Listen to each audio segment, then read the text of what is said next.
At this time, what we're going to do is we're going to stand up and say the flag salute, and then after that time, we are going to swear in our new board member, Terry Jackson. Please stand. Ready? Salute.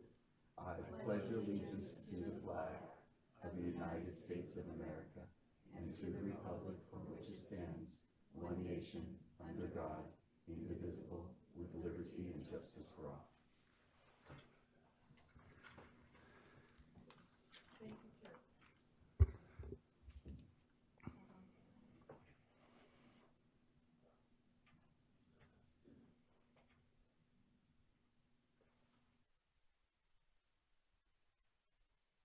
Can you hear me? Okay, very good. I did that. No, it was me. Just kidding. It was her. So we are so pleased that Superintendent Thurman can join us this morning to swear in our newest commissioner, our newest soon-to-be commissioner, Terry Jackson.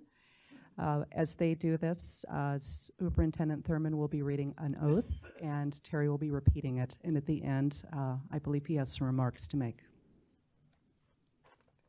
Thank you. So Terry, I'll let you place your hand on the Constitution.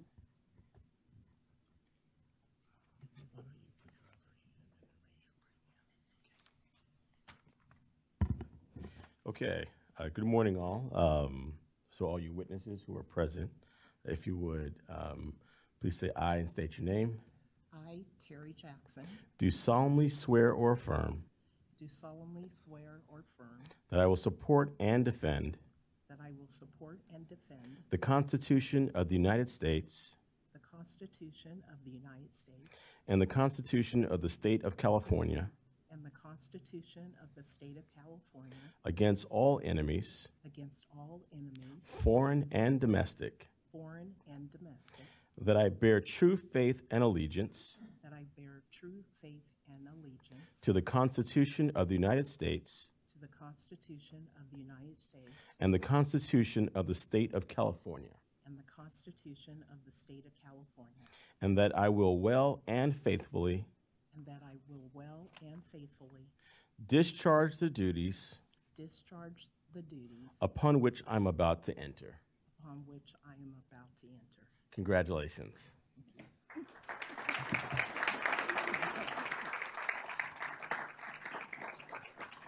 I think you can take your seat now. Congratulations, Terry Jackson, on becoming the teacher representative to this body.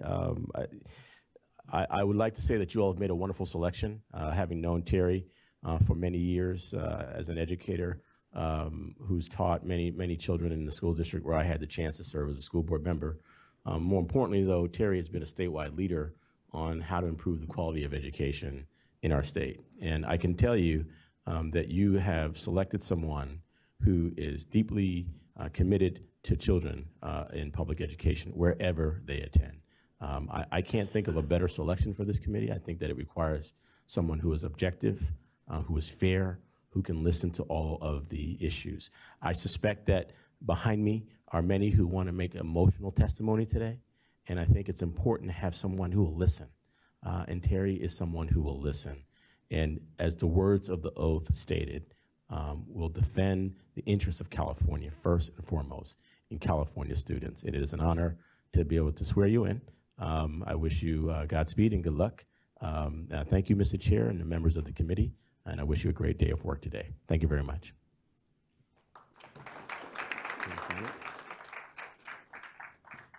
Thank you very much. We appreciate you being here, and welcome. Welcome. And at this time, can we have the members of the board introduce themselves and who they represent? Jared Austin, parents.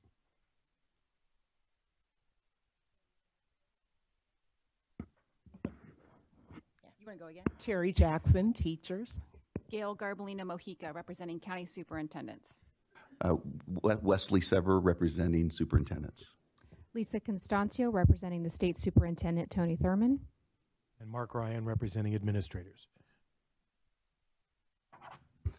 The duties of the Advisory Commission in Charter Schools Districts is to assist the state board in carrying out the state board's proper role for ensuring that charter schools realize higher student achievement with a context of sound educational practices, proper fiscal management, and other specific requirements of law. Today, we will be hearing 6 items. Item 1, a funding determination request for 58 non-classroom-based school charter schools.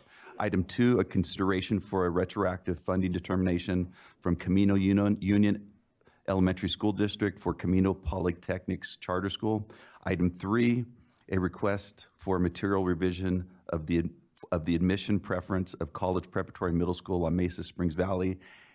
Items 4 through 6 are renewal requests from 3 charter schools that are currently authorized by the California State Board of Education. We will consider Thrive Public School, and we will probably, after Thrive Public School, we will take a 30-minute break for lunch. Following Thrive Public School, we'll be hearing from Magnolia Science Academy, Santa Ana, and then Ridgecrest Charter School. And that's how we will proceed for today. If you would like to speak and have any public comments, please sign up outside in the lobby. There's a public comment sign-up sheet that you'll need to complete, and we will make sure that you are able to speak for all public comment is limited to 1 minute. Before we begin, I'd like to introduce, just thank the CDE staff, Jonathan, Natalie, Carolyn, for their hard work in preparing these agenda items and for their preparation for this meeting. Thank you very much. Right now, I need a motion to adopt the meeting agenda. So moved. Second. Okay, all in favor, say aye. Aye. So moved, and that's carried. And at this time, we will proceed to item 1, funding determination for 58 independent study charter schools. CD is going to present their recommendations at this time.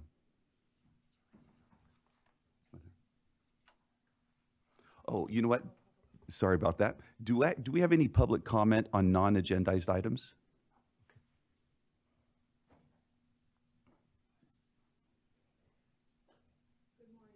I don't think so.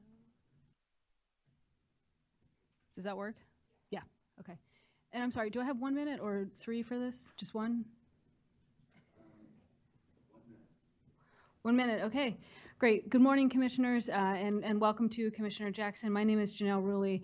I'm an attorney with the law offices of Young, Minnie, and Core. I'm here today on behalf of Pinecrest Expedition Academy, asking the ACCS to intervene in a determination by the state board not to hear this particular appeal and to pull it from that March agenda. We're asking you to intervene because I don't see the legal authority for the state board not to hear an appeal that was timely submitted. I'm worried about precedent as well. We can't just get to pick and choose which charters get onto the agendas and which don't.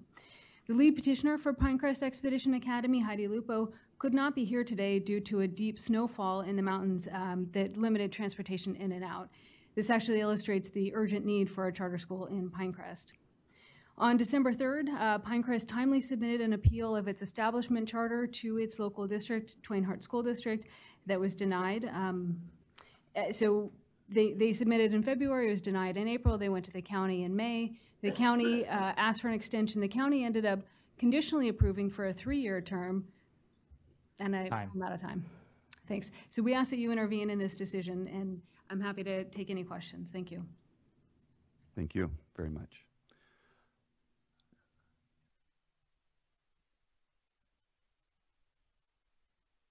As we continue, we also need to just motion to confirm the minutes from the last meeting. So moved. Second. Okay, all in favor say aye. Okay, so moved. Now we can move on to the funding determination. Thank you very much. And I believe Amber from CDE is going to talk to us. Good morning, Chairman Seaver, members of the Commission. My name is Amber Crisp. Representing the Charter Schools Division, I will be presenting today's funding determination items 1 and 2. Item 1 are the funding determination requests for 58 non-classroom-based charter schools. The details and funding time periods requested by each charter school are listed on attachment 1. The 58 charter schools have requested funding determination at 100% with various funding determination time periods. Based upon our review, the charter schools for this item have met the 3 conditions needed to be eligible for a determination of funding at 100%, which are spend at least 40% of total public revenues on instructional certificated salaries and benefits, spend at least 80% of total revenues on instruction and instruction-related services, and did not exceed a pupil-to-teacher ratio of 25:1 or equivalent PTR of the largest USD in the county or counties in which the school operates. So CDE proposes to recommend that it be approved a funding determination of 100% for the 58 charter schools listed on Amendment 1. By regulation, the funding determination period recommended for new charter schools is limited to 2 years. For a time period of 3 or 4 years, it is based upon the number of years the charter school has been in operation. Commissioners, do you have any questions? Staff recommendation. I'll second it. Before we move on, is there any public comment regarding this item? None at this time? Okay. We'll move for a vote. All those in favor say aye. Aye. Aye. Okay, so moved. Thank you very much. And we're moving on to item 2. Okay. Retroactive funding determinations. Thank you. So I also have item 2. And item 2 is a retroactive funding determination request from one non-classroom-based charter school, Camino Polytechnic. This charter school missed their respective filing deadline and were required to obtain a waiver from the state board. The waiver was approved by SBE at its January 2019 meeting. Camino Polytechnic has requested funding determination at 100% for 2 years as listed on Amendment 1. And based upon our review, Camino Polytechnic Charter School meets all conditions to be eligible for a determination of funding at 100%. CDE proposes to recommend that it be approved a determination of funding at 100% for 2 years as per their request. Thank you very much. Commissioners, do you have any questions at this time? Okay. Do we have a motion? Move staff's recommendation. I'll second it. Thank you. All those in favor say aye. Aye. So moved. And at this time, we are going to hear from, move on to item 3. And we're going to be hearing from Ms. Rivera from CDE.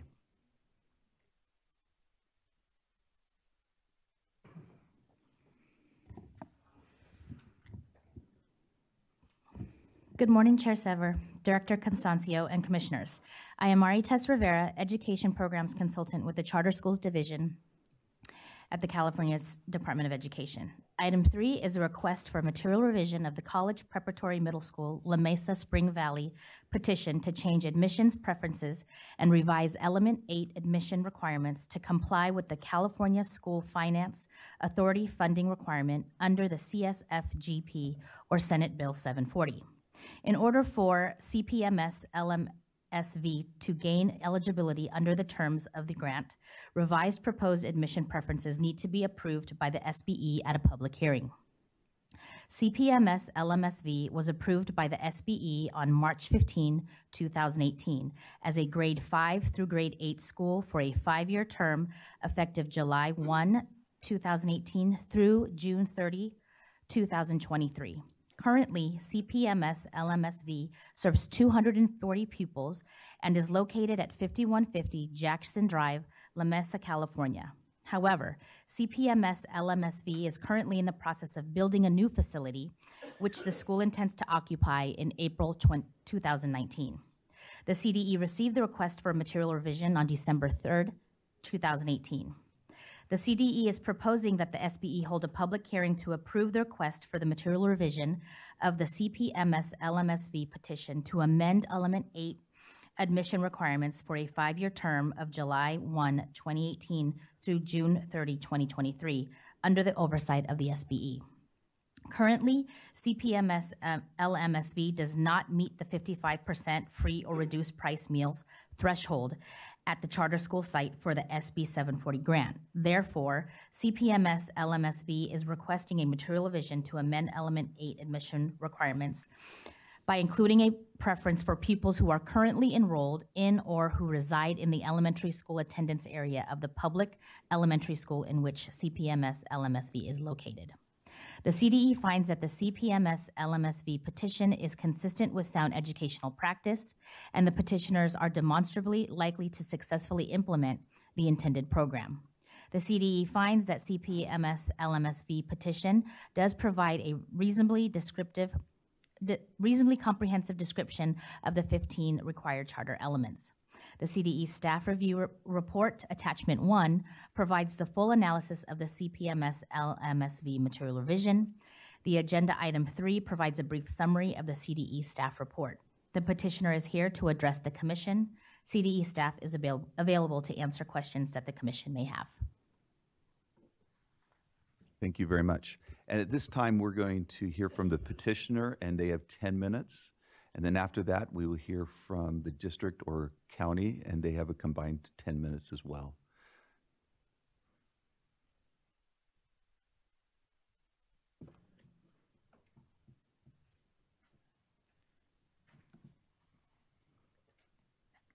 Yeah. Yeah.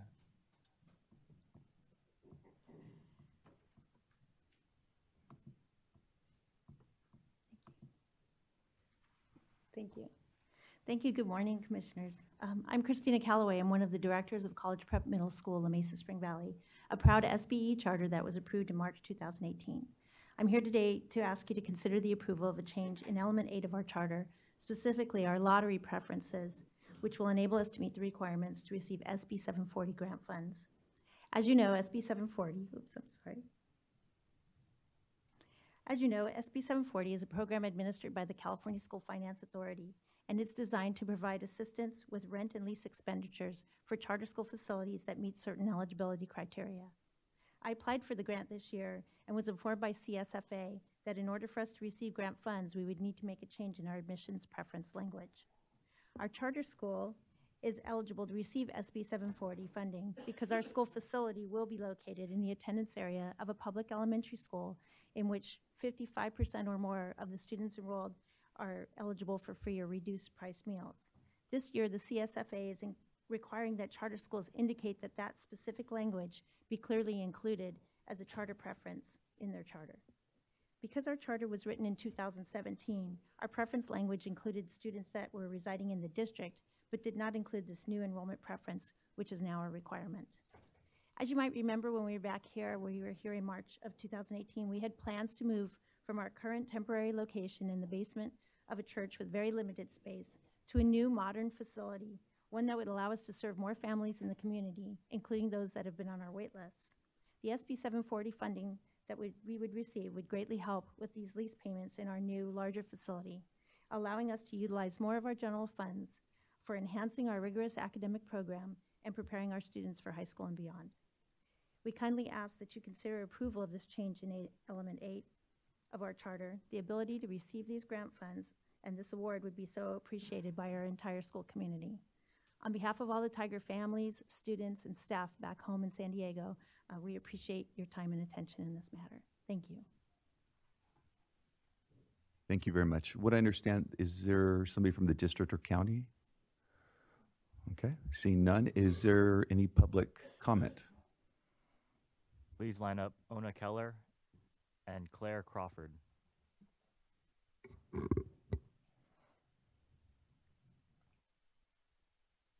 Hi, Claire Crawford with In the Public Interest.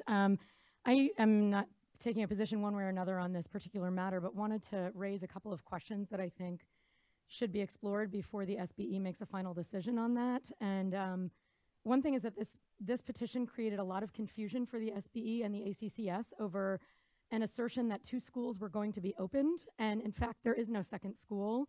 There's no evidence of any ability to enroll. There's no facility.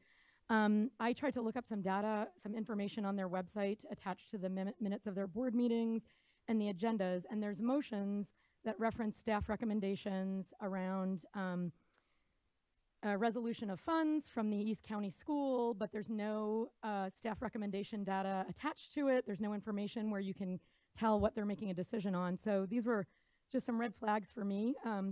I have submitted a Public Records Act request just last week, so there's still time, but I think it bears exploration by at least the SBE prior to the meeting and prior to making a final decision on this. Thanks.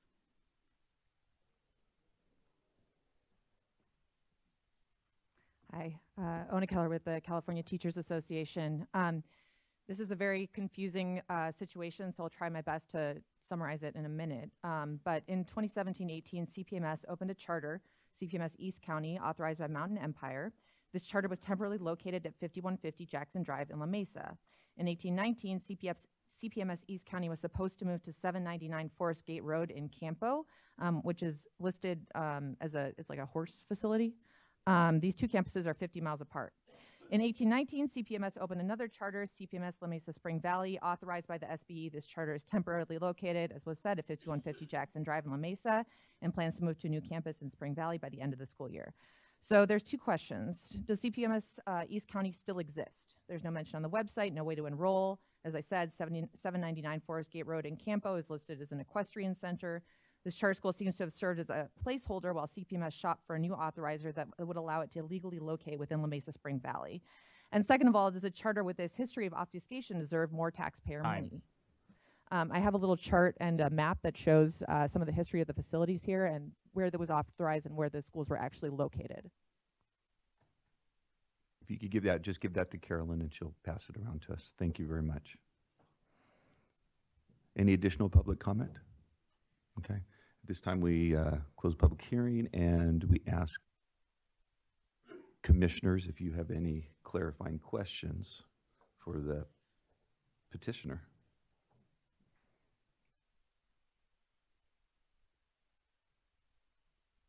I have a question for the petitioner. Can you hear me? Okay. If the SBE were to approve this, what is your timeline for enrollment for next year where this preference would apply? So it would apply for students enrolling for this next school year? For us to, the potential for us to move in this year is, with the rain down south, has been kind of slipping away. Originally, we thought we'd be moving in April of this year, but it looks like we won't be able to take possession of the lease or the building until the summer.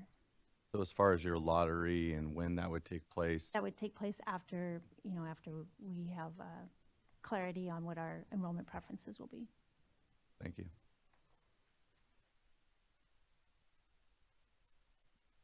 I think we have a few more questions. We have a few more questions from the petitioners.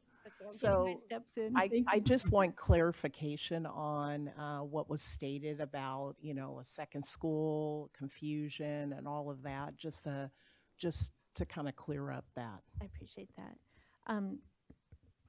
This was all discussed, as you can imagine, at the SBE meeting last March. We did have a school, College Preparatory Middle School, East County, that was authorized by the Mountain Empire Unified School District. With Mountain Empire, we were promised a facility in the Camp Lockett area. It's a very rural community, so the fact that it looks like a horse ranch there's buildings, it's kind of a giant property. Mountain Empire was looking and hoping to get a bond passed in November, which unfortunately did not pass. We were looking to be able to get some work done in order to make a building that was out there available, that was available to us, habitable, and that was not able to happen. So at this point in time, the charter has been set aside pending. We're hoping to work some magic this fall and be able to open a small facility out in Mountain Empire. That really has nothing to do with College Prep La Mesa Spring Valley, which is currently temporarily located at 5150 Jackson Drive, but is moving, as I said, to a new facility in Spring Valley. So that's I hope that provides some clarity. Also, I wanted to ask about your the makeup of your student population. could you give some background on that? Right now, we currently are in, again, a very small cramped facility. All the fire marshal will allow us to have is 240 students. We have students, we're open to all of San Diego County. We're at about 40% free and reduced price meals, students who are eligible for free and reduced price meals currently. As we move into Spring Valley, as we move into a bigger facility, we open our enrollment this year for 400 students. We feel that we're going to get a more broad brush of the population of East County.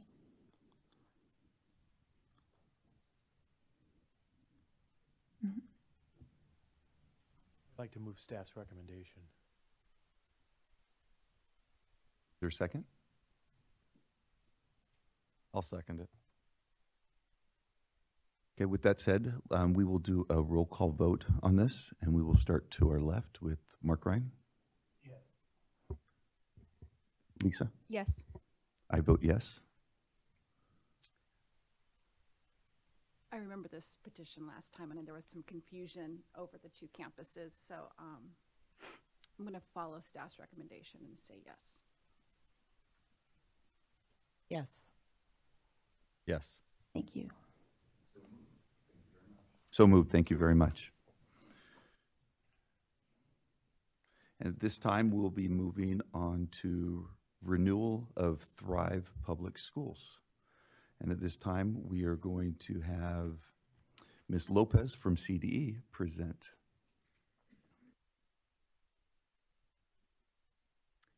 Good morning. Good morning, Chair Sever, Commissioners, and Director Costancio. I am Carrie Lopes, Education Administrator with the Charter Schools Division, and I am presenting item 4. So item 4 is an appeal for the renewal of Thrive Public School, which has been a State Board of Education authorized charter school since 2014, with a current term ending in June of 2019. As an SBE authorized charter school, Thrive was required to submit a renewal petition to the authority that originally denied the charter. Therefore, Thrive submitted up a renewal petition to the San Diego Unified School District. On November 13th, 2018, San Diego denied the renewal petition by a vote of 4-0.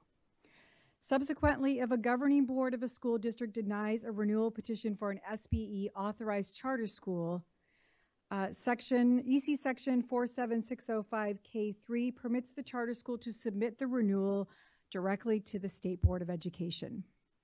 Thrive submitted its renewal to the CDE on December 3rd, 2018. The CDE proposes to recommend that the SBE hold a public hearing to deny the charter petition to renew Thrive under the oversight of the SBE. Although Thrive has met its obligations under the oversight of the SBE, Thrive does not meet the renewal criteria pursuant to Education Code 47607, as they do not perform overall at least equal to its comparable district schools where the majority of the pupils would otherwise attend. Thrive opened in August of 2014 and currently serves 920 pupils in TK through grade 12 on 4 separate locations. Within the geographic boundaries of the San Diego Unified School District, during the last 5 years, Thrive has had 2 material revisions considered and approved by the board. The first in May of 2015 and the second of March of 2016. Both requests were to amend the original enrollment plan approved in 2014, allowing Thrive to grow grade levels and enrollment. The petitioner proposes to continue serving the San Diego community with an expansion of 1,458 pupils by 2023-24. Additionally, CDE reviewed the alternative measures submitted by Thrive. Since API has not been calculated since the 2013-14 school year, EC Section 52052F shall be used to make a determination for renewal of a charter school based on alternative measures that show increases in academic achievement for all pupils attending the charter school. A list of these alternative measures proposed by Thrive are provided on page 8 of the item. The CDE has determined that the data from Thrive's alternative measures reflects some increases in academic pupil achievement for all groups of pupils and among significant subgroups. However, the data presented by Thrive relies on assessments for which CDE lacks independent confirmation of their reliability, validity, fairness, and alignment. Additionally, the CDE analysis concludes that Thrive has maintained a good financial and governance success over the last 5 years of operation. Thrive has been in compliance with the MOU between the State Board and the Charter.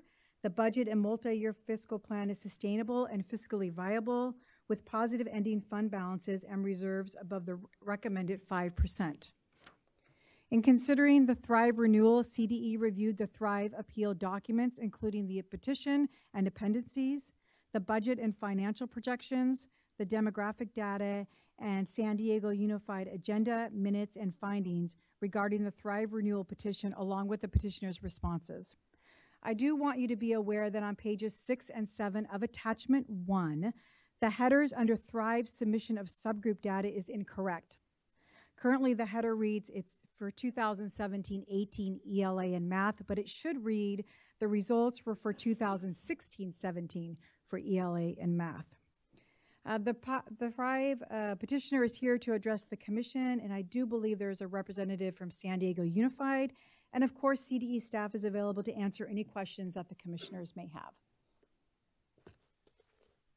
Thank you very much. At this time, do the commissioners have any clarifying questions? And we're going to wait for substantive questions till after everyone has presented.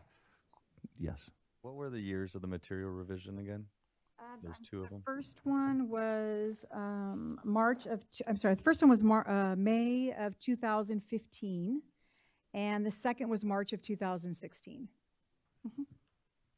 I have one more question for CDE. When CDE determined that, how far back did they look for test scores or academic achievement data when comparing to other districts? Back to 2014-15. Okay. Any other questions? Okay. At this time, we will announce the public hearing is open, and we will hear from the petitioner for 10 minutes, followed by the district and county also have 10 minutes. Will the petitioner please come forward?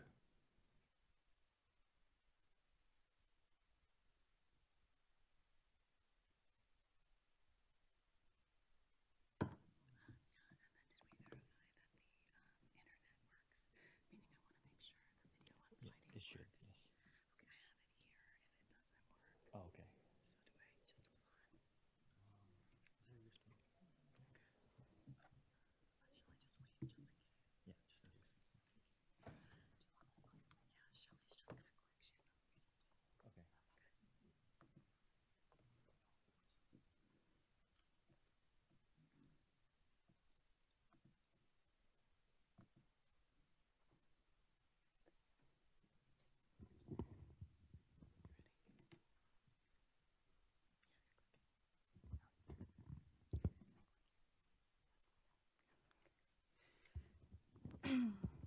Good morning, commissioners. Is this the right mic? Can you hear me well? Okay. As you can see, Dr. ACCS is not presenting today. She's at home with her new baby, probably watching us live, and I hope we make her proud. My name is Sherry Vernon, and I'm the Chief Academic Officer at Thrive Public Schools. We're just meeting right now, so I want to tell you a little bit about myself. Sorry, it's blocking my vision. I want to tell you a little bit about myself. I'm a first-generation college graduate. At 22, I took custody of my teenage brother, and I learned very quickly how to navigate both sides of the IEP table. I also learned that the challenges in front of me were nothing like what was waiting for a young Latino man with a learning disability. I spent half of my career, 10 years, teaching and leading in Title I schools in Los Angeles, and I loved it. It reminded me of the people I grew up with. That's where I met Dr. ACCS. We were doing the good work, the right work, we thought, until our alumni began to come home from college. And when I say come home, I mean drop out. They knew how to succeed in familiar spaces, but did not know how to cross barriers of difference, and it was breaking their lives, and something needed to be done. Thrive was born out of that need, the need to build bridges across difference and equip kids with the words and tools, with the agency, the discernment, the empathy they needed to succeed in a hostile and unfamiliar world. Thrive was built in collaboration with community partners like the Bayside Community Center, with parent activists like our founding director, Shelley Kurth, with families who wanted a school where their children were fully seen, with excellent teachers and the best students in the state. Thrive students are exceptional. They are compassionate. They are thoughtful. They are hardworking, and you will meet some of them today. Thrive is a proud state-authorized charter. We love our CDE partners. When they come to our school, they walk our classrooms. They talk about teaching and learning. They listen deeply. They're critical friends who push us to do our best work and year after year recognize our successes. They care about public education, and so do we. The CDE staff can tell you we have kept our promises and operated our organization with integrity. It is unfortunate that their recommendation offers an incomplete analysis of our students based on a limited interpretation of Ed Code that doesn't address schools like Thrive. Schools that, as they grow into their skin, don't look the same 2 years in a row. It seems to us that this dissonance puts the CDE staff between a rock and a hard place. So it is with profound respect that we offer you a detailed disagreement with their recommendation to deny our petition for renewal. I will not have time today to walk through all of the data provided in the 18-page letter we wrote in response to their recommendation, but you have it in your digital file, along with several supporting attachments, including a third-party study of our CASP and MAP data, our results. This study done by analysts out of Harvard and UCSD, a study that speaks to the validity of the evidence of student learning we are offering you. Here's the short of it. In accordance with the growth laid out in our approved charter, we have built a remarkable school community. We've grown from 45 students to over 900. We continue to serve over 50% free and reduced lunch, over 40% Hispanic Latinx, over 20% EL. Our African American population has nearly doubled from 7% to 12%.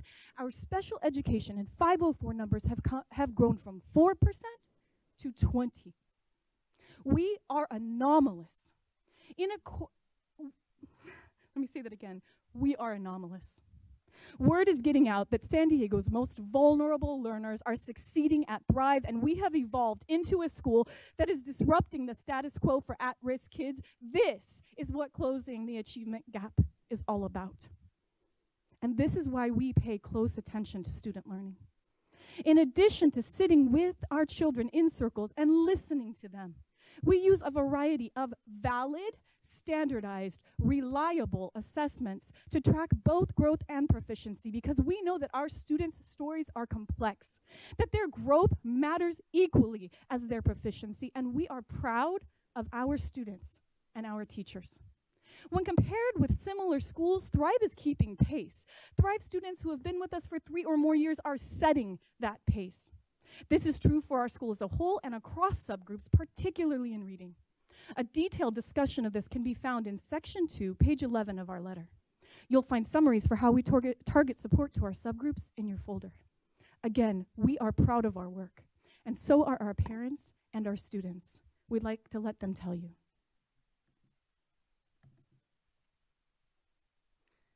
I think we're gonna have to load the video on USB. If you could pause our time.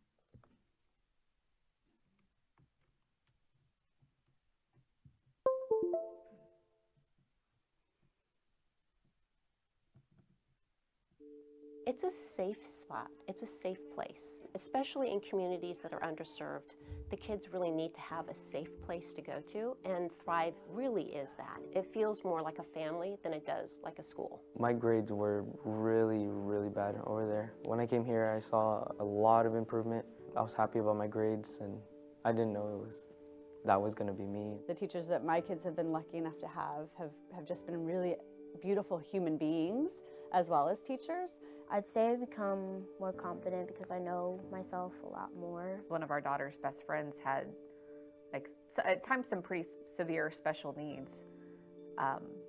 And we always thought that was cool. She never once mentioned how somebody's different or why they're different. They're just another person in the class, and that's just who they are. He wants to be involved in everything that they're offering, and that just is amazing for someone like my child who is super shy and is on the spectrum. Like all my teachers, I raise my hand almost like all the time. We've had no bullying incidents. I've never been in a school where I was always included at everything. It's never been they to us. They were like, us. What can we do? One word, family. Carlos is excelling. He's being evaluated to be out of special ed and services altogether and be 100% in the classroom. He loves school. He struggled for 6 years in school. And this is the best year he's had. Because there's a demand for Thrive in this community, this school should remain in existence. He would be seriously challenged in a public school environment. He wouldn't be understood. Thrive understands and lets him be himself. She thrives at Thrive. So it makes me, I'd be so depressed if I didn't have this opportunity to continue for her. New students, new to Thrive, right now are starting to get it. We need those next 5 years. We have so many new kids that all deserve another year at Thrive.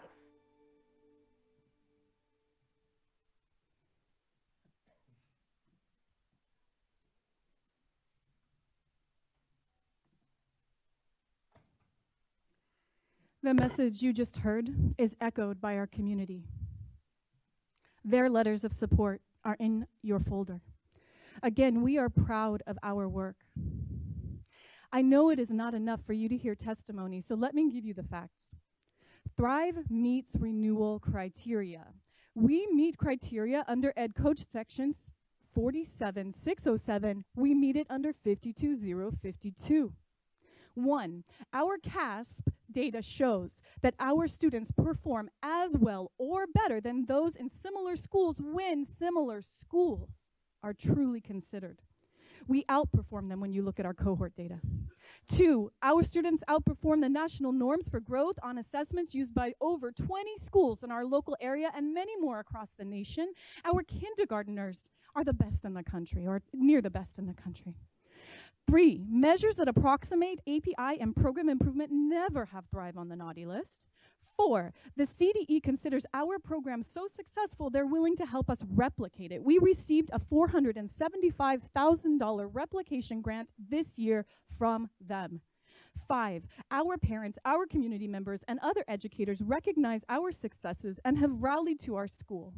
They want to learn with us and from us. You won't be surprised when I tell you that their letters of support are in your folder. We are making a difference in student lives, and we have more work to do.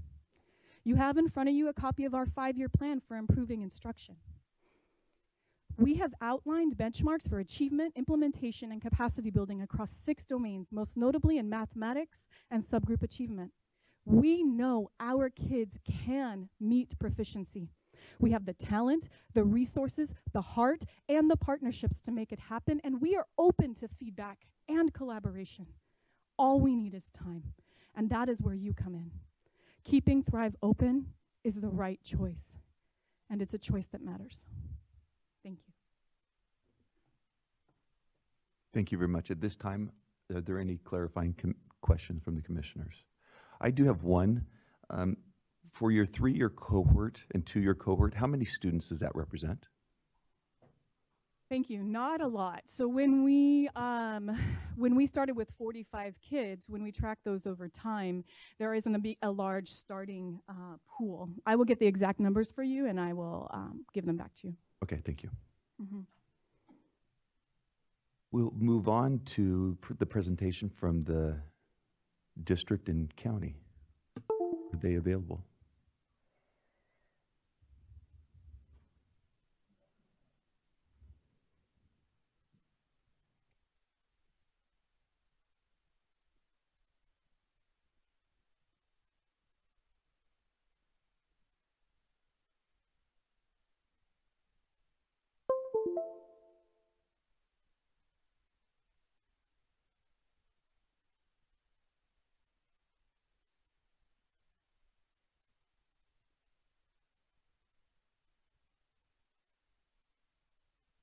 Good morning, Commissioners.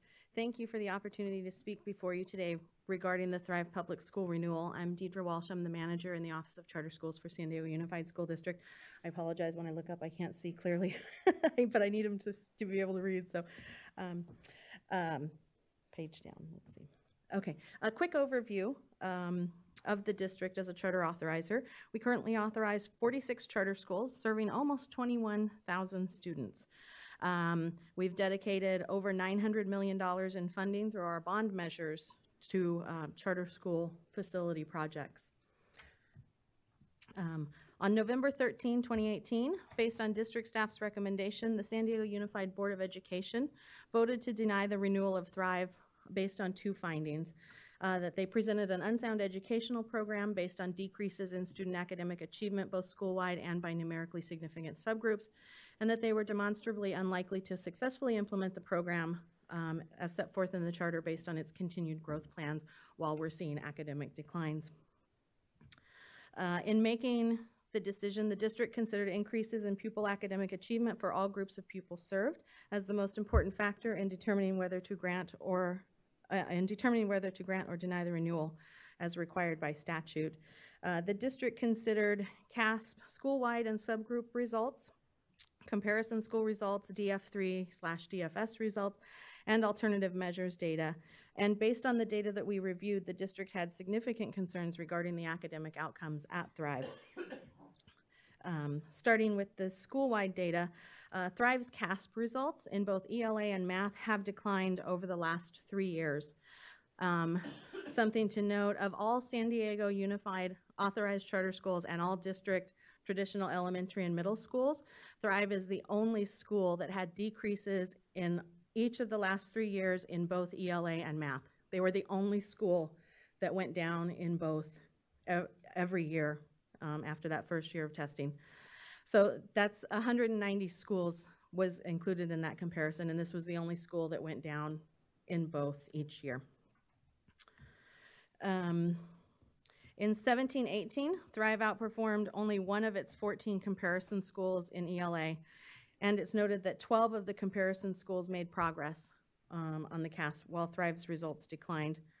Similar results were seen in math, again with Thrive performing below all but one of the comparison schools, and in math, 13 of the comparison schools made progress, while Thrive's results declined. Thrive performs in the bottom percentages when we compared to that the set of district schools. So if you look on the table, there's 143 in 17-18, 143 traditional schools that were included in this comparison, and Thrive performed in the bottom percentages, only outperforming 16 schools out of 143 in ELA and only 9 in math. Same thing when we do a comparison of all of our district authorized classroom-based charter schools. Similar results of the 42 charter schools. Thrive outperformed only 6 of the schools in ELA and 7 in math, so low percentages compared to those. While Thrive's CASP results have steadily decreased over the last 3 years, the majority of San Diego Unified authorized charter schools and district elementary and middle school results have increased over that same period of time. So anywhere from 74 to 90% of the schools within our district are making progress, district and charter. Next, we considered the subgroup data, the CASP subgroup. When we break it down into subgroups, few of Thrive's numerically significant subgroups have made progress. Of the 6 subgroups, only 1 made progress in ELA and 2 made progress in math. And when we look at the comparison, Thrive subgroups perform far below the majority of the 14 comparison schools on the CASP. Their African American subgroup has consistently had the lowest percentages in both ELA and math of the comparison schools. Their socioeconomically disadvantaged subgroup, the largest subgroup at the school, had the lowest percentages in ELA and math for the last 2 years. And in 17-18, they had the lowest results in the Hispanic subgroup, the second largest subgroup at the school. Breaking it down so you can see the data. When we look at the subgroups, specifically in the African American subgroup, and compare it to the 14 comparison schools, 9 of 14 schools in ELA and 11 of 14 schools had met exceed percentages 3 times greater than Thrive's. In the SED subgroup, again, 10 of 14 schools and 13 of 14 in 10 of 14 in ELA, 13 of 14 in math had at least twice Thrive's met exceed percentages. In the Hispanic group, subgroup, 9 of 14 schools in math had 3 times their percentage. In the English learner subgroup, 10 of 14 schools in both ELA and math had at least twice Thrive's met exceed percentages.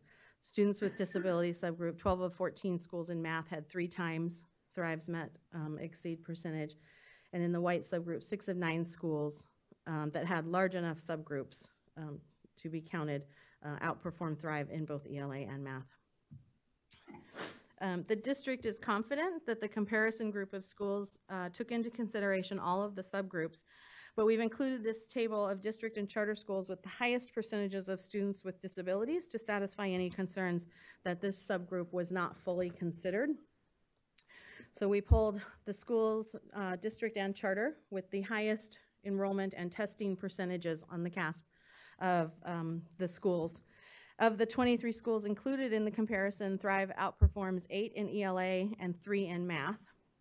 And of the 9 schools, they're the ones highlighted in green, of the 9 schools that serve equal or higher percentages of students with disabilities than Thrive, Thrive only outperformed 2 in ELA and 1 in math. Next, we consider dashboard and the DF3 data. And for fall 2017 ELA DF3, Thrive had the largest point decline of all of its 14 comparison schools, and only 4 schools had lower results than Thrive. Same is true with math. Thrive had the largest point decline in math of all the comparison schools, and only 3 schools had lower results than Thrive. For fall 2018 DFS, Thrive again declined in both ELA and math, while all but 1 of the comparison schools increased or maintained their results. Thrive again had the largest point declines in ELA and math.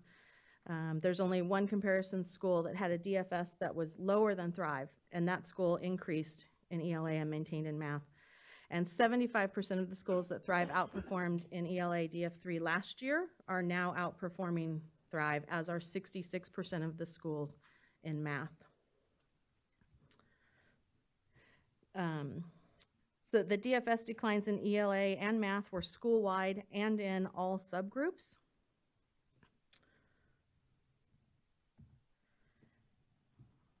The 2018 dashboard results for ELA school-wide and in subgroups are all declined significantly or declined, and 4 of 6 groups in the table are in red and very low levels.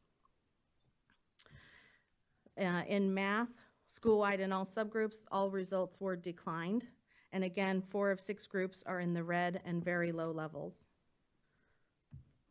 Next, we considered the other alternative measures. These were data points that Thrive had included in its petition, so we took those into consideration. The ones that we considered were the MAP, Lexile, average point difference, core social emotional competencies, and cohort data. And while the district considered this data, it found that the data had errors and could not be verified or compared, making it not clear and convincing evidence for us. When we looked at the petition, we found multiple errors in the data that Thrive reported to us. These are some of them. On page 10, there was an error in the reported data. It said that 52% was the correct percentage. In reality, they told us it was actually 42, and in the documentation that they submitted to the CDE, they have the percentage as 43. In their APD table, we attempted to confirm and verify the calculations. We couldn't do it for all of them. We did note that in the calculation worksheet that Thrive provided to us, they had a different percentage than what they actually included in their charter. There was another paragraph where they put the wrong percentage in. On page 30, there was a math table of for MAP data that showed an increase in percentages for African American. It was actually a decrease. So we'll skip through some of the slides and just go to conclusion. So based on all of the data that we just presented, we determined that Thrive had not met the academic renewal criteria. And making a recommendation based on publicly available and verifiable state assessment results and state-adopted academic measures ensures that the review and renewal process is fair, accurate, and equitable to all charter schools. Thank you. Thank you very much. Commissioners, do you have any clarifying questions? Okay, at this time, can we begin public comment? We will close the public hearing and begin public comment. Remember that you have 1 minute, and Jonathan will keep track of that. After you hear from Jonathan, quickly close your comments and then make time for the others that might have public comment. Jonathan? Please line up Christopher Wilson, Kisha Burden, Tommy Begas, Keith Begas, Clara Crawford, Ona Keller.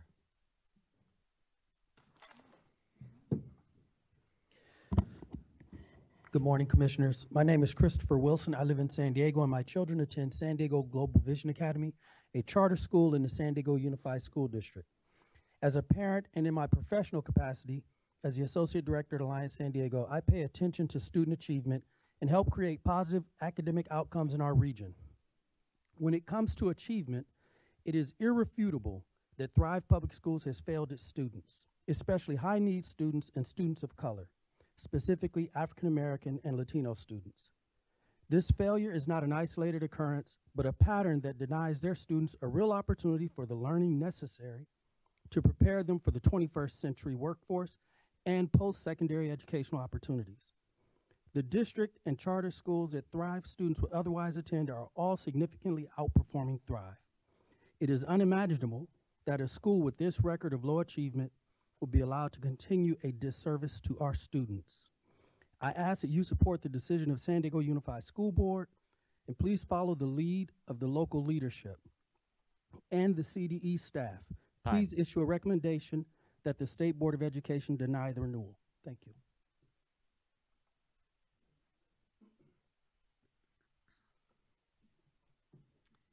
My name is Keisha Borden. For 22 years, I have taught at a high-performing visual arts-centered elementary school in San Diego.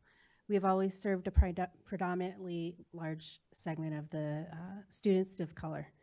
I'm here today because I'm deeply concerned and alarmed at the academic performance of Thrive students, especially their students of color and their English language learners. As a longtime educator, I find it odd that Thrive relies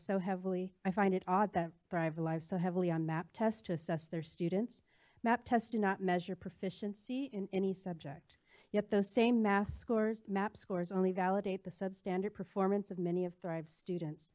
Our school district and the CDE have both found that Thrive students are not meeting basic standards of achievement, especially their students of color and English learners.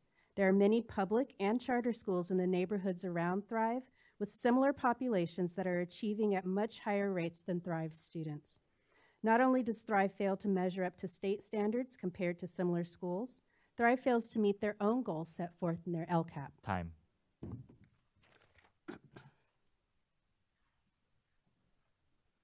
Good morning. My name is Tammy Begas. Two of my children attended Thrive for their high school years.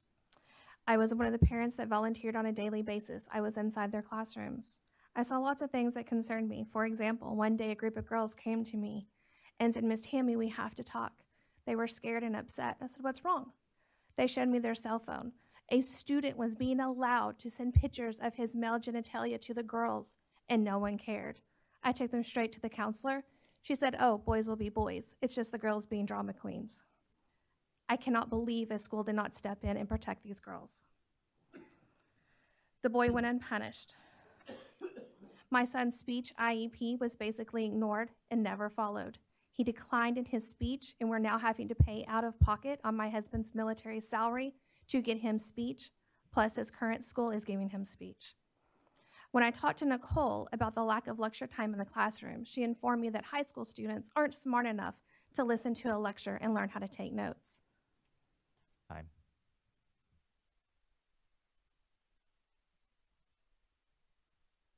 Hello, everyone. How do I go? Hello, everyone. My name is Keith Vegas. I'm a former Thrive student. The teacher's main way of teaching us was to sit us in front of our laptops. We would watch videos and then take a test. If a student didn't pass that test, they could try again. At times, the teachers would just give us the answers. I also saw bullying amongst the students. For example, one of my classmates was bullied and told to go kill herself. When it was reported to Miss Asuna, she didn't care. They told the bully to stop it. If a student didn't want to be in class, they were just allowed to walk out of the classroom. At Thrive, I knew my education was at risk. I was not learning anything. I am now attending a wonderful high school where the teachers actually teach us and care about us. I am currently a 4.0 student and looking forward to college because of my current school. Please do not renew Thrive's charter. Thank you for listening.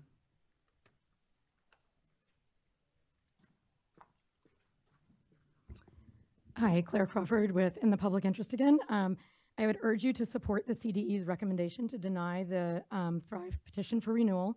I want to raise two issues with Thrive's data. I may only get through one. Their cohort data purports to show an increase in academic outcomes over time by comparing two groups of different students at one point in time. This is not longitudinal data, and this does not demonstrate that the longer students stay at Thrive, the better they do. The way to prove that would be to show the same set of students over 2 or 3 different points in time or more.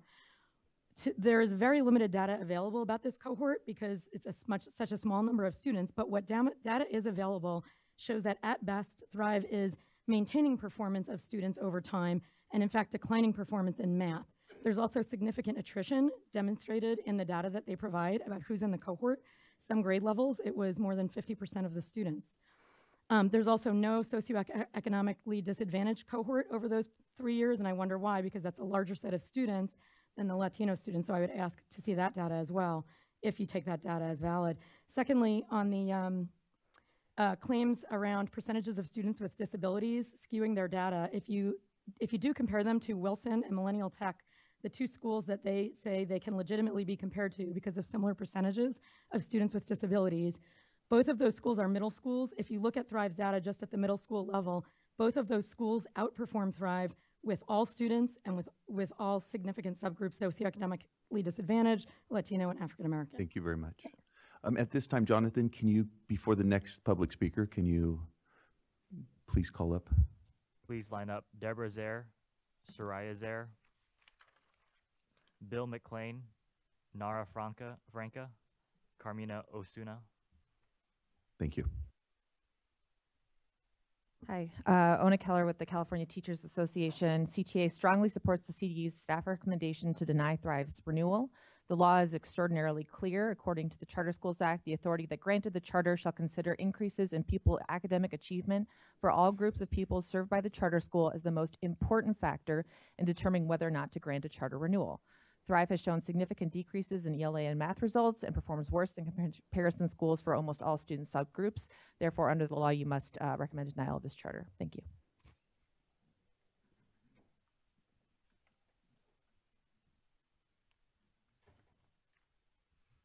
Good morning. My name is Deb Zier. My child attended 3rd grade at Thrive last year. Like many others, we believe the marketing and lofty promises of Thrive. Thrive touts socio-emotional learning, which can't happen when children are being physically and sexually assaulted by other students and emotionally abused by a passive-aggressive teacher. Thrive speaks to restorative practices, yet distressed Thrive parents can't find resolution or support from an administration that stonewalls and dismisses inquiries and buries, spins, and censors any negative feedback from exasperated parents. Further, college preparation can happen in an environment virtually devoid of science and social studies, or when kids are plugged into rote computer programs with spelling errors and technical glitches. My child was tested above grade level, but placed in lower programs and became very bored. As a former room parent and once exuberant volunteer at Thrive, I witnessed enough dysfunction to believe that the issues at Thrive Charter are insurmountable. It became clear to me that Thrive's agenda is around rapid growth, not care for its student body. Thank you.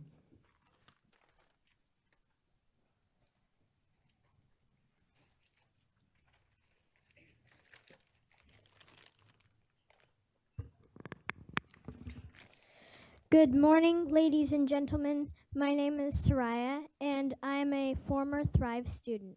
Today, I'm here to share my experience of Thrive Public Schools. At Thrive, I did not feel safe. I got stabbed with a fork, threatened with a knife, and harassed by teachers and staff members. There was misspelling in the reading programs and misinformation in the math programs, and none of these problems got addressed, let alone solved. Every day on my way to school, I braced myself for the day ahead.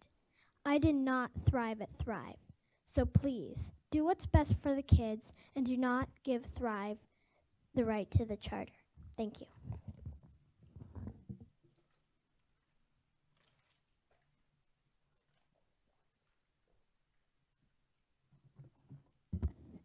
Good morning, Good morning, Commissioners.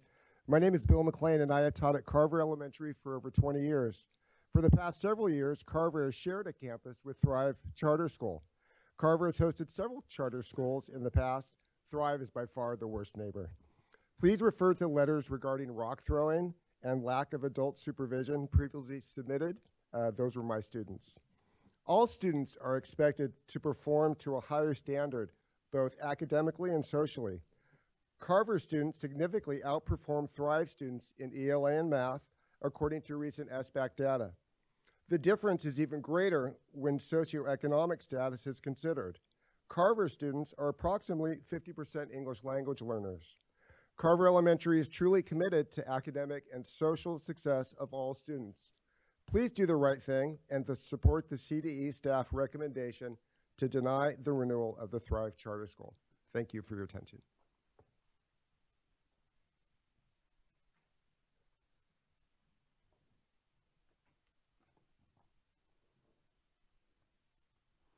Hi, it is a pleasure to speak to you today.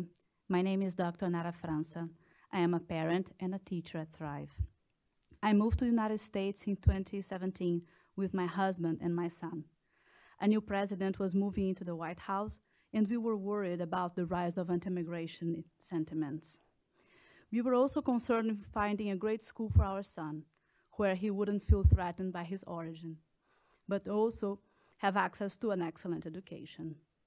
Thrive gave us this place and received us with open arms. At Thrive, Samuel feels safe and included. He is not another, he's part of an us. He has made friends, become more inquisitive, and it's very eager to go to school each morning. It is every parent's dream come true. And I know he's not alone. 21% of Thrive students are English learners like Samuel. It takes time to build a safe community for all students. So please do not break our community apart. Thank you. Please line up Jimmy Fry, Carrie Flanagan, Jonathan Nello, Jean Wang.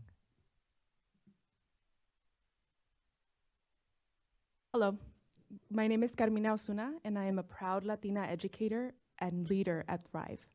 Thrive is a unique place where the cultural diversity of students is celebrated and where leaders, staff, and students spend time planning, executing, debating, and reflecting on issues involving equity, diversity, and inclusion. As a first-generation college graduate and an example of what is possible for Latinas, I know that Thrive is invested in this work. Latinx students make up 47% of Thrive students, and Thrive is committed to their growth.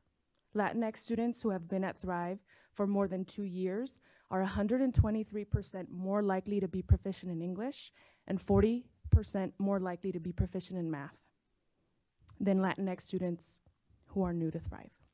At Thrive, it is part of our vision that all students, including those who come from historically underserved communities, come together to learn and collaborate.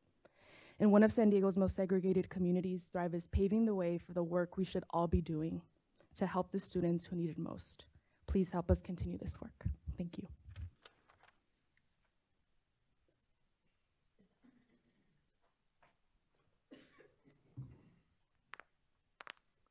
Okay.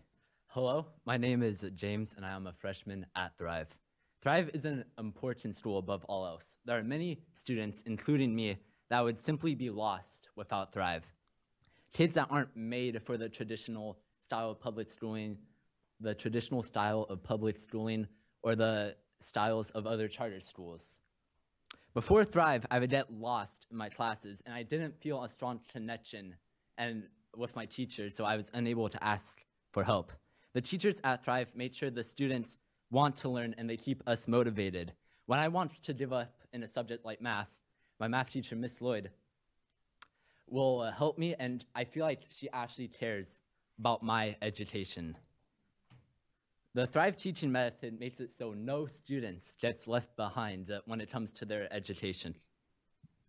If Thrive were to not exist, there would be many students like myself that would struggle in public school. The truth is, Thrive has helped me so much and will continue to help so many other students. Thank you. Thank you.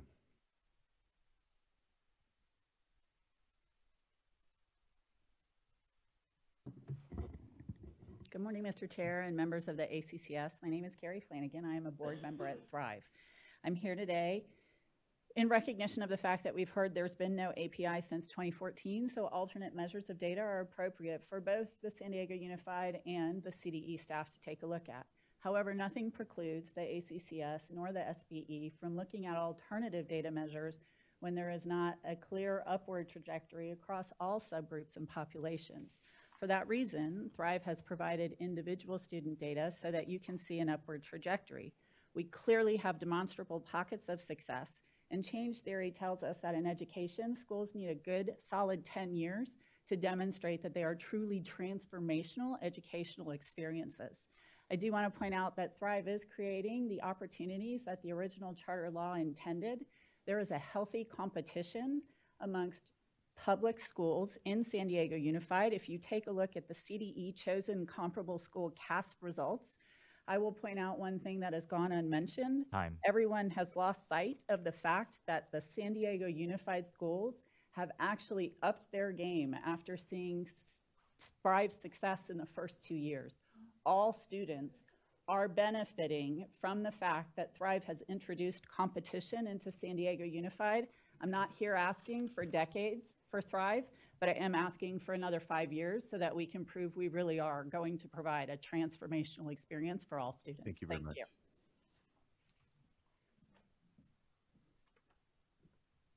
Good morning, thank you. My name is Jean Wong. I'm a parent and a fierce advocate for equity in education. As both, I've often been on the other side of fighting for charters. My autistic spectrum child has been abruptly shown the door by a charter that he attended from preschool to 5th grade. Thrive Public School is not that charter, but rather the solution that works jointly with traditional schools in San Diego. Both my neighborhood public school and the charter that harshly showed him the door recommended Thrive Public School specifically for my son. This is my son's 3rd year at Thrive, and he's doing great. He's a representation of kids that are a different need population but high functioning. Thrive School is that rare charter that is working with local public schools to fill a need that many other schools cannot. I'm standing in front of you today to tell you many stories of love and success and inequity, to ask for your help in saving the school, the one school that has beautifully paved the path for kids that other schools, both traditional and charter, have given up on, like my son. Thank you so much for your time. Please line up Alexis Sharp, Landon Gordon, Samuel Perot, Christina Watson. Ready?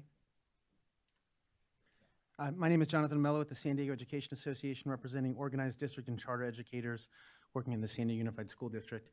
With regard to Thrive's claim that the percentage of students with disabilities invalidates the district's comparison data, when you actually look at the schools that Thrive identifies as having similar percentage of students with disabilities, both Wilson and Millennial Tech are middle schools, and when you compare the grade span, outperform Thrive in ELA and math for all students and for low-income and Latino students. Another way to look at this is by disaggregating students with disabilities and students with no reported disabilities. In doing so, in comparison to San Diego Unified and San Diego County schools, Thrive performs significantly lower than both for subgroups in ELA and math. SDA strongly supports the CDE staff recommendation for denial.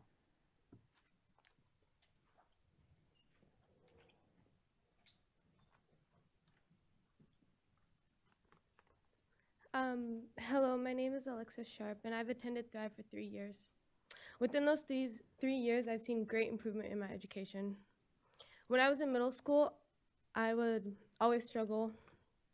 I felt I could not seek help from my teachers because I shouldn't have been confused in the first place. I felt no connection with them, with my teachers, and I felt uncomfortable to ask for help.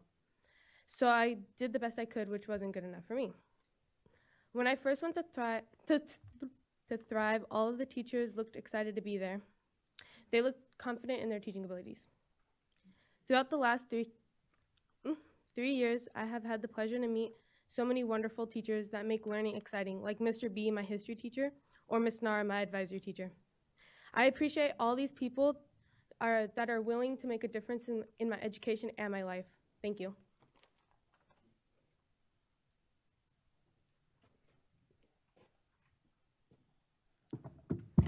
Have to get a little higher. Hi, my name is Landon Gordon. I am a father of 3 girls who currently attend Thrive and love it. I love many things about Thrive, including the social emotional learning. That's the primary reason why we picked going to Thrive for our children. Through attending Thrive, my children not only have learned natural respect for cultural, social, and racial differences, but they also understand restorative practices better than most adults. My 6-year-old recently just said if President Trump would come to our sharing circle, he might not be so mean to people. My children are in classrooms where over half the class are high-need learners. I was shocked to hear that despite the district's lack of support for Renewal, staff from San Diego Unified often were recommending Thrive for this population. In recent years, as a parent volunteer, I've seen the majority of children coming to Thrive are dramatically behind in math and reading, but I've also seen how Thrive has tried to help this group of people to accelerate. Thrive is trying to help all children succeed, and they are making great strides. They should not be penalized for taking on big challenges while they're trying to provide and trying to provide instant success. Thank you, guys.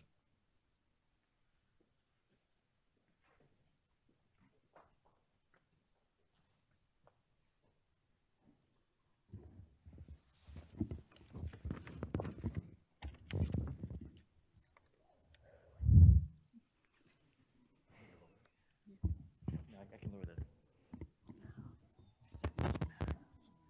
Thank you. Yes.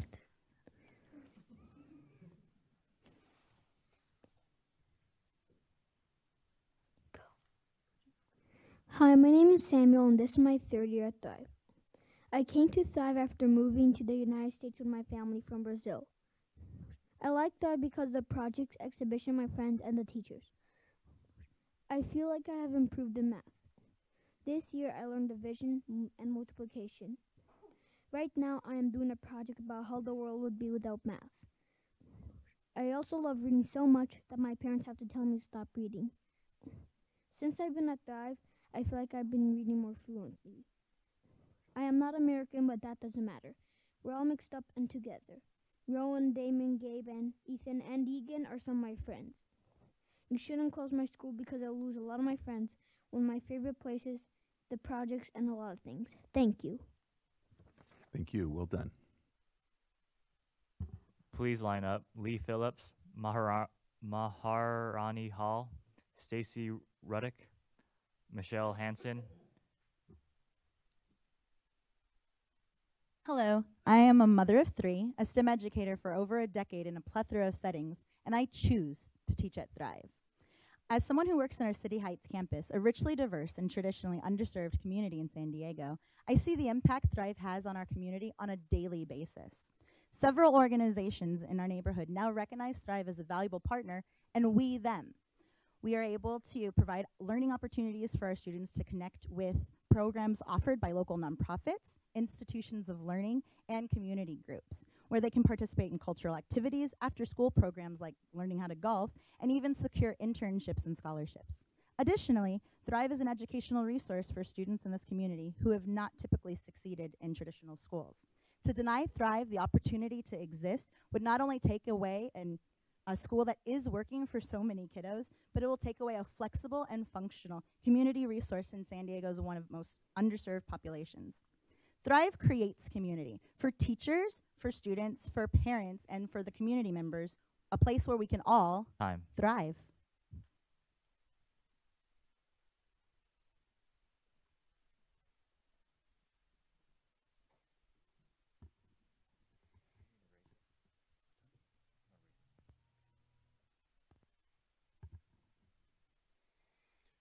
Good morning. My name is Lee Phillips. I'm the COO at Thrive since 2017. But today I want to speak to you as a grandparent. My grandson is a fourth grader. He's in a second year at Thrive. Prior to coming to Thrive, I watched him struggle for multiple years with different public schools and different environments. And he was falling behind further each year. It was really difficult to watch him as he became frustrated and actually became a very difficult child emotionally and socially. He cried when he went to school. He cried when we sat down to read together or to do homework because he just was so far behind. It was really painful, obviously, to watch my grandson academically and emotionally during this time. My son decided to enroll him in Thrive in 2017. Since then, after 1.5 years, my grandson has, one, undergone a complete transformation in his attitude and behavior, and he actually enjoys school. His scores are improving. He's closing his gap. But I want to leave you with my grandson's experience is not unique. You have hundreds of testimonies from parents and grandparents in the data submitted to you that show what they have experienced with their children at Thrive. Thank you.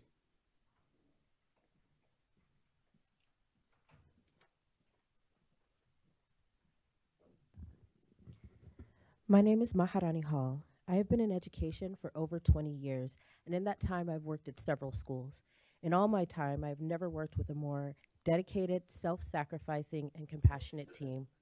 The individual thoughtfulness and concern given to every single youth in our care is at a level whose equal I've never seen. Thrive truly attempts to help create emotionally whole human beings with the tools to be able to succeed going forward. They show our students a large range of what is possible in the world by strategically placing uniquely qualified and out-of-the-box staff in the classroom. Although relatively new, Thrive is fulfilling a vacancy that by providing innovative and thought-provoking educational strategies in a community far too often overlooked. There is still a lot of work to be done, but the damage by not letting us continue that work that we've barely begun would disrupt a beginning of a beautiful outcome. Thank you.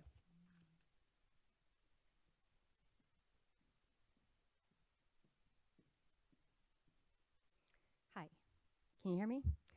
My name is Stacy, and I have 3 children who attend Thrive.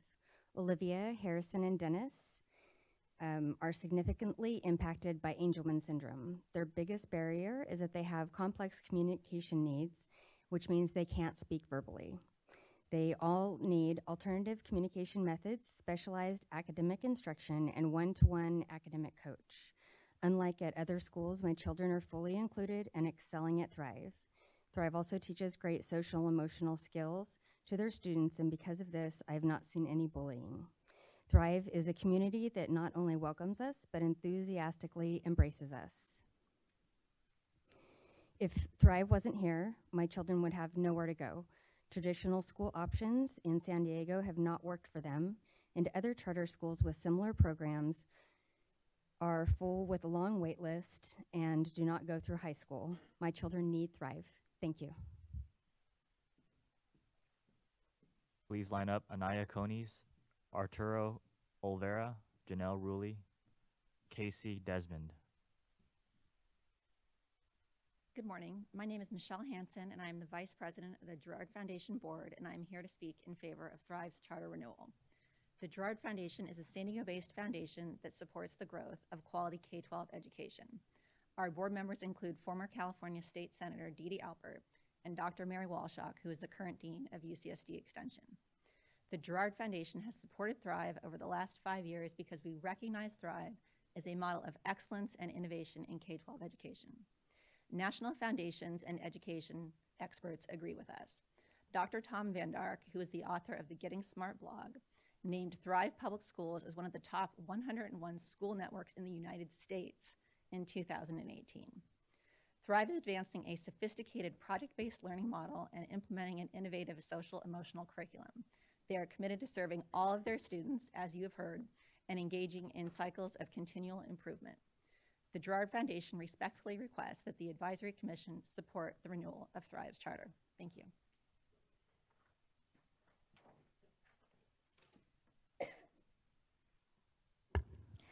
Hello, my name is Anaya, and I have been a Thrive student since my freshman year, which has been almost 3 years now. Before coming to Thrive, I felt like I didn't get the help that I need. When I was in 8th grade, I didn't take my education seriously, and I had a fixed mindset that I wasn't good at anything and wouldn't achieve good grades.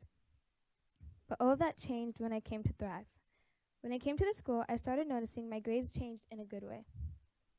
Thrive has helped me a lot, and I felt like I'm actually learning new things. Since it's personalized learning, we do things at our own pace, which makes things easier.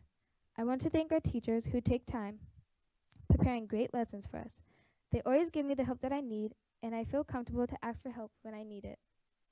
This school has also helped me feel more college ready. We take trips to see different colleges to help prepare us for our future.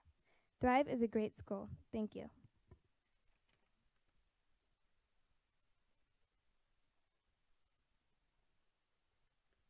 Good morning. My name is Arturo Olvera. I have 2 children that attend to Thrive. My son Kate is in 5th grade and has spent the last 5 years in another local school. In those 5 years, he struggled. My son has ADHD, and our neighborhood school was not the best learning environment for a child like him. He fell behind further each year. We transferred him to Thrive for this year's school.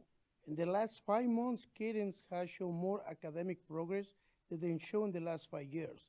He also learning emotional skills and finding healthy ways to manage his hyperactivity without the use of medication. If Cadence can have this much progress in 5 months, imagine what he can be when he graduates from high school and Thrive.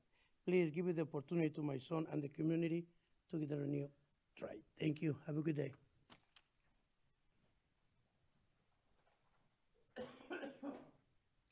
Good morning, Commissioners. My name is Janelle Rulli. I'm an attorney with the Law Offices of Young, Mini, and Core. I'm here today with Thrive Public School, urging you to carefully consider the substance of the CDE staff report and ultimately to recommend approval of this charter to the State Board. We're relying on your support. We've heard a lot about data already, and I have no doubt that there's a lot more data discussion to come. I do want to point out that the CDE's staff report included no substantive findings about the charter document itself. The minor concerns that were raised have been addressed by other charter schools through measures after approval. So nothing wrong with the charter itself. We're mostly just talking about the data.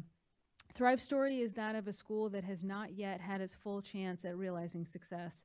The charter school has been racing from the moment the charter was originally approved back in July of 2014, opening school in just a few weeks' time, responding to community demand by seeking and being awarded several material revisions along the way to grow the grade span, responding to direction and input from the State Board and from the CDE, implementing multiple measures to assess student achievement and performance of a very rapidly changing student population, and last, seeking to share its successes with other schools through a replication grant.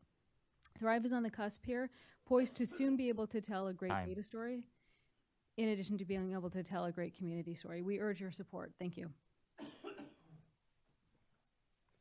Please line up Steve Askar, Dave Kotsky, Shelley Ruth, Eric Premack, Romel Antoine.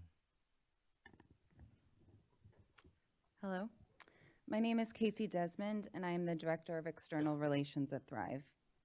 As part of my job, I have the distinct privilege of regularly talking with parents, students, and staff about their Thrive experiences.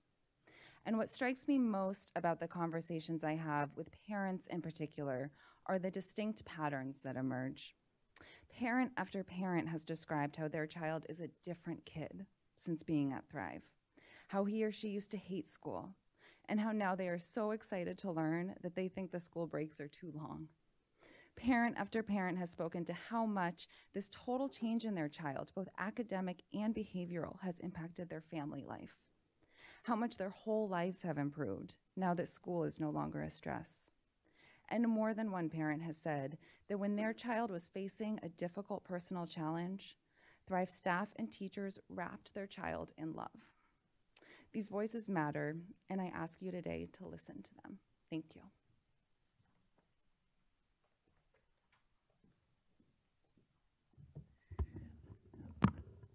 Good morning.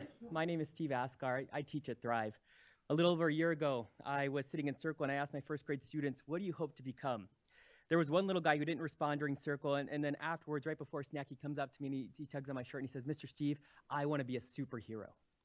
This boy was new to Thrive, and he came to us at the 3rd percentile for math and the 5th percentile for literacy. Instead of attending his neighborhood public school after kindergarten, his mom chose to travel nearly an hour and a half every day to transport him to Thrive and back.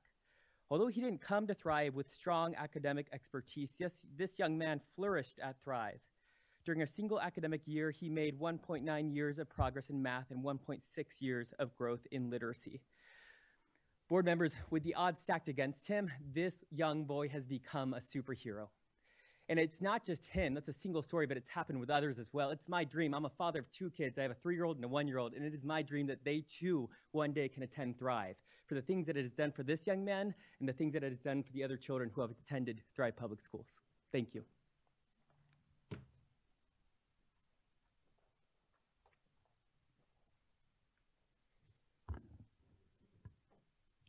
Hi, my name is Dave Gatsky, and my son Ethan is a 2nd grader who started Thrive at kindergarten and was very sad I couldn't take him to school today. As a 2nd grader, my son does not yet take the CASP, and his learning and success is not being considered as part of Thrive's renewal, but I see his remarkable academic progress. It would be devastating to my son and to my family to lose Thrive, but we have choices. My heart breaks, though, when I hear stories from so many Thrive parents who are on their 2nd or 3rd school and have finally found that Thrive's individual approach is the only one that works for their child. As Thrive has grown and opened its doors to all kinds of learners who weren't being served by other schools and came to Thrive behind, the CASP test score metric has declined. But 4 years of data, which only reflects 13% of Thrive's current students, is not enough to accurately evaluate the success that Thrive has and will continue to have. Data from my son isn't even considered. Please renew Thrive's charter for 5 more years to prove its success and to provide a learning environment for so many who have found a Thrive to be their best and maybe only choice. Thank you.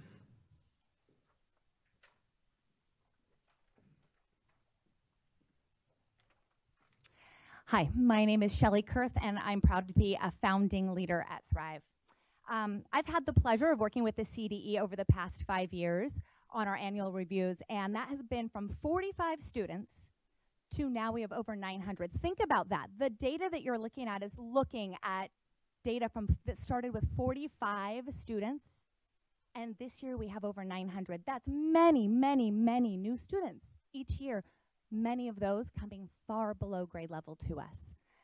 We worked with the CDE. They looked at our data. They talked to our teachers. They watched the classrooms. They talked to our students. They looked at student work. And every year, we got a positive report from the CDE. This report can be used under Ed Code Section 52052, and it should be used as you consider this renewal. We also recognize we have work to do. That is that right now in front of you, you have a 5-year plan that we've worked on together. It will show great goals for our subgroups, great goals for us in math and reading. Lots of professional development that goes with this. We are doing amazing things at Thrive. It is hard work. Please renew us.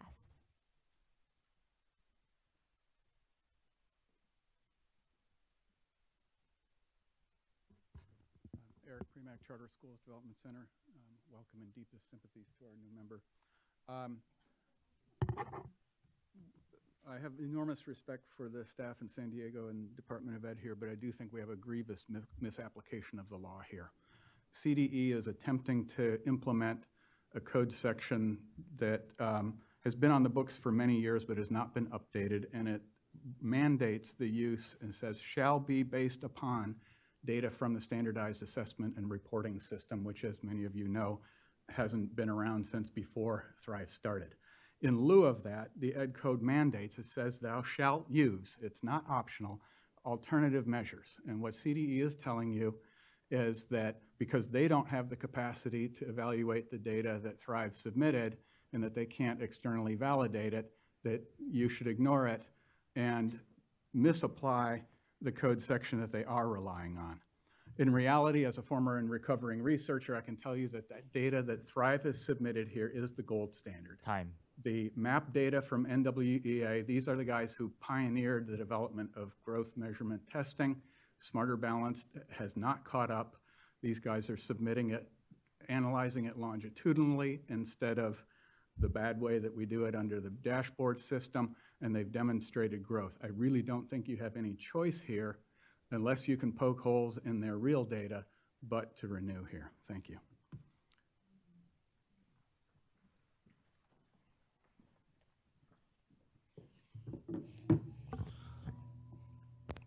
Good morning, Commissioners. Rommel Antoine with the California Charter Schools Association. I want to start by saying I know that this is not easy. None of these appeals are, but this one especially is not easy. It's not easy for the 87% of students that are not represented in the data that we've looked at. It's not easy for the 87% of families that are not able to be here right now to advocate for their school. What's at stake here is that a school for almost 1,000 students is not going to be able to exist should this commission not recommend approval, should the state board not approve them later on. Thrive is not perfect, nor have they ever held out to be, but they have been collaborative partners throughout the entire process. Throughout their entire oversight under CDE, they have been welcoming to CDE on our campus and have taken every point of feedback. There has been no notices of violation, no notices to cure in Thrive's 5-year history, and they will never do that. They have continued to be strong performers. We urge you to support Thrive.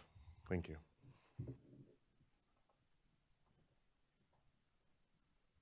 Thank you very much. We appreciate all the public comment.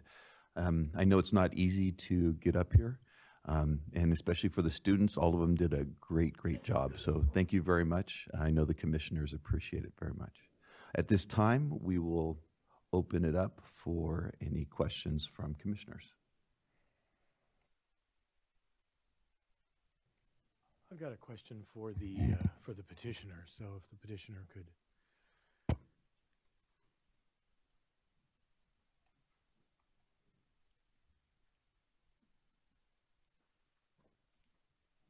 I'm wondering if you could comment on some of the themes that we heard from folks who spoke in opposition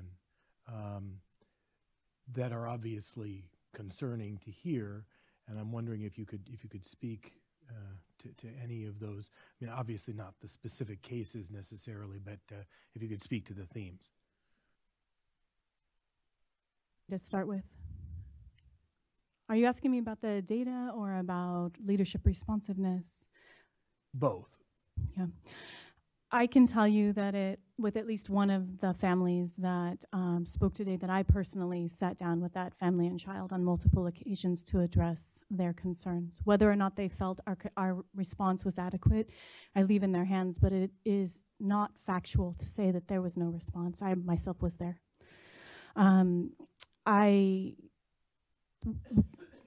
We have submitted to you a very lengthy discussion of our data, which I can pull pieces of it up for you if you would like.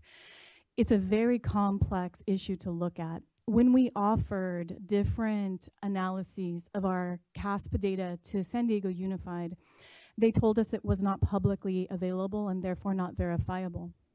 I don't understand how the CDE would come to that same conclusion because, one, they're our authorizer, so they get to see everything we have, and they have access to the raw data, so they can slice it and dice it any way they want, and if they choose to, they can verify our analysis.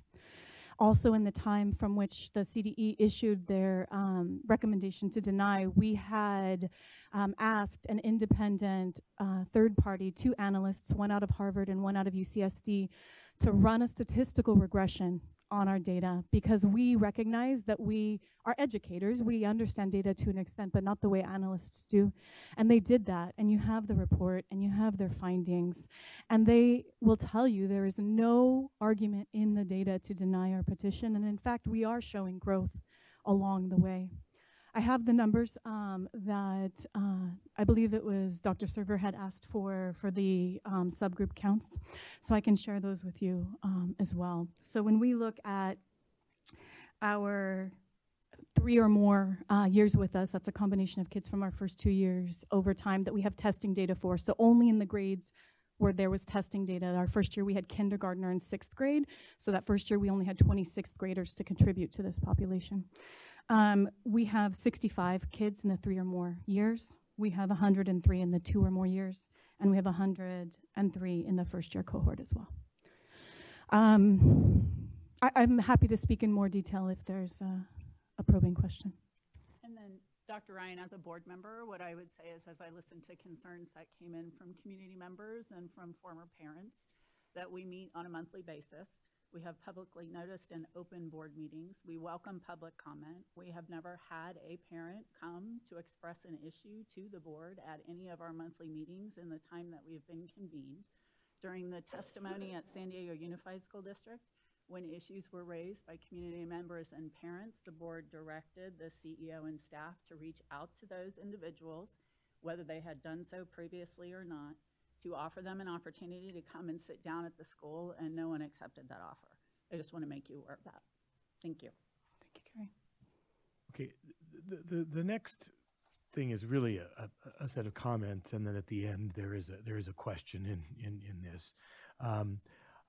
As I read the volumes that exist, both in terms of what you submitted and what CDE submitted, there are a few themes that come out to me. One is the important commentary that Thrive is in fact accepting all students that show up on its doorstep, and that is an important commentary, because one of the criticisms that is rightfully leveled against some schools is that there is cherry picking that goes on, and that certainly does not appear to be the case, and certainly there hasn't been any testimony to the contrary. There's also pretty compelling evidence that Thrive is attempting to serve an underserved population that is not necessarily being successful in other schools.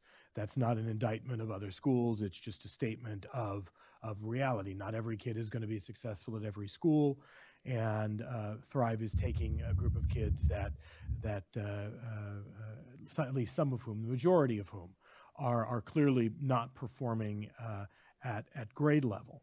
And one of the things that is, I think, compelling about the Thrive story for me is that the level of performance that exists for students when they enter the school compared with 1 year later, 2 years later, 3 years later, and seeing the amount of growth over time appears compelling. And part of that is this idea that if a student comes to you, let's say in 5th grade, and they're reading at the 2nd grade level, then clearly they are not going to score on CASP anything even close to at standard, and as a result, they are clearly not going to do well in terms of advancing the dashboard colors. However, if that student makes 2 years worth of growth, even at the end of that year, they're still not going to do well on CASP, and as a result, they are still not going to thrive well in the CASP scores, but there's something to be celebrated there. And so this multiple measures review that you presented does feel compelling, and this Harvard and UCSD analysis feels compelling because coupled with the Girard Foundation's commentary, seems to indicate that the part of the Ed Code that says that the state board can and should be looking at alternatives to STAR test data when that STAR test data doesn't and hasn't existed, feels like it should legitimately be looked at by this commission and ultimately by the state board. So this gets to my question. One of the inherent challenges in your data appears to be what, for lack of a better word, I'll call transiency. Because looking at cohorts is certainly one very important, valid way to look at performance over time. one of the problems is that when you look at CASP data, a certain percentage of that CASP data represents students who have not been at the school longer than a single year. And therefore, while it is measuring some academic growth and performance for students, it isn't necessarily showing the value add that a school would presumably, hopefully have the longer that a student is enrolled. And so I realize that you may not have these data, and I didn't see this in any of the voluminous data that was presented. So, but I'm wondering if you could speak to the transiency issue and to what extent you are retaining students from year to year, and to what extent that lack of retention and the replacement of students with a new subset of students who haven't had the benefits of a full Thrive education, how that impacts the results. And if you could speak specifically to some numbers or even some percentages that say on a year-to-year basis we are losing 12% of the population, 36% of whatever the right number is, because I can't tell that from the data, and maybe it's there and I'm just not seeing it. But that to me is disconcerting from an analysis standpoint, because then you're not able to really, while cohort data is important, the fact that you're not able to figure out what percentage is dropping off each year and being replaced by a different subset of kids. If you could speak to that, please.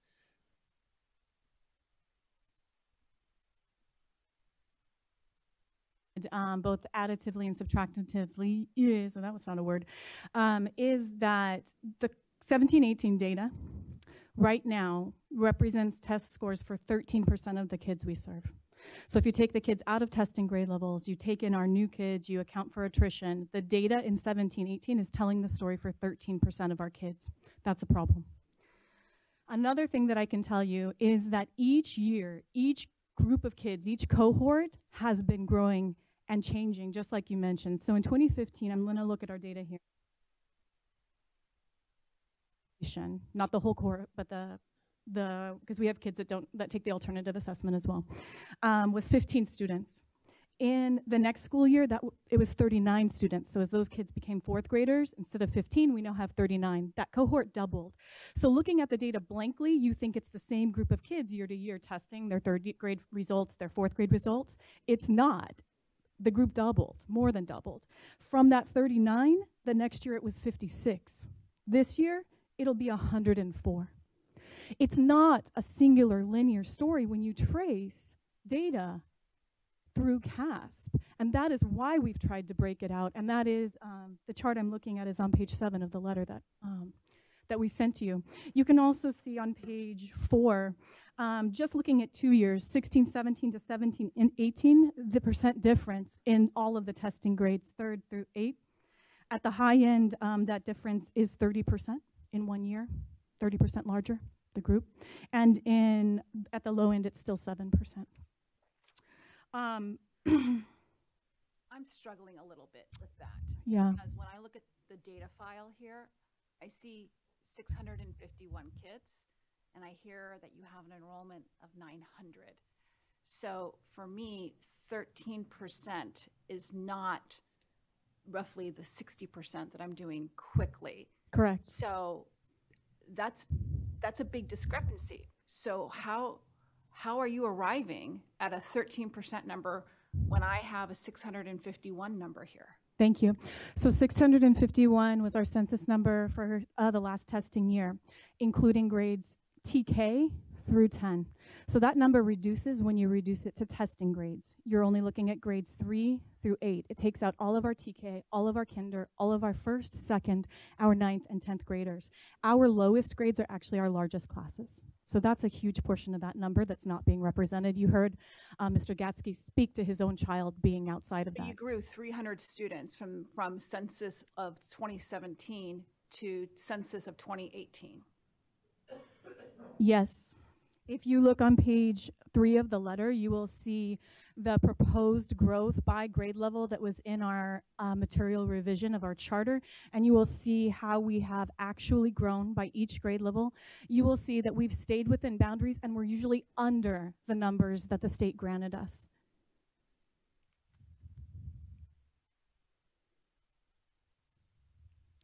Also addressing the question of attrition, we have served populations that haven't stayed in the same location. We've served a high number of military families. We also have served a large population of Somali families, including refugees, that last year relocated to the Midwest.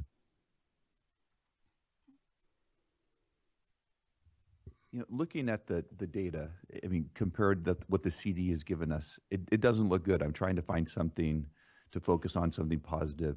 One thing that is glaring is the subgroups, the underperformance of African American, Hispanics, English learners.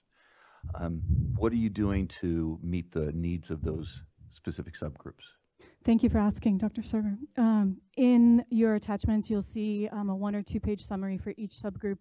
I'll speak to it simply a little bit.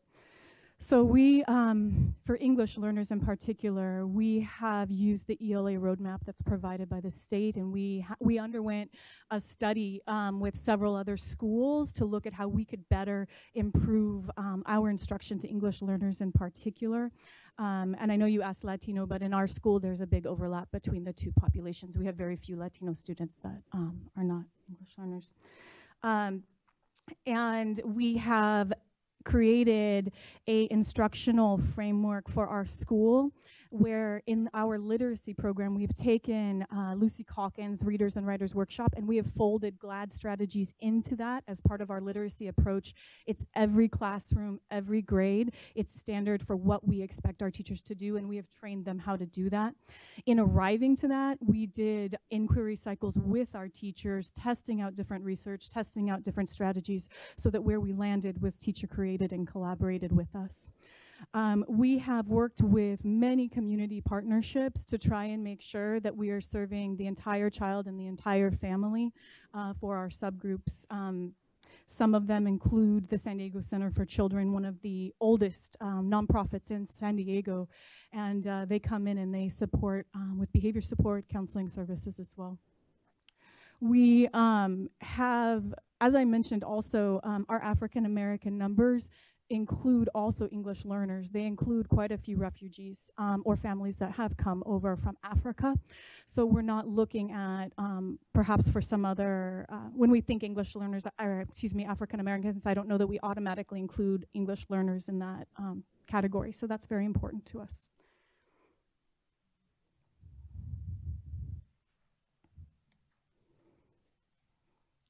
I have a couple questions for you. You mentioned, and just want to verify this, that the numbers of that you have enrolled are currently a little bit less than what CDE had approved through your material revisions. Is there consideration, if you guys were to continue on, to keep those numbers low, to focus on the kids you have? And that leads me to my question about your 5-year plan or improvement plan or instructional plan. I'd really like to hear more about that. I'm looking at it, and I mean, it looks nice on paper, but I want to hear, what is your plan to improve with the students that you have and not focus so much on growth, because that was an accusation that was made by public.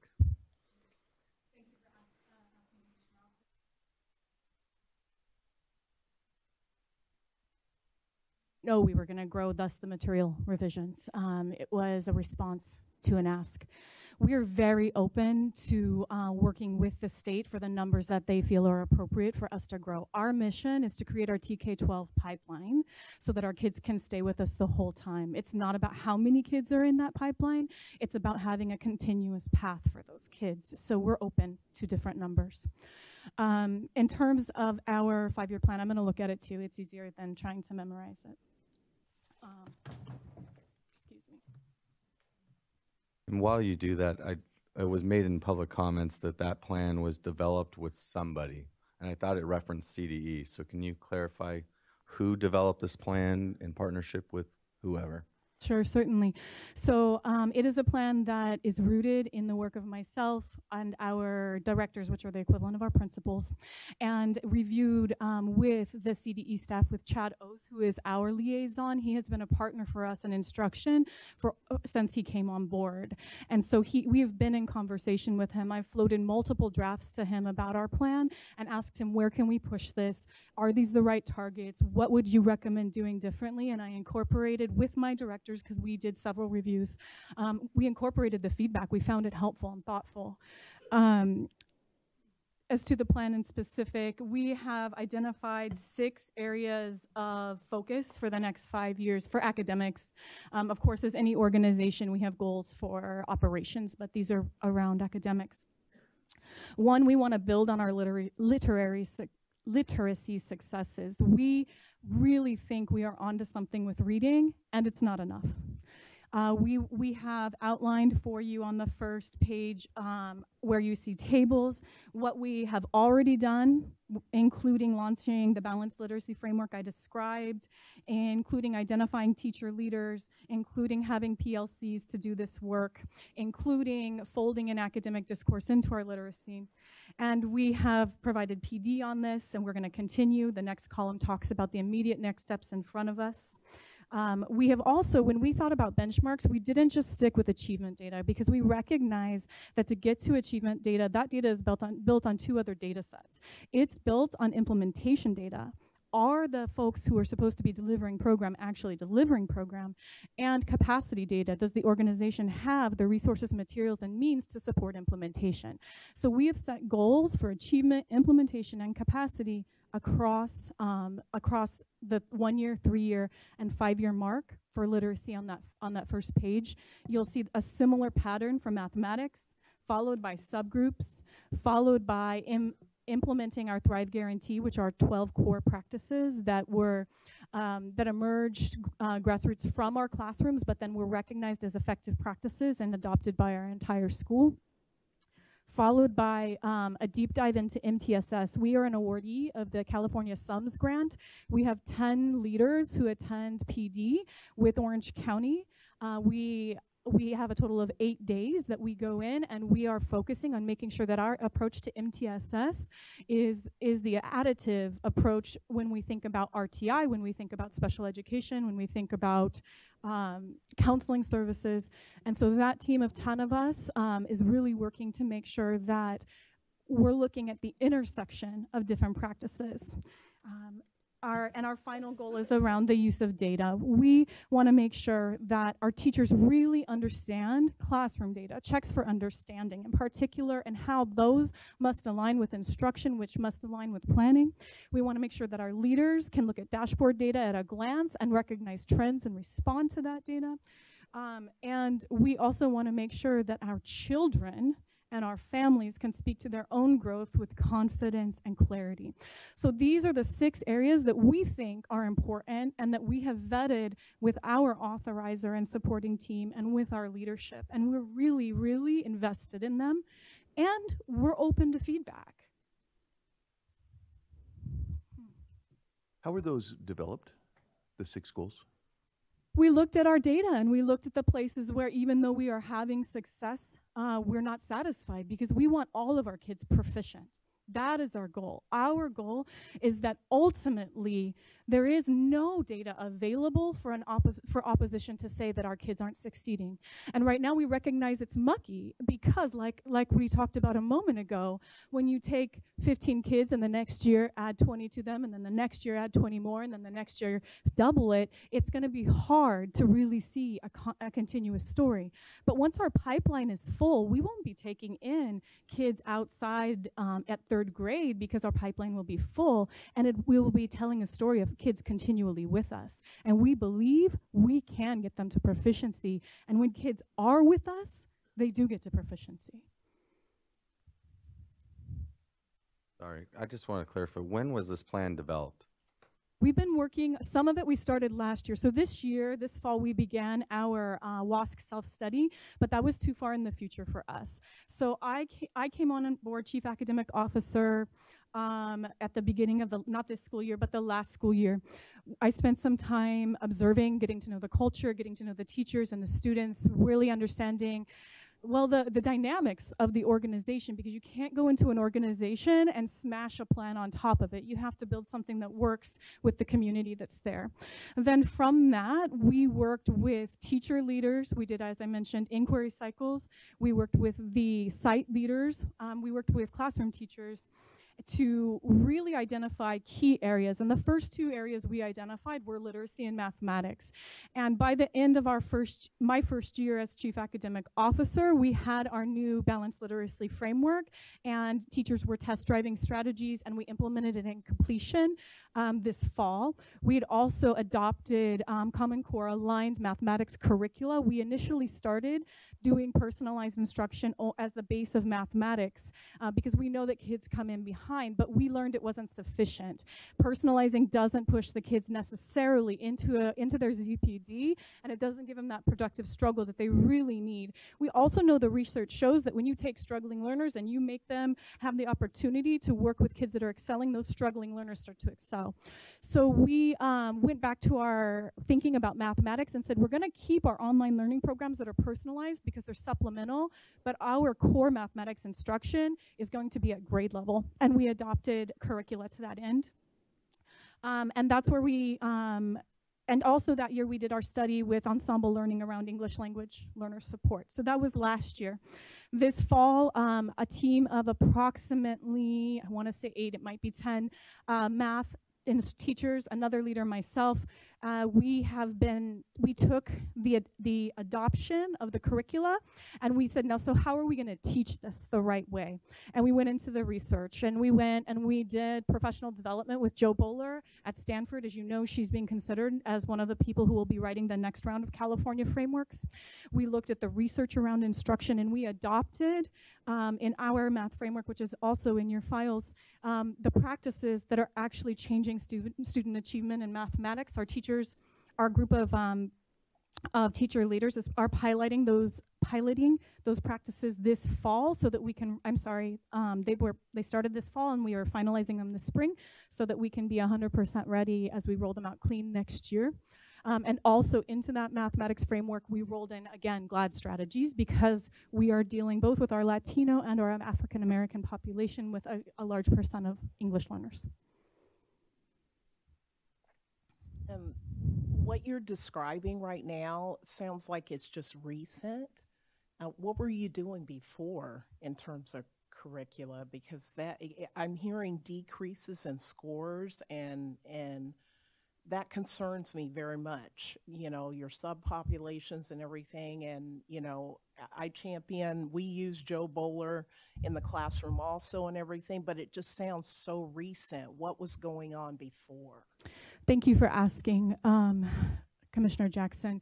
We were keeping to the promises made in our original charter petition. So our charter petition, as approved, has our program on 3 pillars: social emotional learning, project-based learning, and personalized learning. So one of the things we learned, because we're a learning organization, and it's very different to have a school of 45 kids than even to have a school of 250, let alone 600, or now above 900. And we learned that we had a good foundation, but it wasn't enough. It wasn't enough just to personalize and hope that that would go fast enough. And that is why you're hearing a revision in approach, because we looked at what we were doing and what we were succeeding in and where we needed to grow more. In regard to the numbers decreasing, I would again offer that it's not the numbers of the same children decreasing. It is treating a school as though it hasn't changed over time. So many schools that we're compared with, if you look at their total student count and their demographics from 16-17 to 17-18 to 18-19, they're going to vary a little bit, 20 kids, 50 kids, but a 900 student school with a 20% English learner population is still going to be a roughly 900 student school the next year with still a roughly 20% English population. That isn't Thrive's story.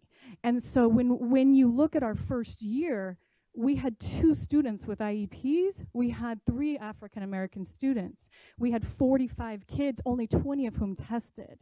And so you're not looking at a decrease of those kids' scores. You're looking at a changing school with new people being added in each year.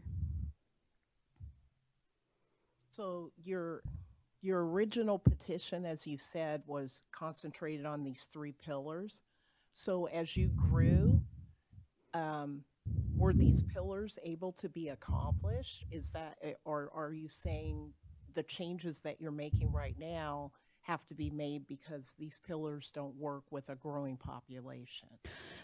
They're additive. So we are proud of the work around those 3 pillars, and we have not removed any of them. We find that project-based learning really engages our children in their community.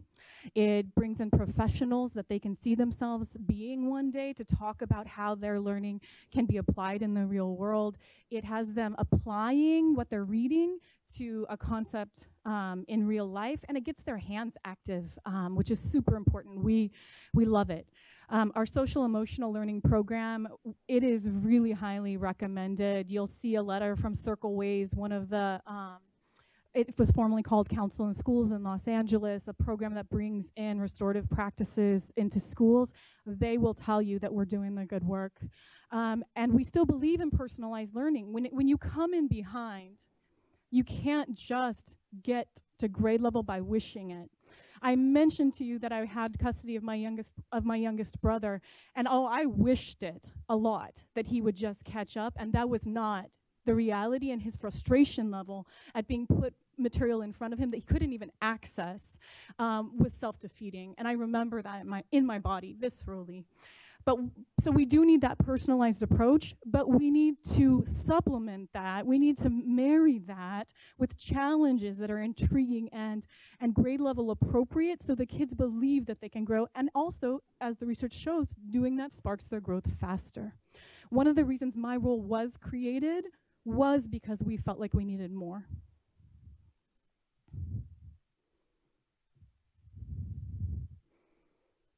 I just need to, I have 2 questions, final questions, I guess. But this is tough because, I mean, you have passionate people.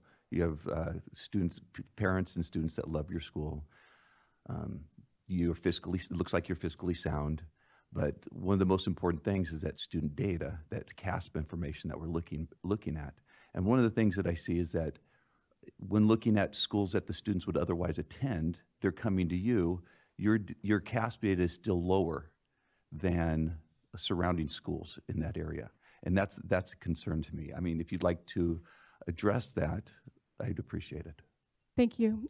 If you look on page 9 of the letter that we offered you, there's a table that cross-references our Prop 39 addresses with the schools that the CDE offered as schools required for students to attend. In the aggregate, that's 15% of our population that would attend those schools. It's not the majority of our students. When you take out the high school that they included, we have no high school data, so I appreciate that less than 1% of our students would attend that school. We don't even have any high school data to compare to that school. So when you take that school out, and when you take out the 2 charter schools, which we like comparing ourselves to charter schools, but they're not schools our students would be required to attend, the CDE analysis only actually talks about 3 schools that our students would be otherwise required to attend. And those 3 schools, as I said, even with the others that I cut, make up less than 15% of where, they are where less than 15% of our kiddos would go. So we found the CDE's analysis of schools our students were otherwise attend. We found them incomplete. And on the following pages, we do offer an additional 3 schools. We don't reject the 3 schools that make up the 15%, but we offer an additional 3 schools to consider when looking at our student data. And they are also schools that our students would attend. It is difficult because the word of mouth of our schools has spread so far that just within San Diego Unified's boundaries, based on our Prop 39 submission, our kids last year would have attended 107 different schools, and this year 117. Okay. And then can you explain real quick the alternative measures that you submitted to CD that show your student achievement? Yes, thank you. So we submitted different analyses of CASP data. So we looked at the children across years, as I mentioned to you, those numbers that you asked me for, how when we looked at them compared to other groups they did on the test last year, we submitted to them DF3 analysis of the schools that we just spoke about. We submitted to them our NWEA MAP assessment results for all 4 years. Oh, let me go back to the CASP data. We had a CDE code change, a CDS code change when we adopted high school. And because our student information system didn't retain students that have gone out of the school, we didn't have a complete set of raw data for our 14-15 and our 15-16 school years. And we worked for a very long time with the CDE to try to get those raw data files. We got them yesterday.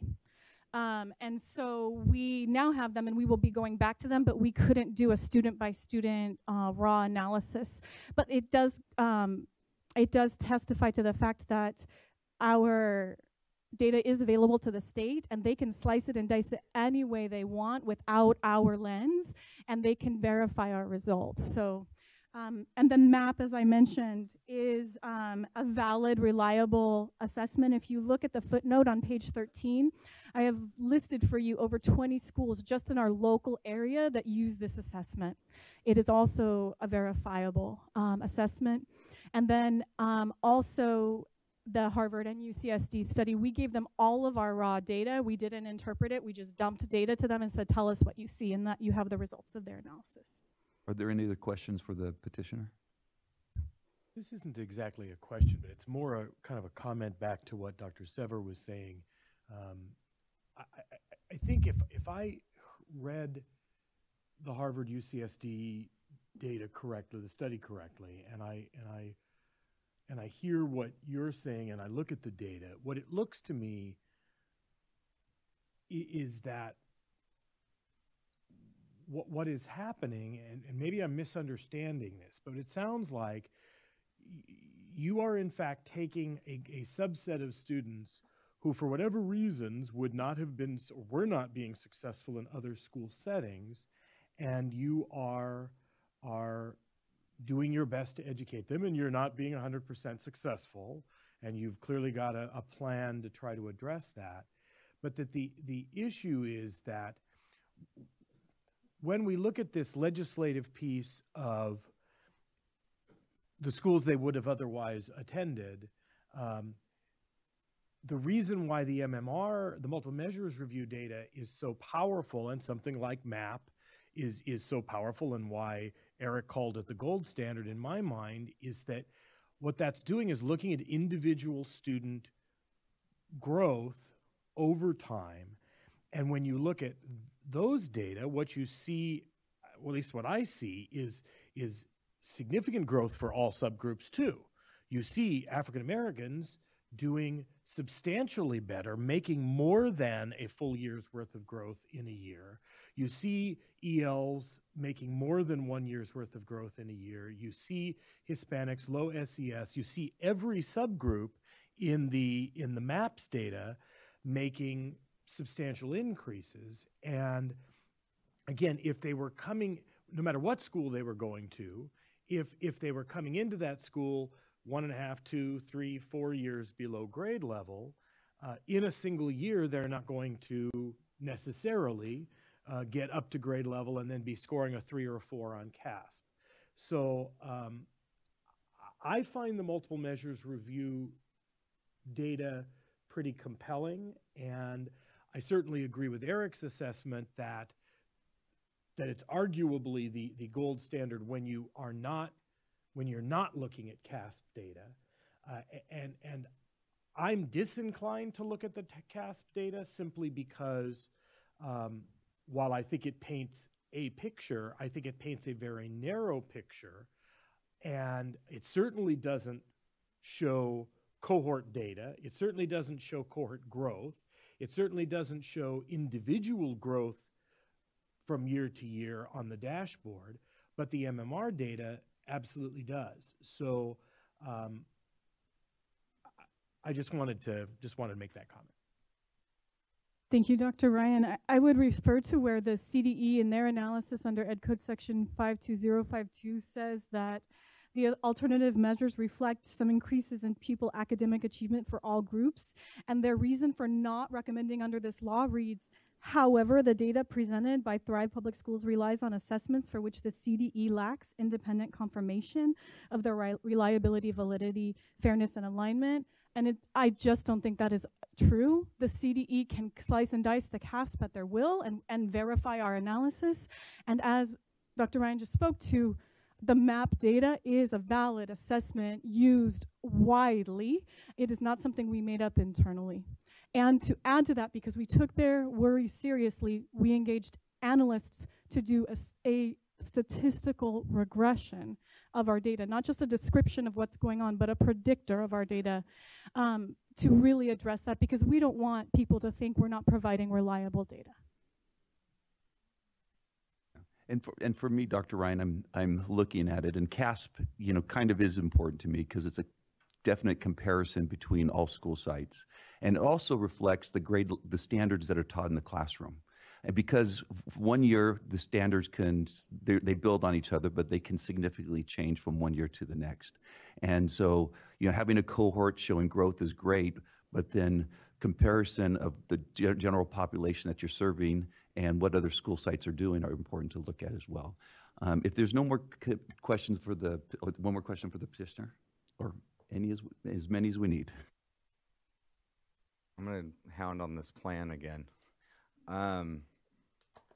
As an operator, I understand where you're at.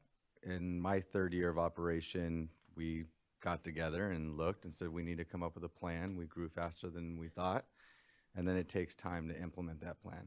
I think you guys aggressively grew, and now you're kind of paying for that because the students haven't been with you long enough to get a lot of the data, and that's why I'm looking at that multiple measures of data. But as my colleague said, it looks like this plan has been implemented fairly recently. What I would like to know is if you have any internal data to show that this plan is working and that you haven't had enough time to serve these students in the capacity that they can. Obviously, there's demand, or you wouldn't have grown to where you're at now. And you guys, sounds like you're trying to address that demand and support them when they're coming in behind. But I need data to show that this plan that you guys have developed, if it was in partnership with CDE and others, that it's going to work. So can you give me recent data to show that this is working? Thank you. So this is a plan, this is our go forward plan that we developed this fall that was in process even a month ago. The part of it that isn't new is our literacy framework. That's what we launched last spring. And the UCSD Harvard analysis includes MAP results from that, and it shows our growth. Like, we are making reading growth across grade levels, across subgroups. And the other pieces of this plan, they are what we agreed to very recently, as here's where we're at and here's where we need to go. So it isn't a fully implemented.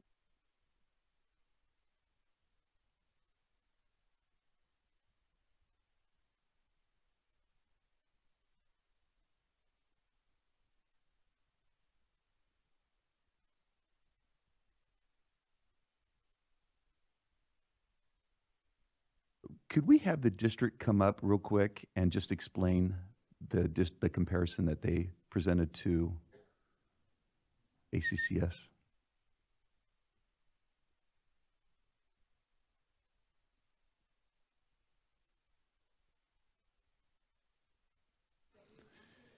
Just regarding the comparison schools.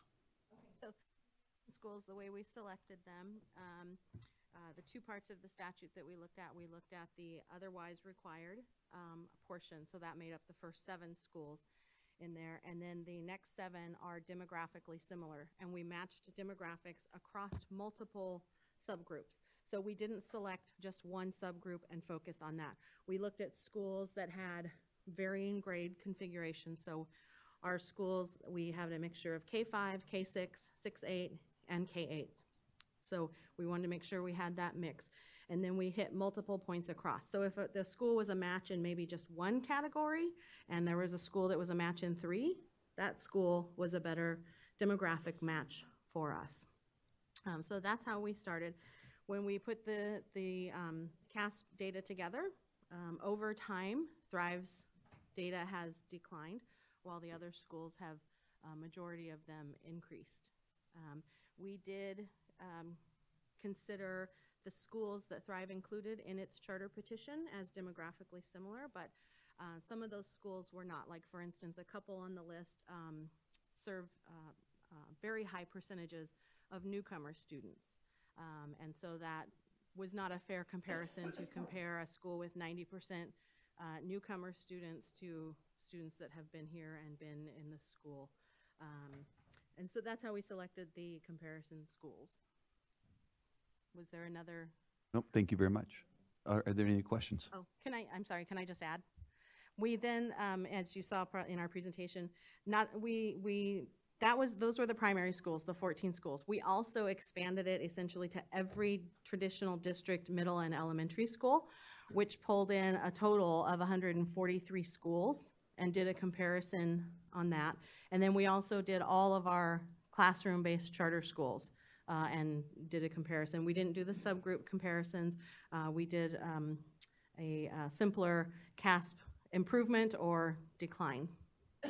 And even when we look at pulling in all of those schools, Thrive on the CASP data outperformed very few of them. And we are really concerned about the downward slide, as opposed to not even a roller coaster that we see with some of our schools. It's a downward slide. I don't know, may I comment on some of the items, or no? Wait for questions. Let's wait for questions. Thank you. Please. Well, I'm interested in your analysis of their argument that you're not comparing apples with apples, that the downward slide is predicated on the belief that you're using the same set of kids. And their argument is they're not using the same set of kids. So could you comment on that? So I would say that when we do our comparisons, we looked at district and charter schools. And so in every school, there's going to be some students that aren't tested. Some schools will have lower retention rates than other schools. So that always kind of plays in as a factor when we look at the schools. So, but that's not specific to Thrive. So every school is experiencing that to some degree. We have some schools that serve very high percentages of military families, and so they have new students coming in quite often and throughout the year.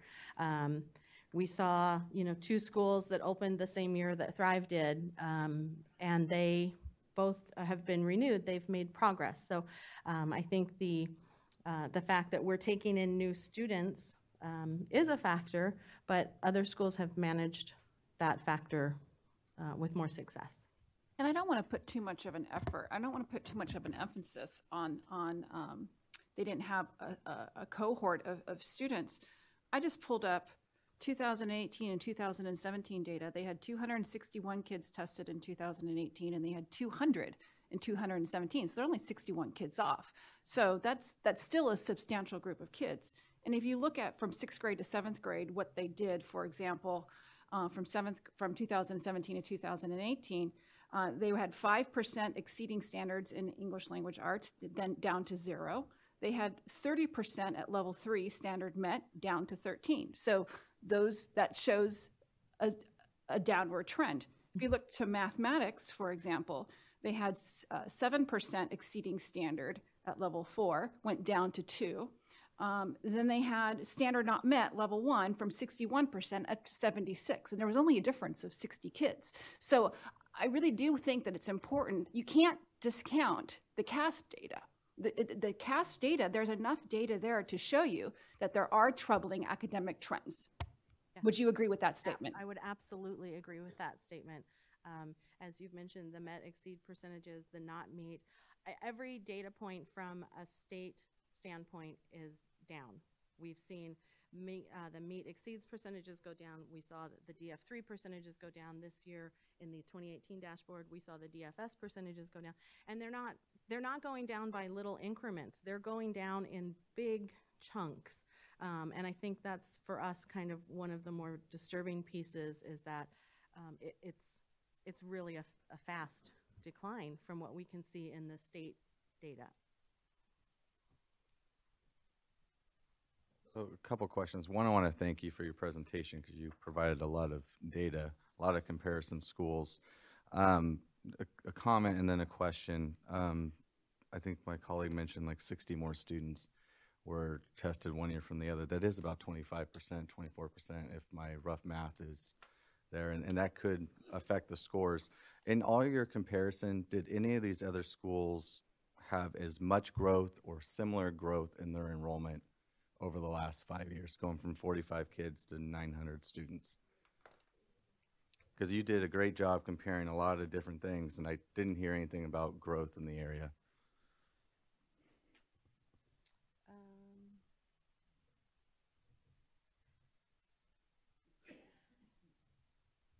I would say these are, the charter schools would have had the largest differences in growth.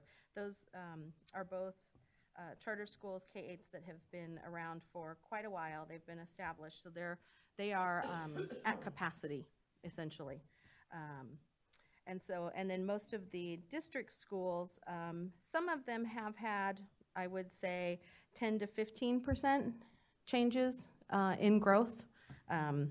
Not the exponential growth that Thrive went to the State Board of Ed and sought out. But from what you've been able to see, none of the comparable schools had roughly a 20 to 25% increase in the amount of students that were tested from one year to the other? Sorry, I flipped off the page.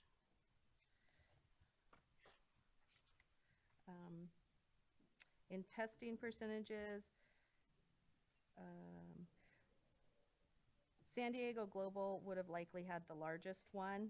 It might have hit a 20% difference, but the district schools listed would have been fairly standard. Some of them are at capacity, and so they've been that way for a long time, so that number hasn't changed. Is there a page you're looking at on your presentation? Oh, I'm sorry. just No, looking this for- is in my Oh, your November notes. 13th. Okay. Actually, it would be in the November 13th board item from San Diego Unified, page 4. Okay, thank you.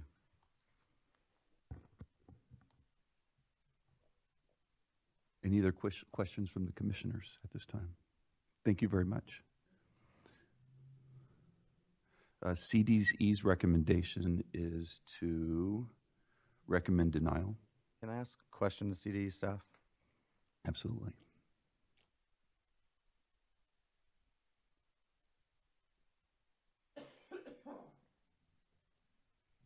Thank you. They mentioned there was 2 other material revisions. And during those material revisions, it's basically looking at the entire charter petition. Again, their soundness and all those different things. I tried finding it, and maybe I can't navigate the website very well. But were there any conditions of approval, concerns during those material revisions that came up from CDE staff, or conditions the state board put on them with their material revisions? No. You're right. Let me explain a little bit about a material revision. When material revision comes to CDE staff for analysis because they want to change something in the original charter petition approved by the board, CDE is charged with doing a whole new review again. So we do go back through the petition. We look at specifically what the school is asking us to review, but we look outside of that as well. And then we also, of course, look at the fiscal viability of the school, a little bit of background information from the school if they've been with us for more than a year or so. But we do take all of that into consideration. So when Thrive came back the first year, which was in, I believe, March, let me put this up here, which was in May, the first, thank you. So the first year that when they came in, for the material revision, they came in because they had a need to revise the build-out plan. What had happened is in the original petition is they only wanted to start with grade K and grade 6. And when they found they started to implement that was not going to meet the community's needs. So the director wanted to come back and build that out. So CDE at that point did not have any concerns about that build-out plan, because really what they were doing is they were just adding, instead of growing from like K and then 6 and the next year adding grade 1 and then grade 7, they were going to try to propose a build-out plan that met the needs more of the parents who had younger kids and older kids. So that was the first one that came back. The second one was really to build, I believe, the high school program and to add grades 9 through grade 12. So when that was approved, once again, the board approved that without any conditions to it or didn't have any concerns. That is what happened when they added grades 9 through grade 12, is when the policy at CDE is you change the CDS code, and that's where the change in the CDS code came when they added the grades 9 through grade 12. Couple more questions on that. Did it come with CDE's recommendation for approval? Yes, on both occasions. Okay, and then each time they're adding grade levels, you're looking at the educational program for soundness. There were no issues with the educational program for soundness at that time? No. Okay, and then the last question was, just to clarify, you said they started with kindergarten and 6th grade? I believe the first year of operation was, and she could speak to this better, Thrive petitioner, but it was starting with grade K and grade 6, the first year of operation with their 45 students. Okay, thank you.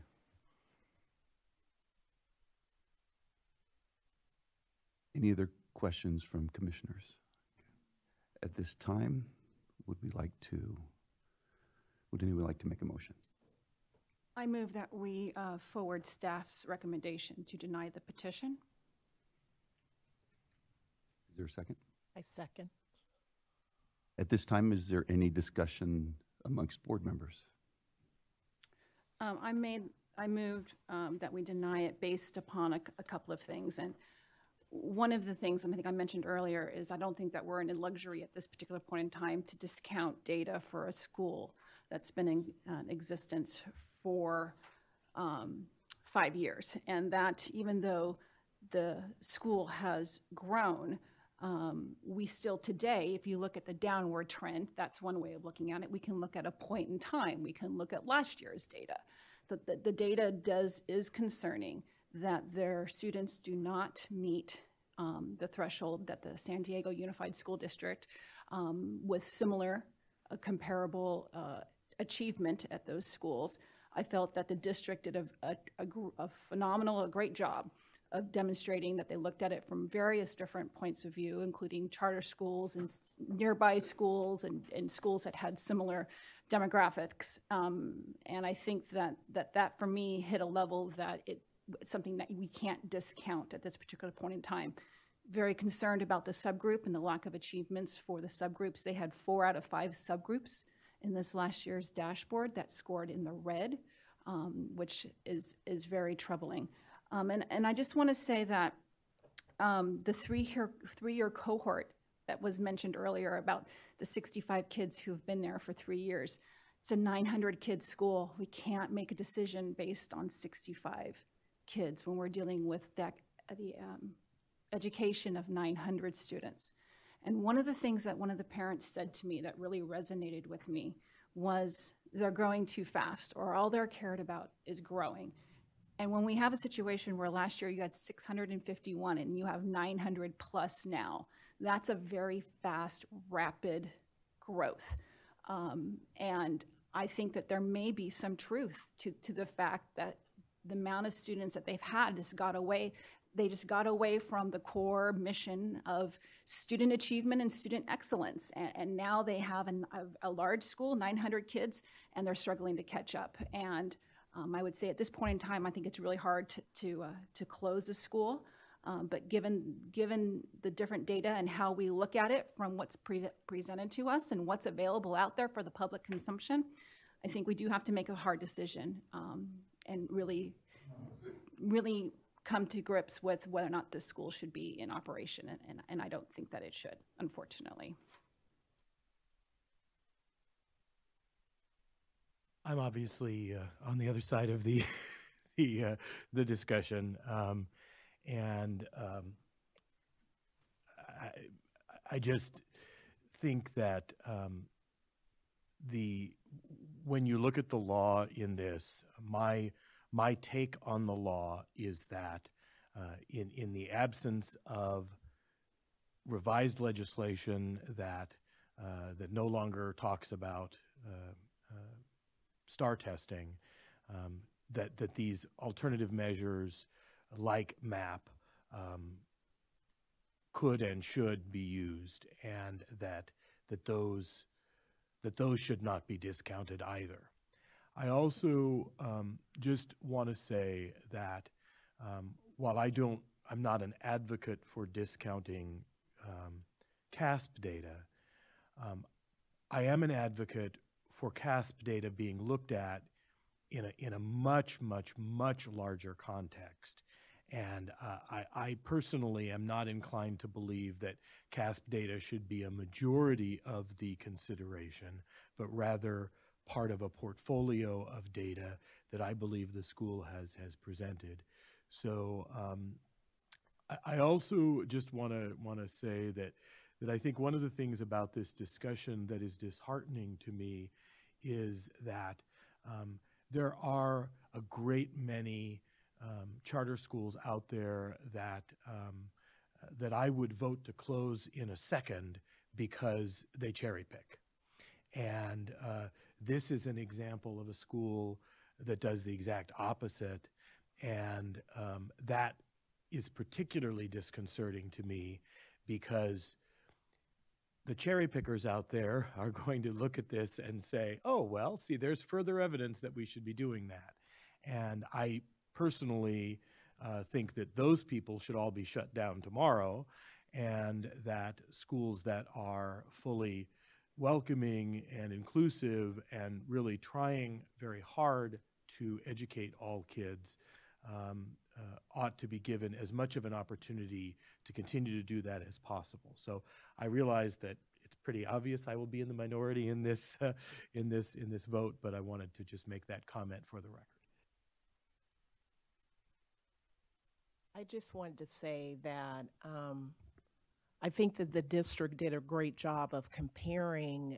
For me, my whole experiences in district schools, 34 years, and to compare not only district schools but other charter schools in the area, and have those schools, doing pretty well. And obviously, district schools can't cherry pick. We take all students, and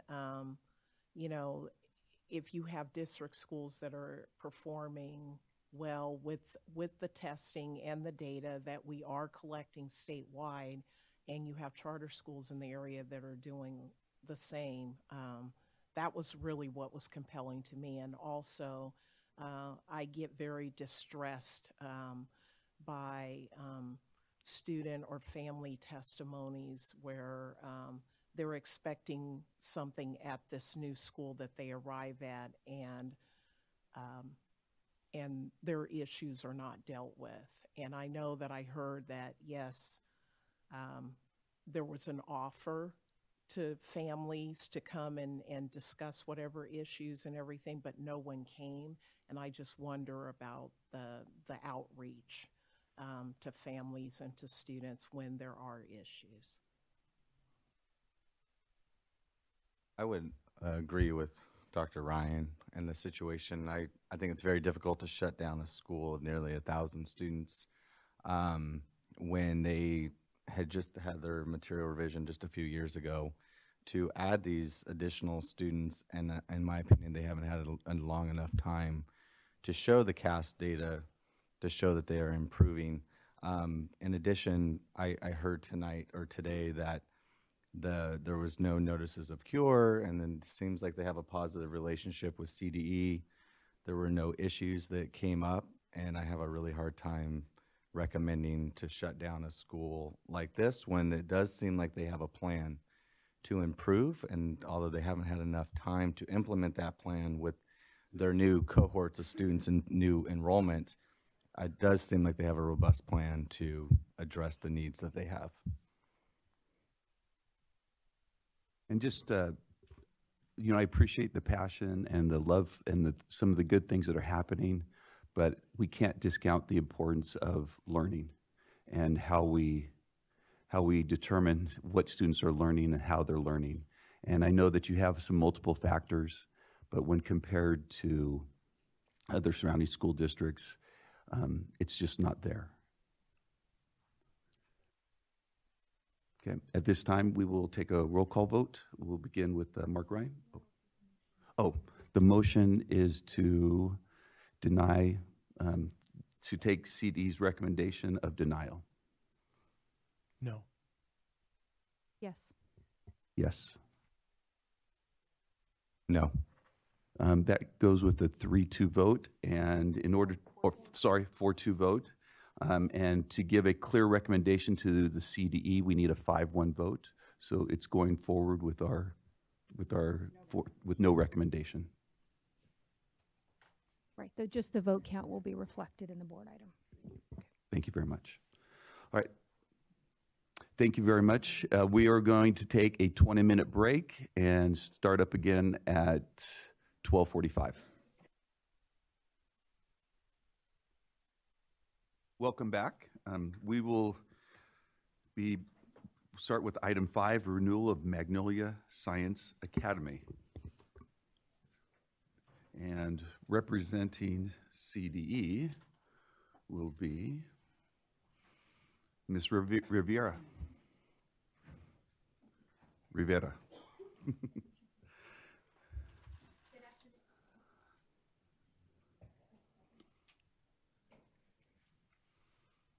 Good afternoon, Chair Sever, Director Constancio, and Commissioners.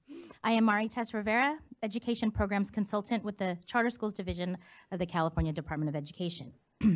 Item 5 is an appeal for the renewal of Magnolia Science Academy, Santa Ana, which has been a State Board of Education authorized charter since 2014, with the current term ending in June 2019. As an SBE authorized charter school, MSA-SA was required to submit a renewal petition to the authority that originally denied the charter. Therefore, MSA-SA submitted a renewal petition to the Santa Ana Unified School District. On October 9, 2018, the Santa Ana Unified School District denied the renewal petition by a vote of 4-1. Subsequently, if a governing board of a school district denies a renewal petition for an SBE authorized charter school, EC Section 47605K3 permits the charter school to submit the renewal petition directly to the SBE. MSA-SA submitted its renewal to the CDE on November 19, 2018. The CDE proposes to recommend that the SBE hold a public hearing to approve the charter petition to renew MSA-SA, a transitional kindergarten through grade 12 charter school under the oversight of the SBE, based on the CDE's findings that the petition is consistent with sound educational practice and does perform overall at least equal to its comparable district schools where the majority of MSA-SA pupils would otherwise attend. The MSA-SA charter petitioner is demonstrably likely to successfully implement the intended program, and the MSA-SA petition provides a reasonably comprehensive description of the 15 required charter elements. Additionally, since API has not been calculated since the 2013-2014 school year, EC Section 52052F allows the authorizer to make a determination of for the renewal of a charter based on alternative measures that show increases in pupil academic achievement for all pupils school-wide and among numerically significant pupil subgroups. To be clear, the MSA-SA petition met the renewal criteria pursuant to EC Section 47607. Therefore, an analysis of alternative measures pursuant to EC Section 52052 was unnecessary. Nevertheless, the CDE reviewed the alternative measure information provided by MSA-SA and determined that the alternative measures proposed by the school, EL reclassification rates, graduation rates, A through G completion rates, advanced placement exam scores, average daily attendance percentages, suspension and expulsion rates, and the California Charter School Association Accountability Framework reflect increases in pupil academic achievement for all groups of pupils school-wide and among numerically significant pupil subgroups. shall be used pursuant to EC Section 52052F. MSA-SA has maintained a good financial standing under SBE authorization over its 4 years in operation. The budget and multi-year fiscal plan is sustainable and fiscally viable, with positive ending fund balances and reserves above the recommended 5% as outlined in the Memorandum of Understanding between MSA-SA and the SBE.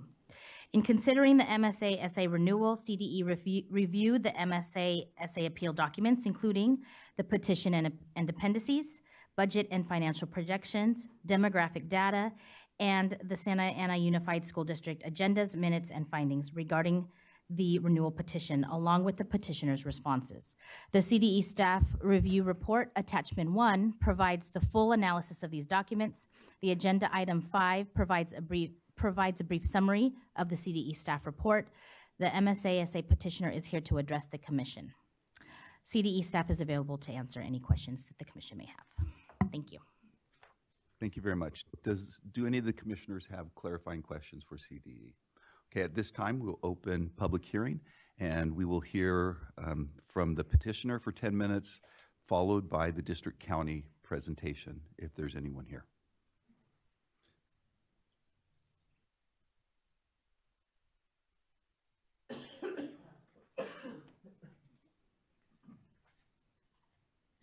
Is one of these?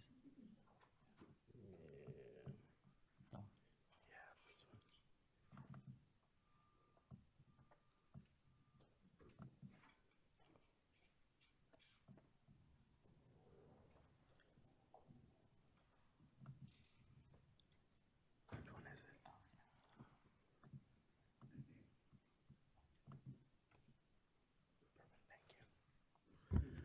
Good afternoon, Commissioners, Director Constancio. My name is Alfredo Rubalcaba, CEO and Superintendent, Magnolia Public Schools. I want to thank you for the opportunity to allow us to speak about our wonderful school. I also want to thank CDE staff who've been very helpful throughout this process in our 5 years and in this renewal process. Today, you're going to hear from a variety of people from our community in Santa Ana, from our leadership team, to our families, alumni, and our actual board member from Magnolia. The first thing I think is important with this is that this school has thrived on just a very collaborative effort from all stakeholders. And to exemplify that, I think our facilities currently in Santa Ana were paid for Prop 1D funds that were awarded to us from the state. And also through private financing, we were able to build our gymnasium through a tax-exempt bond. And why that's important is because when we started this process, even before our 2014 renewal from the State Board, we spoke with families from Santa Ana, Costa Mesa, and the surrounding areas, and we said, we're going to get you facilities. Just hang on tight. We're going to get you facilities because that's what we promised, a state-of-the-art complex so we could educate and make sure that kids thrive.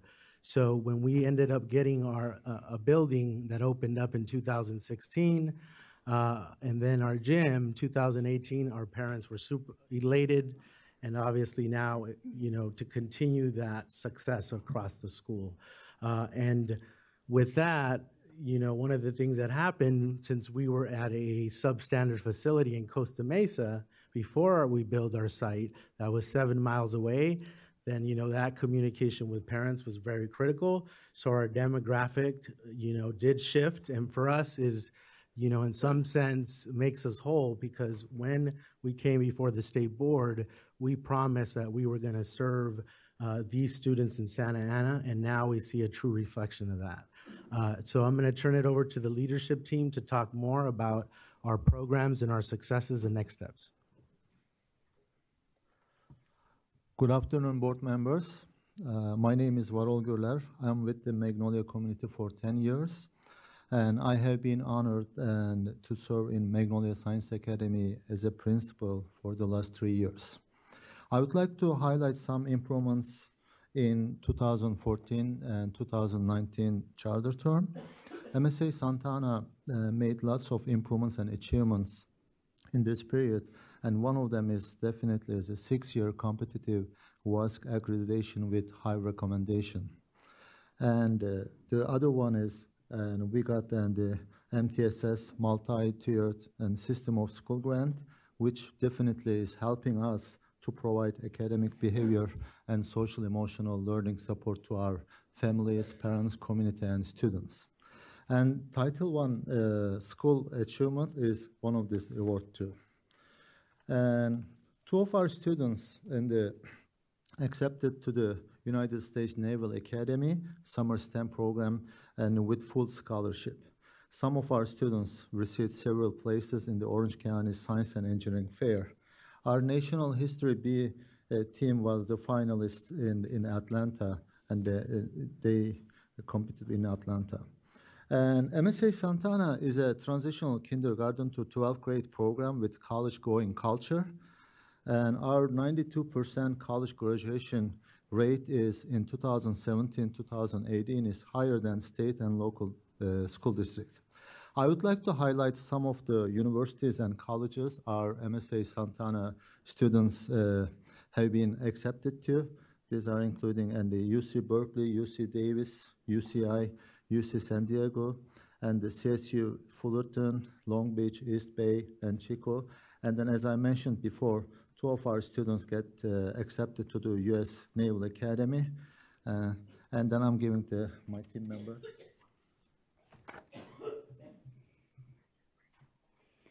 My name is Kobe Luciani, and I'm a founding teacher of Magnolia Science Academy, Santa Ana, where I taught English for 8 years, and now I am the secondary dean of academics. MSA Santa Ana has historically outperformed local district averages in the English Language Arts, or ELA, section of the SBAC.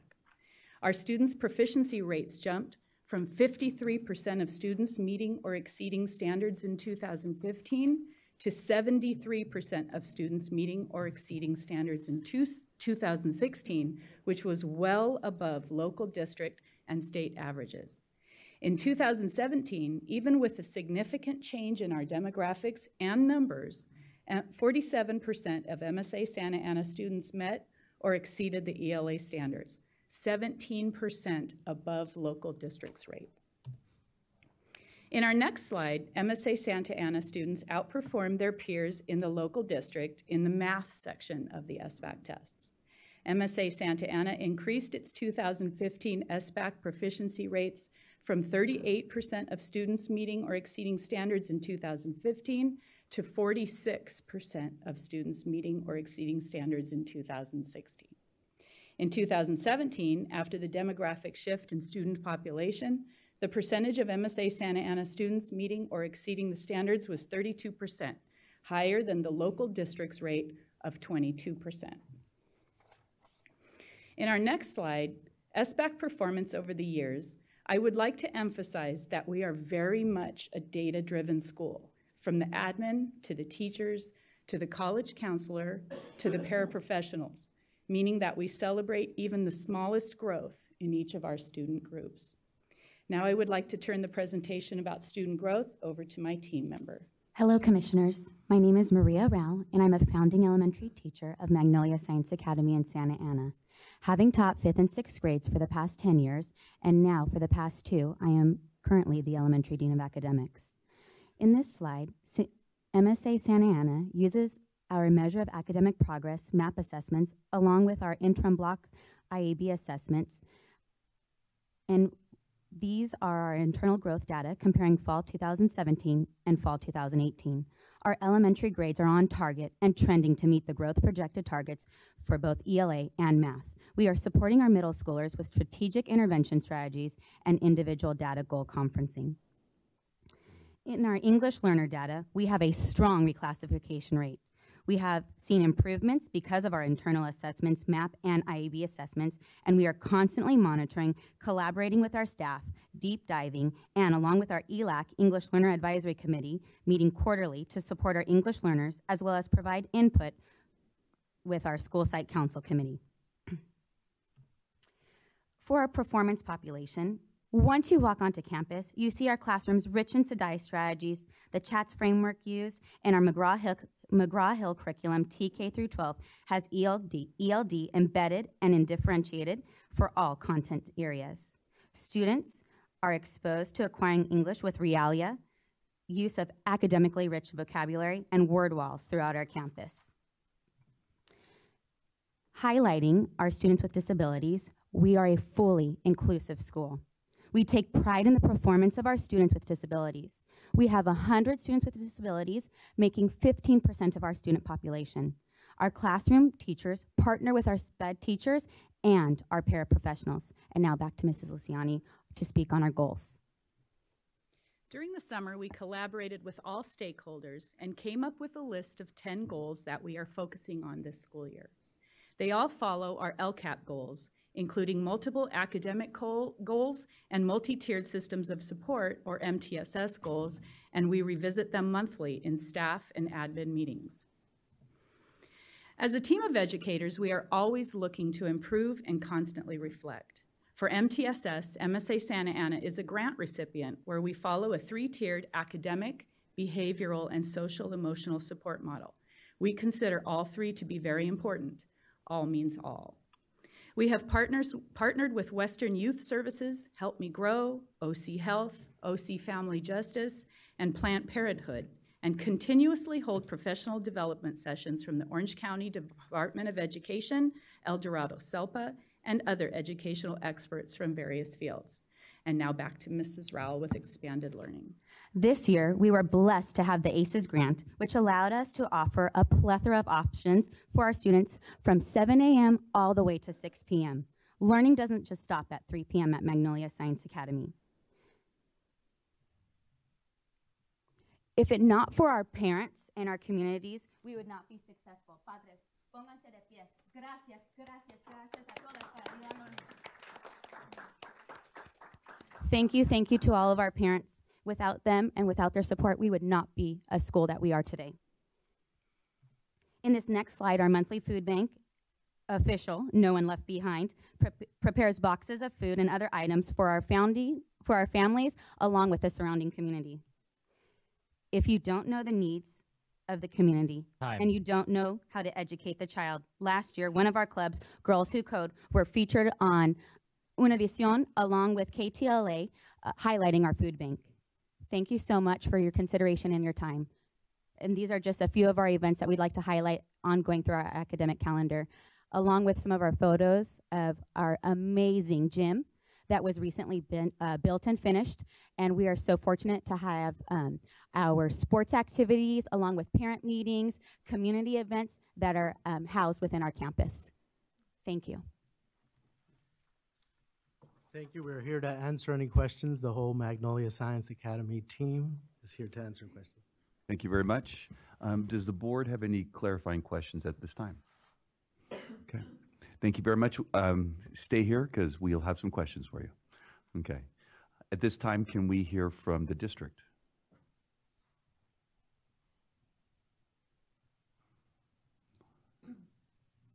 All right. Well, perfect. Commissioners, do you have any questions? Or, sorry, we go to public comment. Thank you. Okay. At this time, we will close the public comment and move to close the public hearing, and we will move to public comment. Jonathan? Please line up Ona Keller, Stacy Lassiter, Cynthia Ramik, Sabrina Lozano, Mirari Chavez, Anita Davis.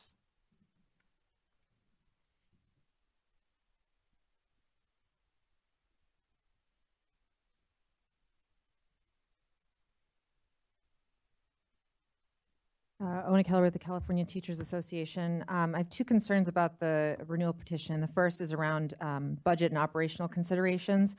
They've built a facility for 1,100 students, but only have 895 students by 23-24. They currently only have 670 students, so they're 60% full. Kind of wondering, are they paying for the other 40% of the facility? Like, what's going on? Why is there such a huge facility and so few students? They also have 6 administrators for less than 700 students. And they have a budget reserve of over $7 million, 85% budget reserve. Wondering why they're not spending it on education. On the dashboard, switching to academic concerns, on the dashboard, they're in the orange for every student group. EL, Hispanic, SED, and SPED. They've declined 6.5 points in ELA. They've declined 18.9 points in math.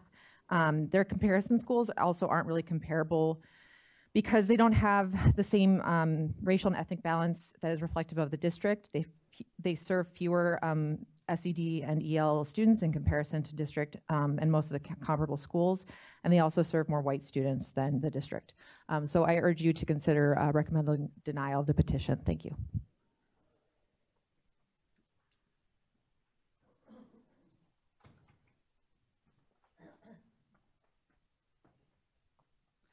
Good afternoon. My name is Stacy Laster. I'm the School Site Council President at Magnolia Science Academy in Santa Ana, but more importantly, I'm a proud parent of an 11th grade student at the school. This school is an excellent fit for my family and others in our community. I would like to share a couple of the many reasons why. Once a month, our kids collect, box up, and help distribute food to the surrounding community in conjunction with the No One Left Behind Food Bank. They learn critical empathy skills while helping the community. Another example, the school offers a year-long program called College for Parents. There are monthly workshops so that we as parents can understand the challenges of the college experience. Topics include learning how to manage time effectively, navigating the application process, how to find financial aid and correctly submit a FAFSA application.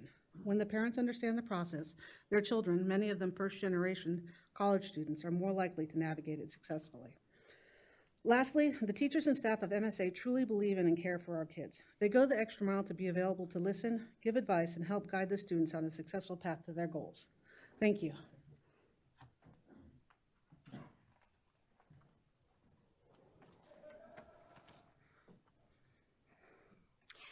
Hello, Advisory Commission members. My name is Cynthia Ramirez, and I'm a proud parent of a 9th grade student here at MSA Santa Ana.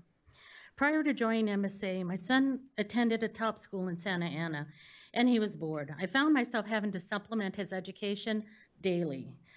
From the day he started at MSA Santa Ana, he was empowered to grow, and he hasn't been bored a day since. My son Ivan is going on his 4th year at MSA and has shown tremendous academic growth, so much so that he has completed most of his high school math requirements by his freshman year. I can attribute his success to MSASA's academic model, which uses the latest and most innovative tools to maximize the ability to specialize and personalize the path for education for each and individual student. It's been wonderful for my kid. Thank you for your time.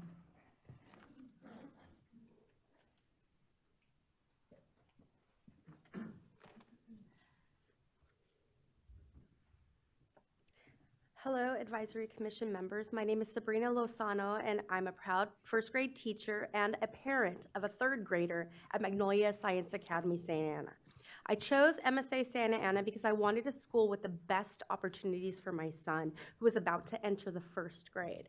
I attended a local event in Santa Ana and met a parent with a son who had the same academic and social concerns for her son that I had. Our sons were academically advanced, with social challenges which led to behavior issues due to being bored in school. The mom said it was a life changer for her son after enrolling at MSA and wished it had happened sooner for him, so I knew I had to get my son in this school. MSA Santa Ana is different because the staff is different. The teachers genuinely love the students and advocate for them. I feel that the parents at MSA who want to be heard are heard. I'm able to make suggestions, and as a parent, I feel heard. I believe that at MSA Santa Ana, parents are heard. Thank you for your time.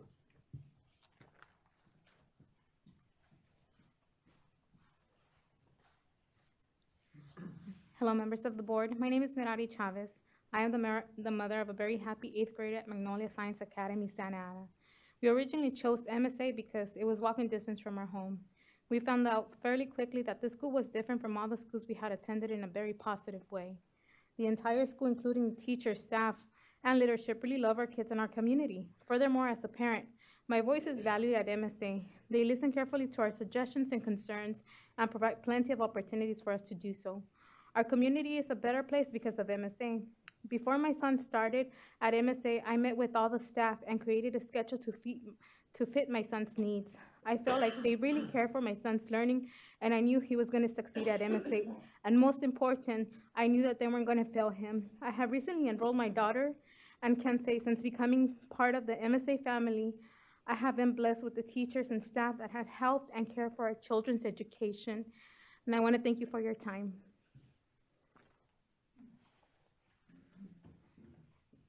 Please line up Isabel Perez, Jose Sendejos, Olympia Beltran, Sandra Cavarrubias.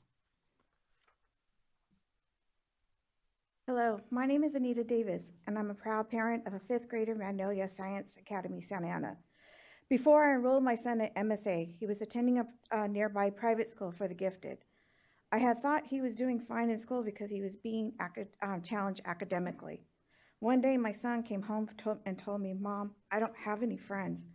My heart broke. No parent wants to hear that your child's alone and unsupported at school. My son was being made to feel like he did not belong. I knew I needed to find a safe, socially nurturing environment for him. I found MSA and heard about the great community and high graduation and college-going rates.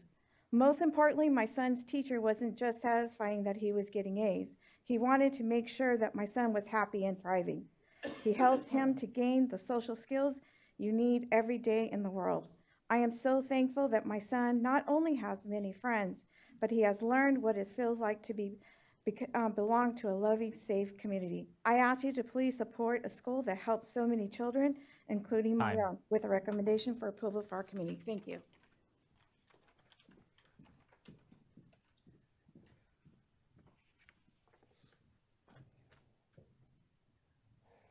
Hello, my name is Isabel Perez. I am a proud parent of an 8th grader at Magnolia Science Academy. Our school is a very tight-knit community. Some would even call it a family. And as a family, Magnolia takes care of their children.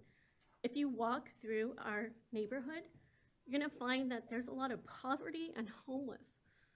Our kids see it, and some of them live it. Poverty is real, and it is hard for these kids.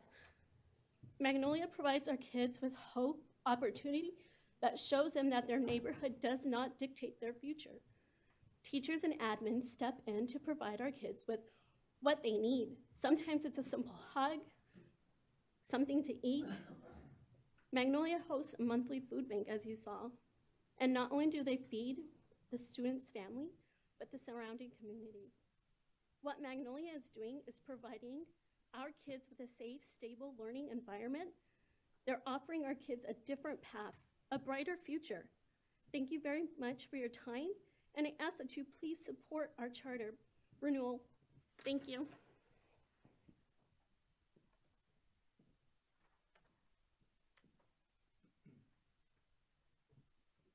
Hello, members of ACCS. My name is Jose Sendejas. I am a parent of a 1st grade student at Magnolia Science Academy. My son has been with MSA since he was in transitional kindergarten and is now at 1st grade. The number one reason why we chose MSA, this was because we knew that the school would help our child both academically and fundamentally. With the small classes, my son has been provided the assistance and guidance to help set him up for success. My child has been taken, taken care of very well. At one point, we were thinking we were going to have to change my child to another school based on the fact that we had scheduling conflicts. But the staff members came up with a plan to help us out as working parents, and we were able to help keep them there in that school, and we're eternally grateful to MSA for that help and kindness. Our voices as parents at MSA is extremely important to us. Based on our child's critical learning as they go through life. We're heard as MSA, and that is very important to us. Thank you for your time.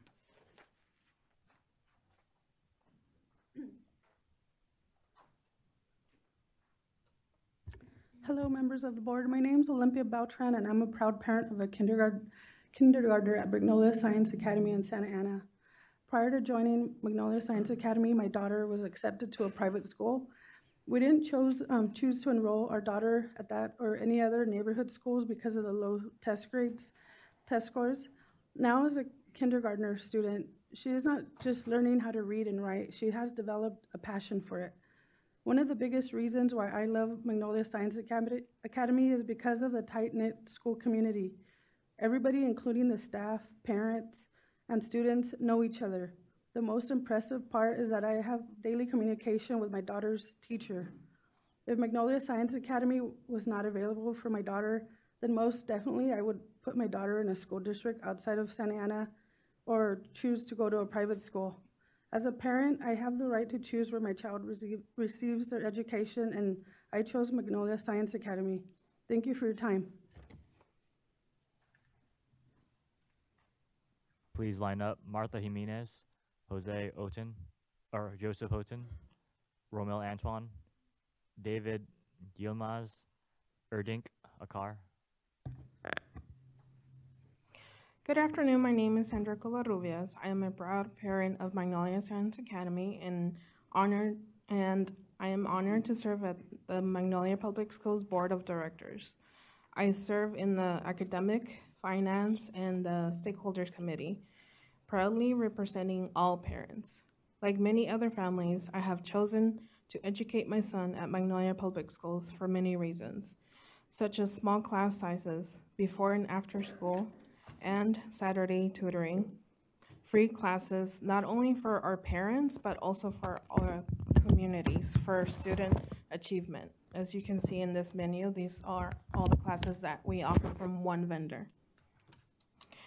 To just name a few. Our home visits from the teachers program, which let us know that we are a team because it takes a village to raise a child.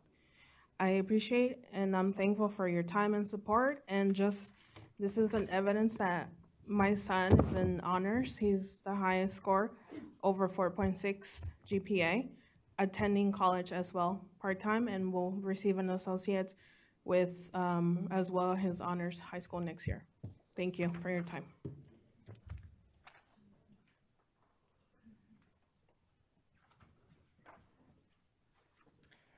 Hello, my name is Martha Jimenez, mother of Rex, second grader at Magnolia Science Academy. I want to share with you how Magnolia goes the extra mile for our kids. Everyone from the teachers to coaches to administrators make our children believe that they can do anything and be anyone they want to be. Not only do my son's teachers care about his education, but they also care about his overall well-being and happiness. They care if he's engaging with other students. Is he smiling enough? Is he picking up the material, or does he need extra time? Best of all, they do it with joy. If you don't address these things, our kids will not be able to tackle the important things later in life. This school is such a unique gift, not only to my family, but other families in our community. That is why I ask for your support in recommending approval for our charter petition. Thank you.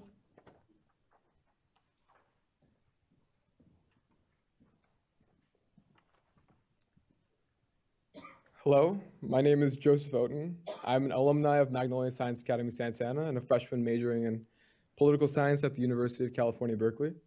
I've been in front of this board 2 times before, and when I heard that I would be able to represent my alma mater once again, and as soon as my professor stopped lecturing, I got in my car and drove here to speak with you today. I can comfortably say that my transition to Berkeley was as smooth as it was due to my time at MSASA. That time began in 2012 and lasted until 2018, my senior year. 6 years. Enough time for anyone to question why they are where they are. So why was I at MSA? I've come to the conclusion that I stayed and wanted to stay at Magnolia Science Academy because I saw room for growth. When the entirety of the school was operating out of half the building of a church, there was no way our school could get any smaller, so growth was all I could think of. The same when I started our school's first student-led club, the same when I became our school's first president of the associate student body. Faculty never failed to support each of my endeavors and go above and beyond in doing so. Even staying after school for hours a week to facilitate and advise the many clubs I was able to join in our school. So I ask you today to please allow future students to grow. Thank you.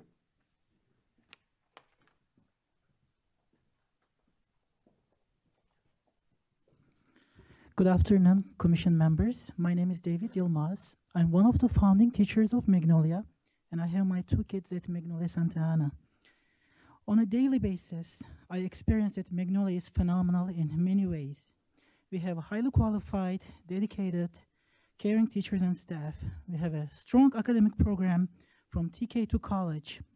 We have intervention, support, enrichment, acceleration programs available for all students, and many, many opportunities for parents and students to connect with the school. This school has a vision to nurture well-rounded, socially responsible, educated citizens, and it is getting results, which makes us all proud and hopeful and inspires us to do our best as students, teachers, and families every single day. Please continue to authorize this wonderful school. Thank you.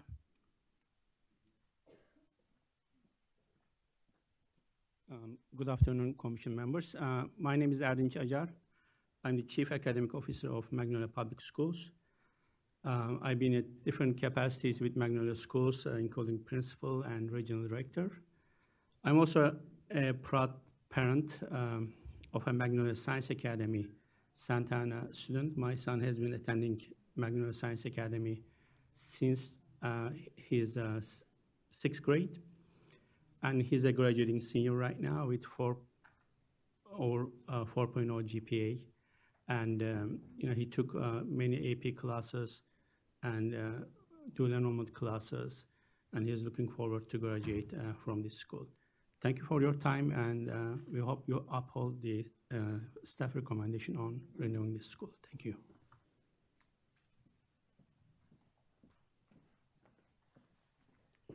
Commissioners Ramel, Antoine again with the Charter Schools Association. I want to thank CDE for their thorough review of this renewal petition. The association stands behind Magnolia Science Academy, specifically around their academics and accountability. We've done a thorough assessment of their academics and see that they fall above all of the metrics and meet the legal standard for renewal. It's also clear that there's a lot of community desire and support for this school, and their continued existence will continue to fulfill the Charter Schools, the intent of the Charter Schools Act. Please recommend approval. Thank you.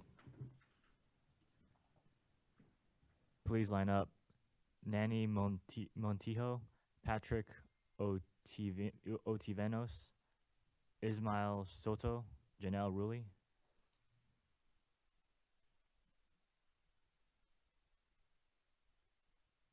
Hi, good afternoon, everybody. My name is Nanny Montijo, and I'm the Chief Financial Officer of Magnolia Public Schools. I would just like to mention that in addition to all the accomplishments that our academic team has mentioned, on the finance side, we have been the last 2 fiscal years, 2016 and 17, and 2017 and 18, we have received a very clean audit with 0 findings from our external auditors. I would like to extend our thank you to all the CDE staff for their support and their recommendation.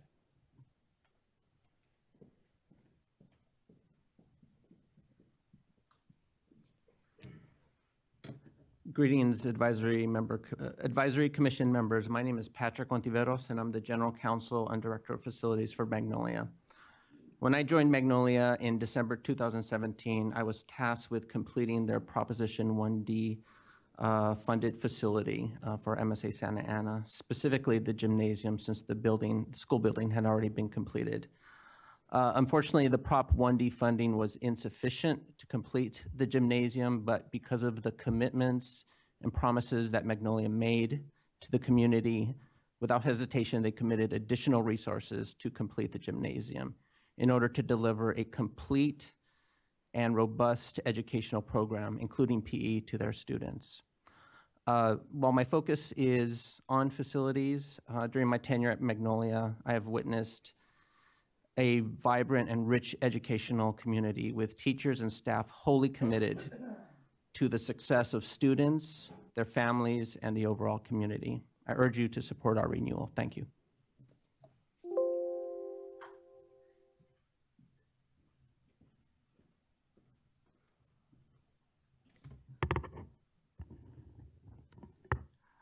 Hello, Advisory Commission members. My name is Ismael Soto. I am the Director of Partnerships at Magnolia Public Schools.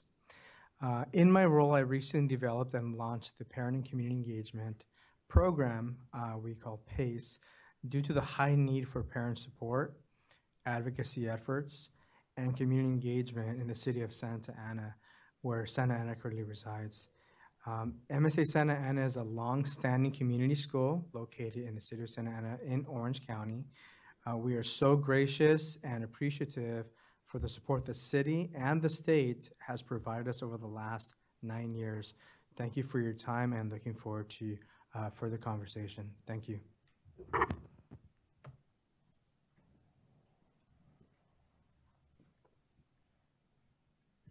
Good afternoon, Commissioners. Janelle Rulli, Young Mini and Core. I was planning to kind of take a walk through the district's findings, but I think I'll leave that to the side for right now. Affiliate my comments with Romel's from CCSA.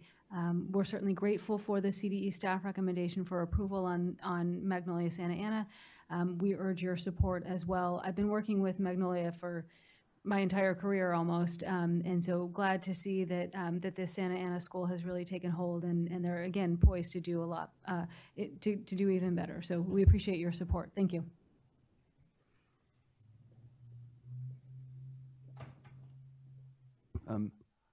I believe there's a gentleman with the haircut like mine that wanted to.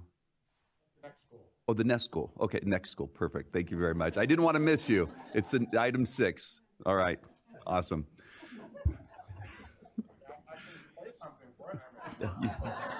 You look good. You look good. Can't wait to hear from you. I didn't know. I forgot his name. All right. At this point, thank you for the public comments. I know that it's difficult to get up here, but they are truly appreciated by the commissioners. And at this point, we will like to ask the commissioners if you have any questions, or we can start with the petitioner.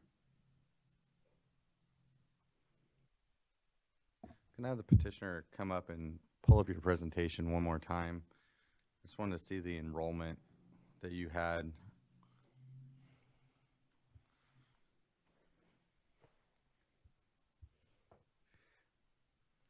I think it's the 3rd or 4th slide down.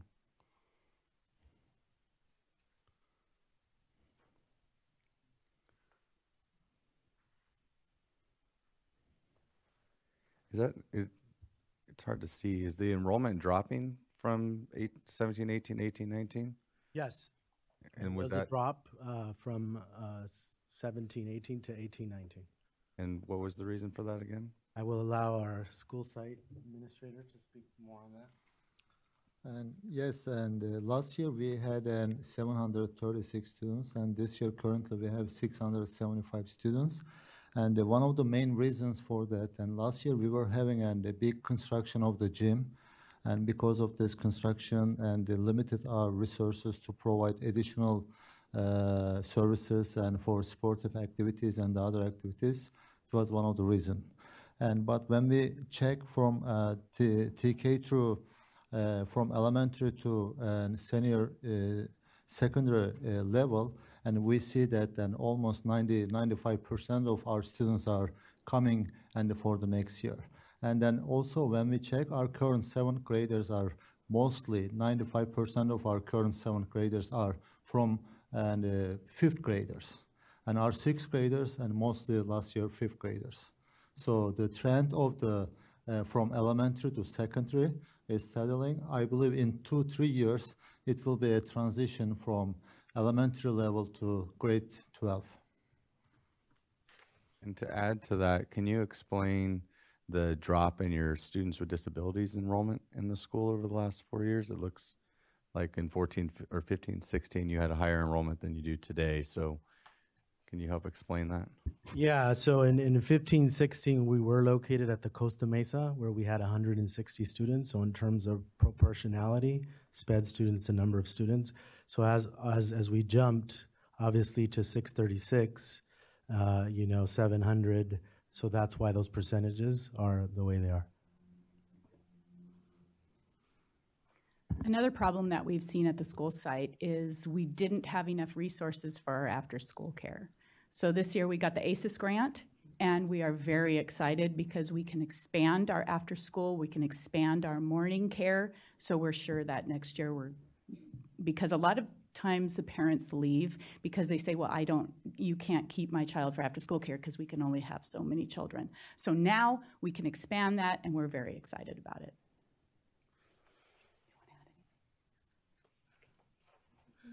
Question, I saw that as your enrollment went up, your scores went up, and they look great. They look great. But this year you did have a slight decline in test scores.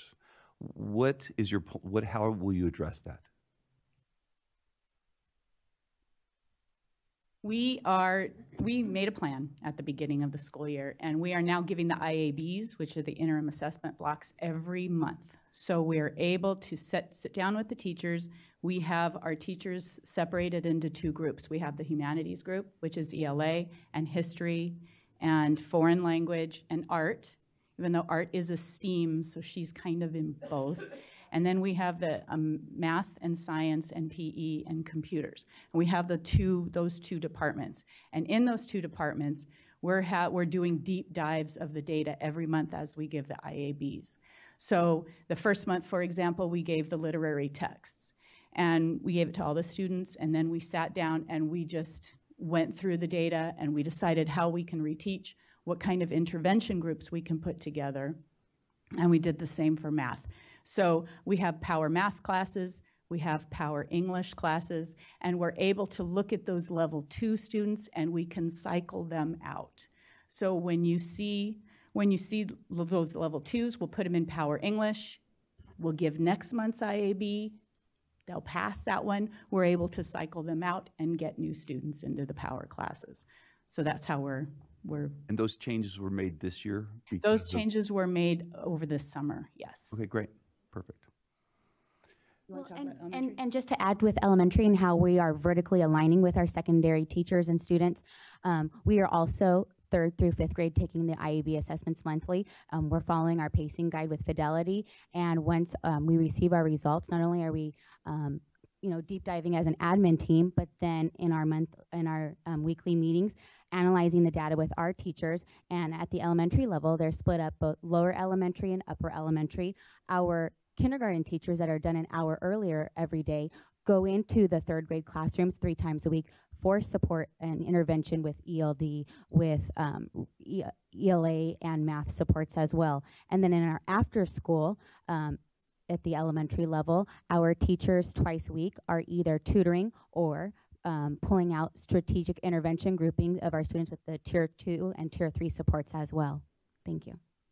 Thank you. I think it's important because we do receive our CAST scores before we leave for the summer, and we can start making preparations, so well done. My last question I have for you is the 70, what did you say, 75%, 85% reserve? What are those funds for? What are they planned for? Why such a big reserve? Yeah, that's a great question. With those ending balance, that's tied to fixed assets, which is our facility. So a huge proportion is tied to the facility. So it's an ending balance, but it's not a cash balance because obviously the capital assets. So it's not a true reflection of what, liquid, cash because of the facility. Just a follow-up question on that. So because part of that facility was a charter school facility grant program, part of that is a loan, correct? Yes. That you're paying back to the state. So is that part of the reason why you have such a high balance also? Yes, okay. You're right. Because for that specific grant, obviously we get the grant and then the loan, which is a loan over 30 years at 3% interest rate. Okay. So that's also calculated in that. In part of that reserve, yes. Right? So okay. we always have to pay that back, obviously, for investing in our facilities. Okay. I actually do have a follow-up real quick here. When I was looking at your budget as well, your cash flow, you submitted a cash flow statement for 5 years going out in the future. You received a $1.2 million. Is that what exactly that is? Is that like a short-term financing? Because initially I thought that the 86% was cash. Yeah. I didn't understand why you would need to borrow if you had that much cash in the bank. So could you explain what that 1.2 is? Yeah, I'll bring up my finance team and also my back office. Sure. That's a great question. Thank you.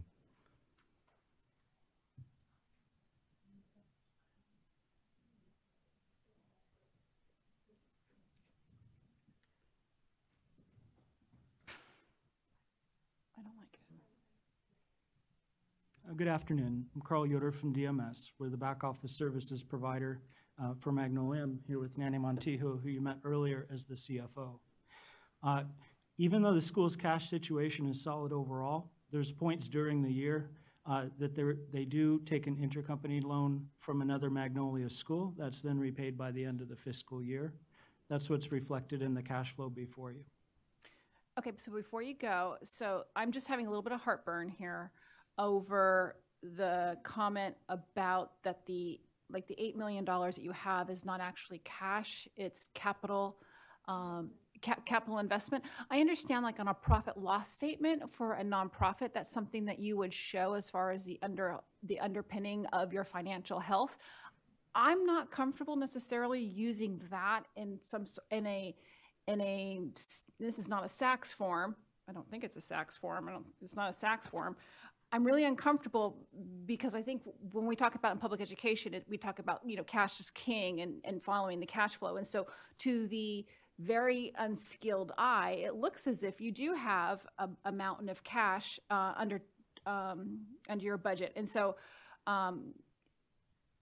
is there a way that you could give me a Tums and not give me heartburn and explain this to me?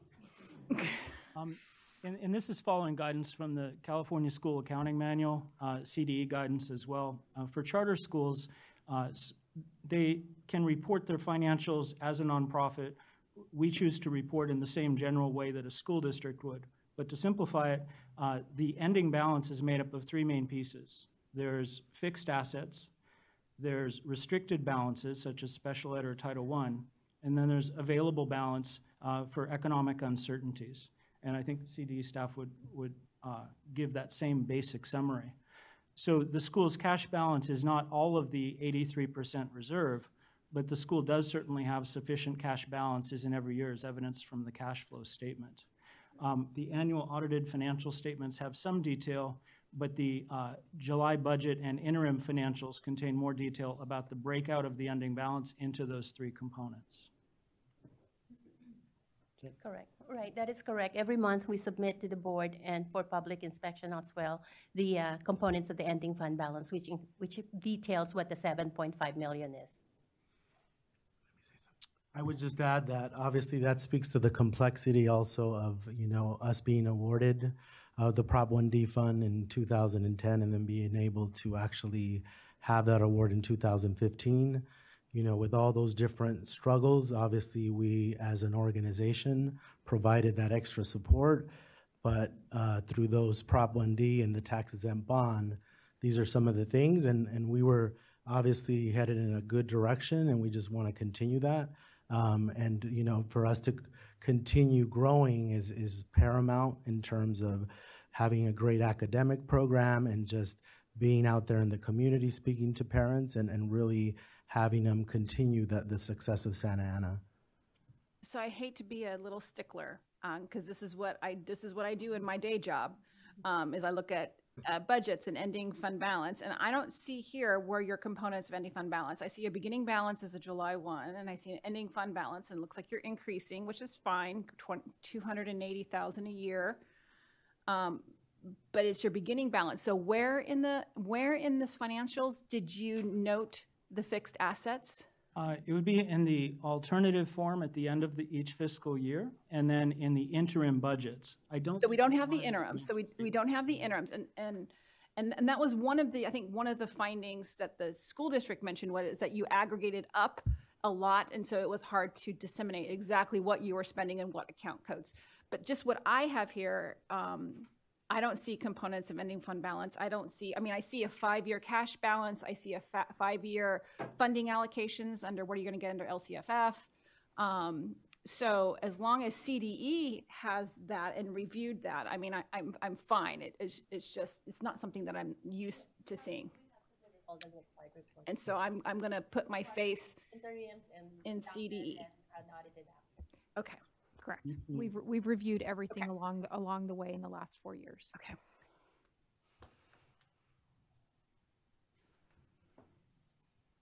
I'd like to move staff's recommendation.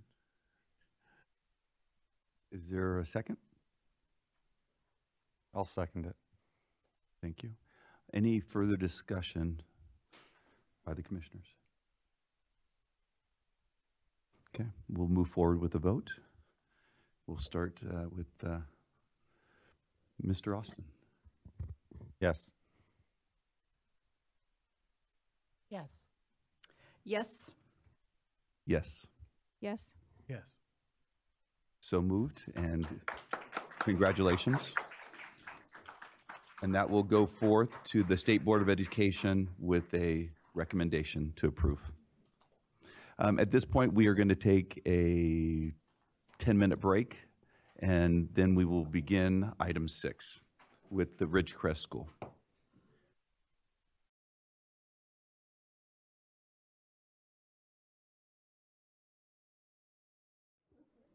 At this time, we will begin item number 6. And Ms. Lopez from CDE, if she could please come up and present CDE's recommendation.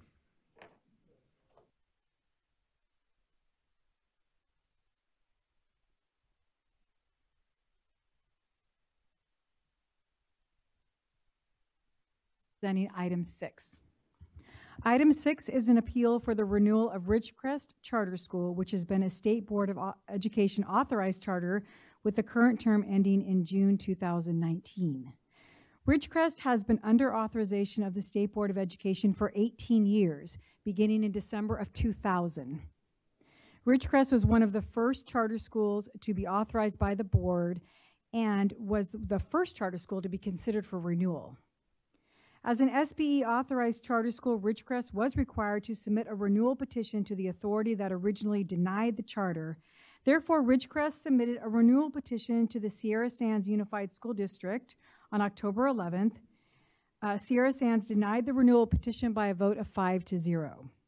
Subsequently, if a governing board of a school district denies a renewal petition for an SBE authorized charter school, EC Section 47605K3 permits the charter school to submit the renewal petition directly to the state board.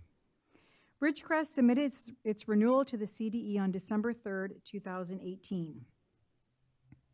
The CDE proposes to recommend that the SBE hold a public hearing to deny the charter petition to renew Ridgecrest under the oversight of the board.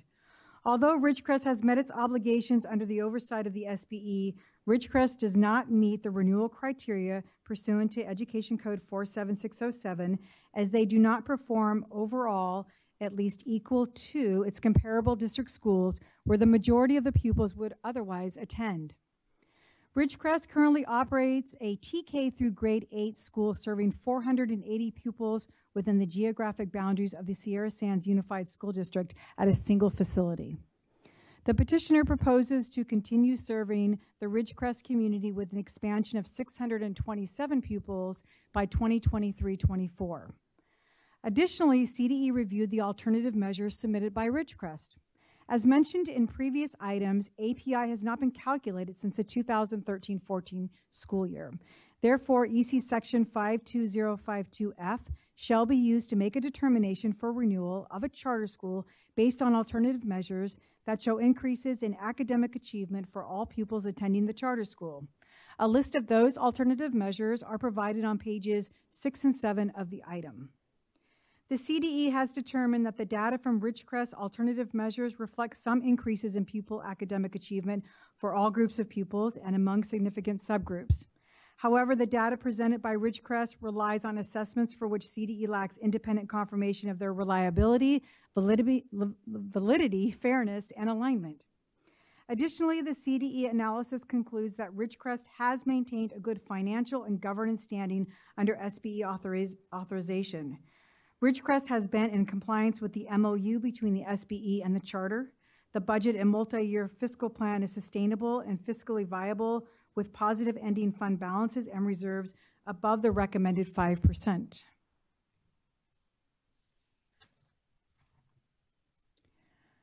CDE is here.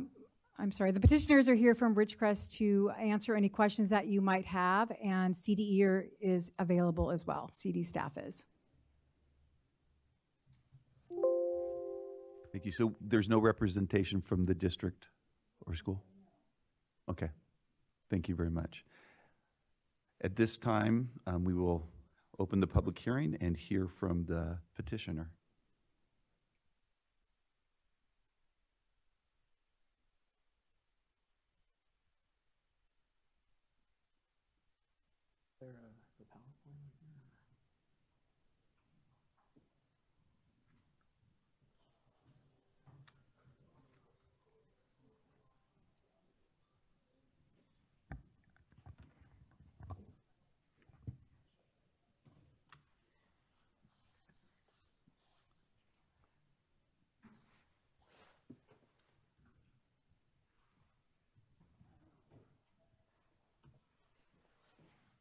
Try that again.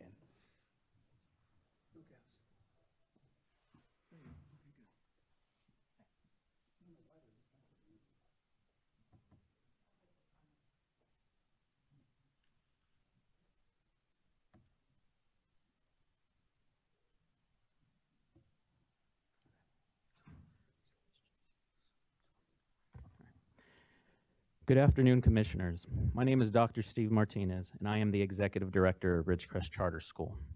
I am joined today by Ms. Miriam Hogue, our Assistant Director. We are here today to respectfully ask for the Commission's recommendation for renewal of Ridgecrest Charter School's petition. Ridgecrest is located a few miles east of Highway 395 in eastern Kern County. Our school has served our students and their families for the past 18 years, with the State Board of Education as our authorizer. We currently serve 490 students in transitional kindergarten through 8th grade. If Ridgecrest Charter were to close, our families have limited options. We are the only public school option in Ridgecrest outside of the Sierra Sands School District, with the next closest district 26 miles east in San Bernardino County. Throughout our history, we have celebrated successes and have overcome challenges through the hard work of dedicated teachers, support staff, administrators, and school board members. Our startup petition was approved in 2000 and has been renewed 3 times by the State Board of Education. We have clean CDE visits, and when deficiencies have been noted, we quickly correct them. Many of our students come to charter because they have struggled at their previous school. When most of our new students come to charter, they are below grade level. We analyzed how our students were performing on the CAS before they started school at Ridgecrest. During the 17-18 school year, 63% of our new students were below grade level in ELA, and 74% were below grade level in math. Of this group of new students, 31% reduced the distance from standard in ELA, and 33% reduced the distance from standard in math.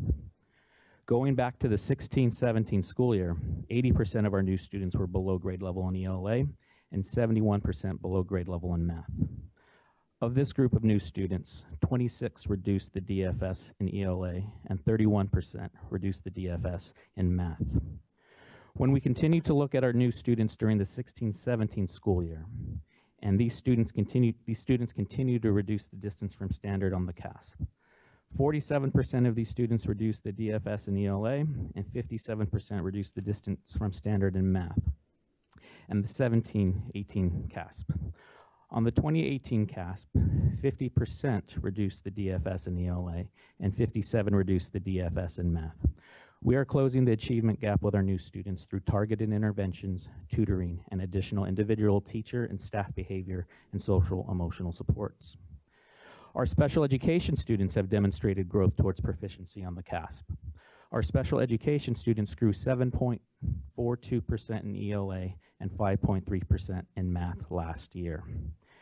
We are comparable to Fowler Elementary and Monroe Middle Schools because nearly half of our students during our current term have transferred from or would enroll in these 2 schools. These 2 schools are demographically similar and are also geographically closest to our campus. 2/3 to 3/4 of our middle school students over the past 5 years come from Monroe Middle School. We are comparable to Fowler and Monroe. Our school's 4-year CASP averages are within 4, 5, and 9 percentage points of these 2 schools, and our middle school outperformed Monroe Middle School in math. Progress and growth, as shown on the dashboard, are also comparable to Fowler and Monroe. We are comparable in our suspension and chronic absenteeism rates, outperforming Monroe Middle School. We have diligently focused on reducing our suspensions through alternative corrections such as counseling, PIVA strategies, and parental involvement. Last year, we recognized the need to improve student outcomes. We are a small school so we hired an administrative coach.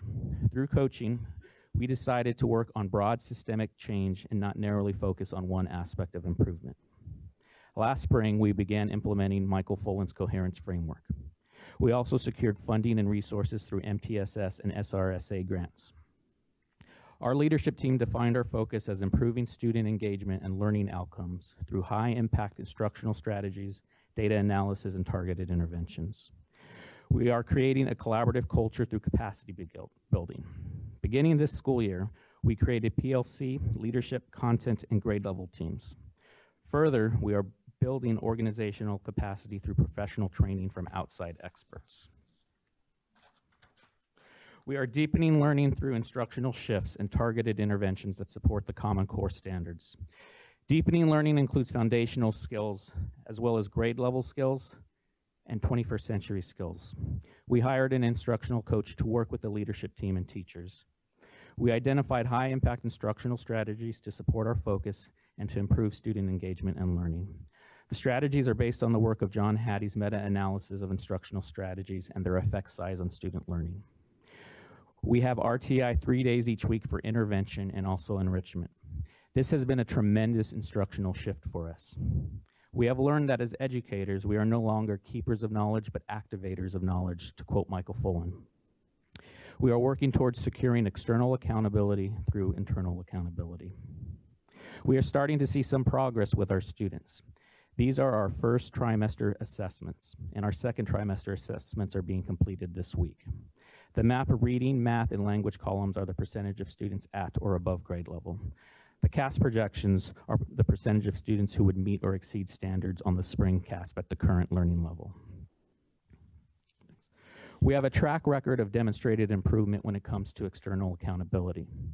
12 years ago, we were given a notice to cure and given the opportunity, and with support, we overcame the challenge and demonstrated success on the previous NCLB API accountability system. Our improvement plan builds upon our work within the coherence framework using the Plan, Do, Study, Act cycle. We have defined the change, identified and are implementing high-impact instructional strategies, providing coaching and analyzing data to inform our instruction and interventions. And we will continue to analyze data to inform our progress. We are ready to meet new charter requirements. We are fully transparent and comply with conflict of interest codes and many new laws and opinions concerning charter schools.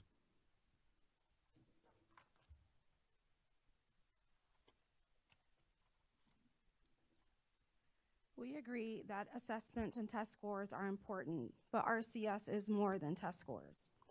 We've been active and present in our community for the last 18 years. We have formed partnerships and truly are depended upon by our community. Recently, during the national celebration of School Choice Week, students, parents, and staff were given opportunities to express what they love about our school. One teacher said, "The reason I love working at RCS is because we are a family who supports and help one another." This year will make 13 years that I've been a staff member at RCS. And I have seen, participated in, and witnessed the growth and development that has occurred there over time.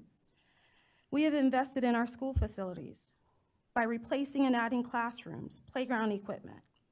We've added technology and infrastructure. We've improved upon the safety of our campus by adding a new pickup and drop-off lane and parking lot. We worked with city officials and the local police department to improve traffic in front of and along Down Street. We have completed 2 out of a 3-phase project to build a multi-purpose gym and solar shade structure, which is desperately needed in our desert climate.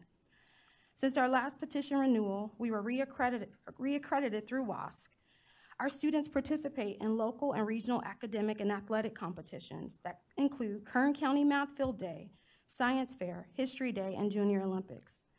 We offer many support and enrichment programs for our students and families, including music education, choir, PTO, family events, Camp Keep Science Camp for our 5th grade students, middle school and 5th grade competitive sports, STEM education through Project Lead the Way, Anchor for Life, and Second Steps for social skills and resiliency education, counseling, clubs, and multi-tiered systems of support through positive behavior interventions and support, and RTI. We recently started a Packs with Snacks program with the help of local organizations to provide food for our students in need over weekends and holiday breaks. We are continuously working towards creating a growth-minded school by providing programs otherwise unavailable in our community, where all students are empowered to reach their full academic and social-emotional potential. Educator Lon Waters said, "School is a building which has 4 walls with tomorrow inside. Our goal is to continue to prepare children for today and tomorrow. We need your recommendation of approval to continue this work." Thank you for your time, and we are more than happy to answer questions you may have. Thank you very much. At this time, do the commissioners have any clarifying questions for the presentation? Okay. And as indicated, the district or the county is not here? Okay. At this time, we will close public hearing and move to public comment on this item. Aaron Kale?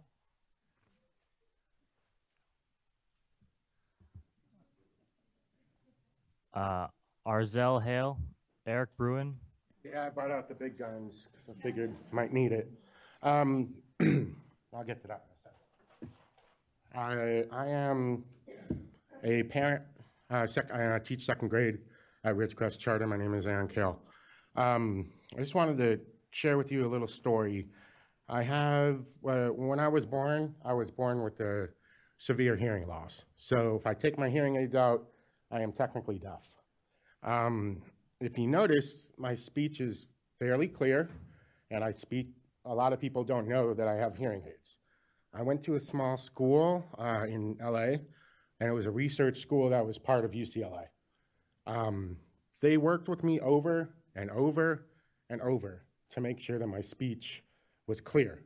I was included, I was mainstream my entire life.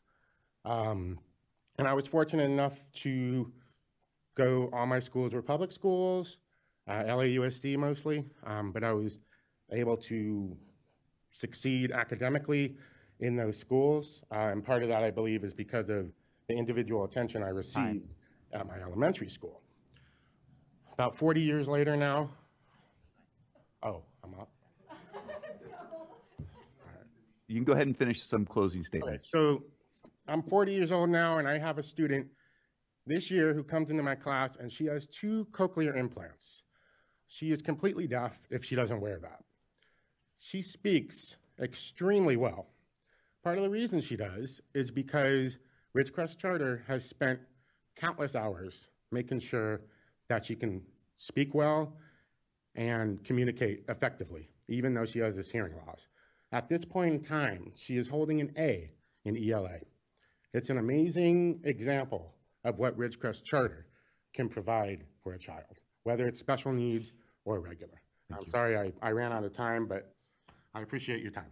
Thank you very much.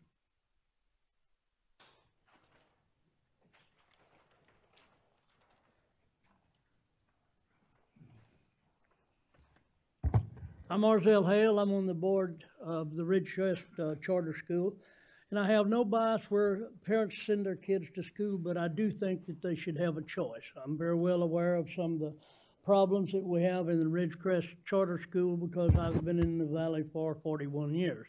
But in the Ridgecrest Charter School, we will take anything that shows up on our doorstep. It doesn't matter if they've got low academics. It doesn't matter if they've got discipline problems, if they've been suspended from the public. It doesn't matter. And we take them with open arms, and we don't consider them rejects like some of the public school does. But our teachers work with them very diligently to try to give them self-worth and self-confidence and making them believe they can do what they need to do. And they've been very successful. They've been a lifesaver for a lot of these kids. And I think all of us realize that parents need more involvement in where their kids go to school and their education especially. And in Ridgecrest, as it was stated, we're a small community between Bakersfield and Death Valley, and we have no other choices. And if you remove it, folks, we're going to dump 492 kids right back in the Ridgecrest public schools where many of them will fail, and a lot of people won't care. Thank you very much. Thank you.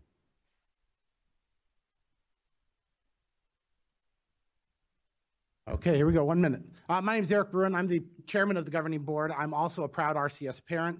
I have 10 points to make within 60 seconds. We are the only charter elementary and middle school within 100 miles. SSUSD is not here and has not been here for the previous 3 petitions and is denied every single time. We have been asked to cure before and proven ourselves before. We do not cherry pick, and it can be seen in our test score challenges. Our special needs students have grown, and we've continued to support any student in our community. There are no prior indications from CDE of concerns until this recommendation. We are financially strong. We just finished $1.3 million worth of investment in our infrastructure, and we're planning another $5 million of investment in the next few months up until this recommendation. I am proud of RCS. I am proud to be a parent of an RCS student. My son is a violinist, and I chose RCS because they put music in the elementary school. And I'm proud to be part of here. Now, we implore you to change this recommendation and to bring us 5 votes of recommendation for the SBE. Keep this community and this school in its place. Thank you. Please line up. Vernon Kerrigan, Jordan Covert, McKinley Hennings, Sierra Vieira, Sydney Bogano.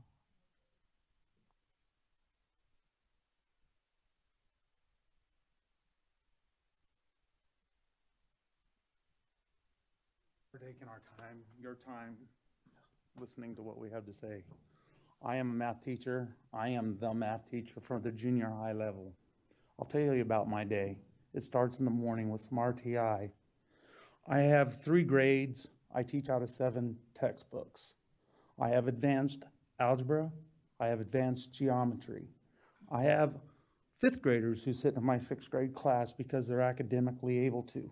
Now, I want to tell you about some other students who come into my classroom at the beginning of the school year 2.5, 3 years low because our demographics allow nothing else for those students who have been displaced through district schools. Over 43% of my 6th grade coming in this year is over 2.5 years low. I want to talk about my 8th grade at the end of this thing, 3 years later, not to pat myself on the back, but to talk about our students. Over 55% achieved performance. We work hard. I have RTI. I have intervention on Tuesday, Wednesday, and Thursday for an hour after school. I am the math teacher for the junior high RCS. We work hard. And I got more passion than I probably know what to do with. I've got disabilities just like they do. And I want those students to have a place to go. They have no other alternative education place to go than the district. Thank you. Thank you.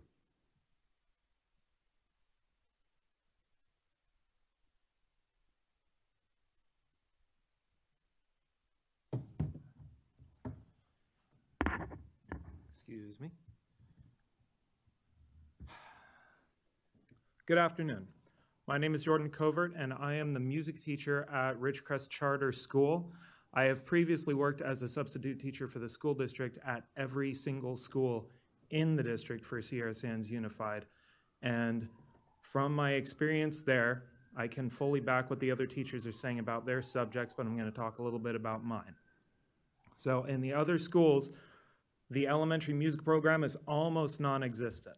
The middle schools have it. They have their bands, their orchestras. So does the high school. They have their choir, but they do not have elementary music. RCS kids have been taking and succeeding in elementary music for the last while. They've gotten to perform. They've gotten to do theory. They've gotten to do history. They've gotten to dive so much deeper than they would have if they had been part of the district. And that hearing loss girl that Mr. Kale mentioned is one of the highest scoring students in our class in music. So that's what I have. Thank you.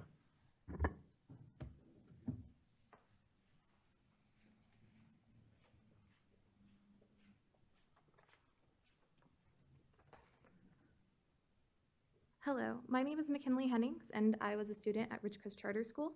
I attended as a third grader the first year of the school's inception and stayed until promotion to high school. Since then, I have gone on to get my master's in accounting at UC Davis, and I work as an accountant for a national firm only a couple blocks away. In fact, I took time out of the busiest season of my field to come down here today and speak up for my alma mater. Ridgecrest is a small town. We had one school district and 2 private schools until the Ridgecrest Charter School was established 18 years ago. This school is what so many of my small community need. It is a choice that many elsewhere take for granted. To deny the school its charter is to deny the family of 500 students in my isolated town a chance to choose the best educational fit for their children. Families who cannot afford to send their kids to a private school and who have already chosen not to enroll them in the local district. I could talk on end as to how influential this school was to me as a student and as an adult, and I understand you've received letters from current students and parents. I would urge you to please listen to the voices of those that would be greatly affected by the closure of this. Time. Thank you.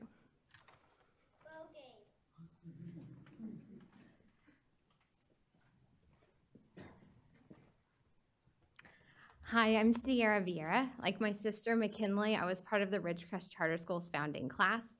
And like my sister, the charter school gave me the foundation to excel academically and vocationally. In a quick snapshot, I graduated #1 in my law school class, clerked for 2 federal judges, and I'm now working as an attorney in Sacramento. The academics are there.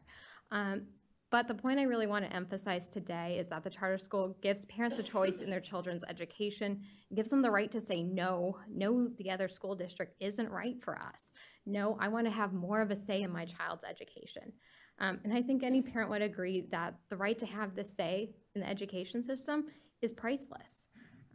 Parents in Sacramento and Yolo counties can exercise their right to say no simply by moving to another city nearby. But that's not possible in Ridgecrest because it is so geographically isolated. The Ridgecrest Charter School is the only other public option that parents have, and the parents want this option. The enrollment numbers have always been high. You've also received letters from parents and students in support of the charter school. Please listen to their voices and support this charter school. It's a school of choice, and please renew the charter. Please line up Leah Kirsch, Maria Alvarado, Lisa Apgar, Kathy Vogel, Jennifer Leonard. We're going to lower that for you.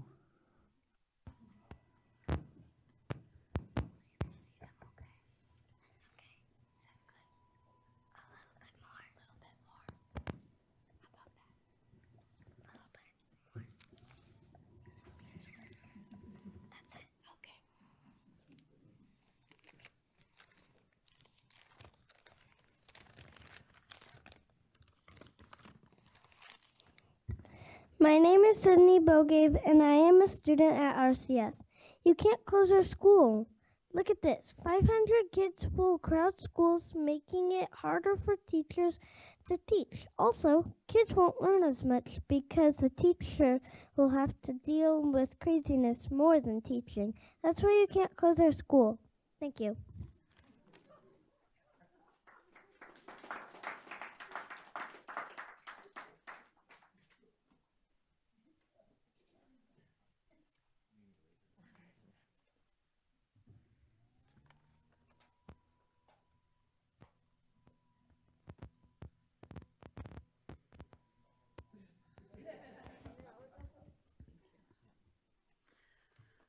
Hello, my name is Leah Kirsch. I'm a first grade teacher at RCS and the proud mama of that little girl you just heard from.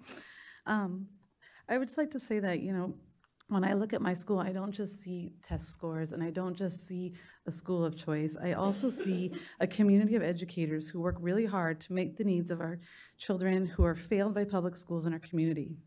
We help these students regardless of their backgrounds or their skill levels. We care about their whole being. We help our students to grow both as students and as people. Never have I worked at a school where the staff cares so much about the students and celebrate their growth, even if they are still below grade level. Our students know we care, and that makes more of a difference in their education and their lives than any lesson plan could. I have a student who came from a neighboring school and started the year at the beginning of kindergarten level in reading and in math. But because he knows he is loved and I communicate with his mother regularly, he has been able to bring his levels up to a beginning of first grade in reading and a middle of first grade in math. That is a whole year's growth in 3 months' time.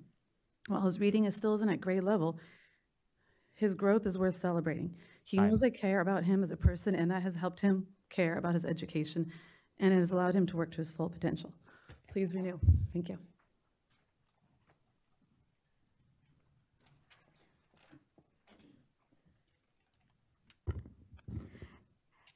Good afternoon, board members. I'm Maria, and I'm a first grade teacher, and I'm also a proud parent of a first grader at RCS. I'm here to ask you to consider support for the Ridgecrest Charter Schools Renewal Petition. My child has been able to take advantage of the charter school for 2 years. It has been a great experience interacting with staff and events that have been available to my child. The administration is always striving to make communication between parents better, and parents are always aware of teacher expectations. Students have a small classroom setting where they can get a more one-to-one attention from us teachers, and students enjoy coming to school every day.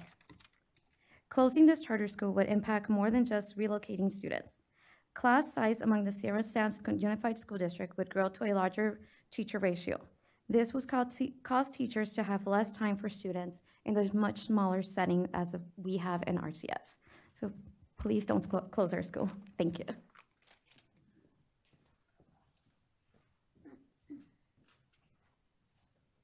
Good afternoon. My name is Lisa Apgar, and I'm a middle school teacher at RCS.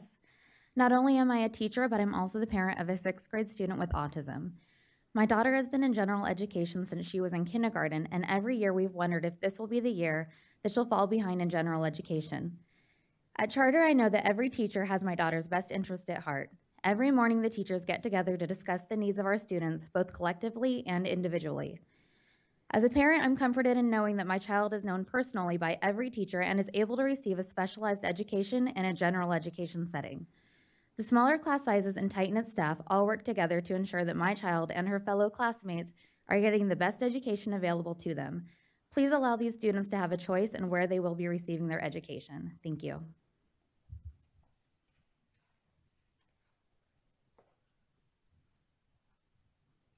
Good afternoon, Commissioners. My name is Kathy Vogel. I'm a retired CFO in California Public Education.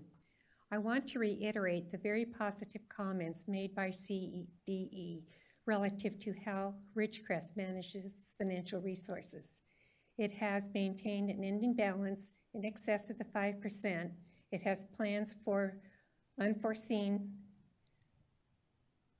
occurrences such as a deficit factor, a drop in enrollment, mid-year funding crisis, cash flow shortage, etc.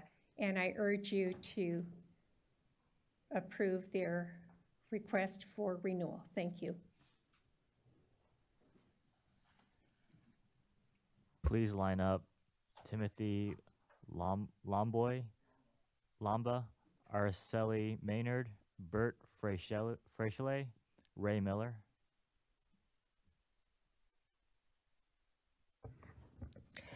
Good afternoon, committee members. My name is Jennifer Leonard, and I'm an advocate for my 10-year-old son first and PTO president second. The banners out in the lobby of this building read, "Learn, collaborate, serve, and innovate." And that's exactly what happens at Ridgecrest Charter School between the staff, students, parents, and guardians. Forcing the almost 500 students into an already overly crowded classrooms, they're not going to have that same experience, especially children like my son, who the public school system deems special needs and special ed and will not mainstream him because of their inability to understand his issues. Not only is he mainstreamed at RCS, but he is thriving and is treated as normal as me and his father would like him to be treated. Thank you, and please, let's keep Charter open next year.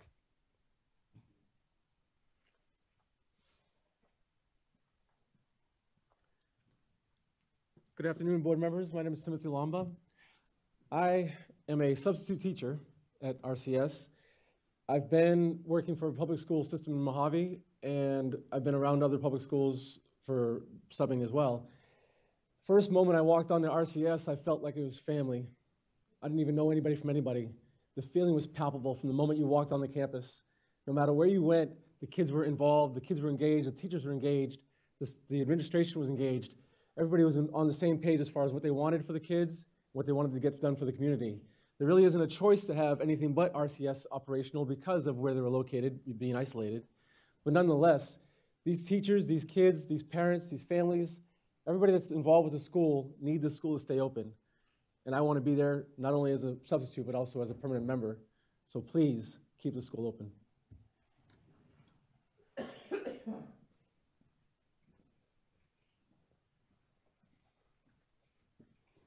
My name is Ray Miller, and my wife and I are 62-year residents of Ridgecrest. Why would a couple of octogenarians be concerned about the Ridgecrest RCS petition? Well, it's a matter of options for for parents. Our oldest great-grandson was in Ridgecrest Public Schools for 1 week. The teacher let it be known that if the form she had sent home with the children wasn't filled out and soon, the child would be punished. That granddaughter pulled our great-grandson out of school and put him in RCS immediately. He's now a sophomore at Burroughs after being in advanced classes at RCS and getting involved in running. And now he's second or third fastest on the Burroughs varsity cross-country team in advanced classes and also on the honor roll. We also had a great-granddaughter who's had a speech problem that was immediately straightened up by the school, and now she's a straight-A student, 3rd grade. Thank you very much. Please line up Ona Keller, Janelle Rulli, Alice Jones, Amanda Rodriguez.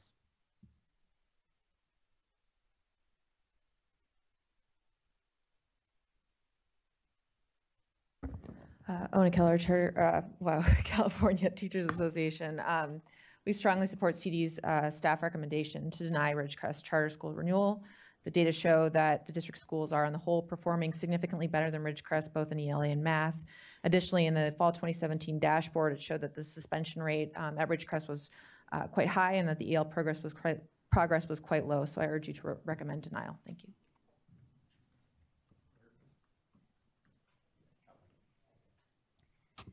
Good afternoon again, Commissioners. My name is Janelle Rulli. I'm an attorney with the law offices of Young, Minnie, and Core. We strongly urge your support for Ridgecrest Charter School.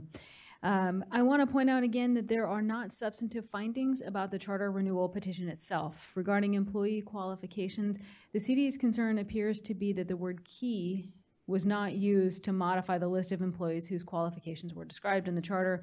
I can assure you that all qualifications are included for key employees and no key employees have been left out of the charter. I can also assure you this was not an issue for the past several renewals. Another concern was that the state priorities were not addressed. This is factually inaccurate. The charter school included its local control and accountability plan, which has a reasonably comprehensive description of how the school meets its state priorities through goals, actions, and outcomes. All of that was in there.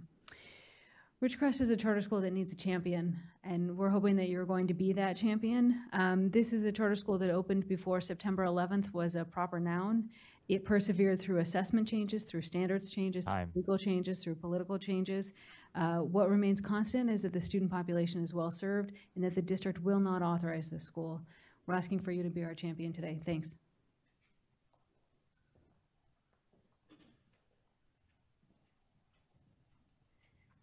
My name is Alice Jones. I'm actually a parent there. I have 6 children. 5 of my children have attended Ridgecrest Charter School.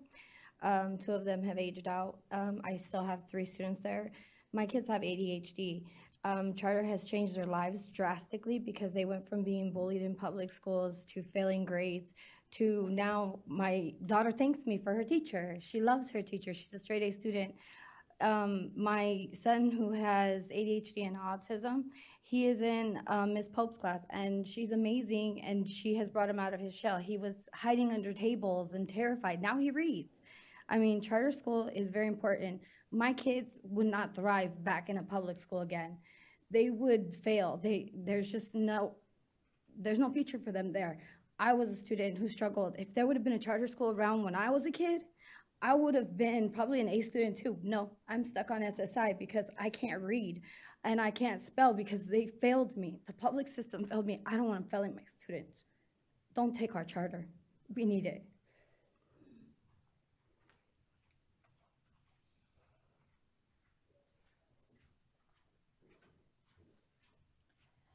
Hello, my name is Amanda Rodriguez. I was a student from Ridgecrest Charter.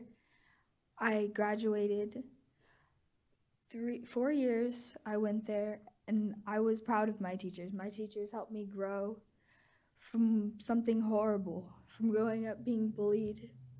And once I got there, everything felt comfortable. I felt like I could learn in a nice classroom and be connected with my teachers and not have to go through it anymore.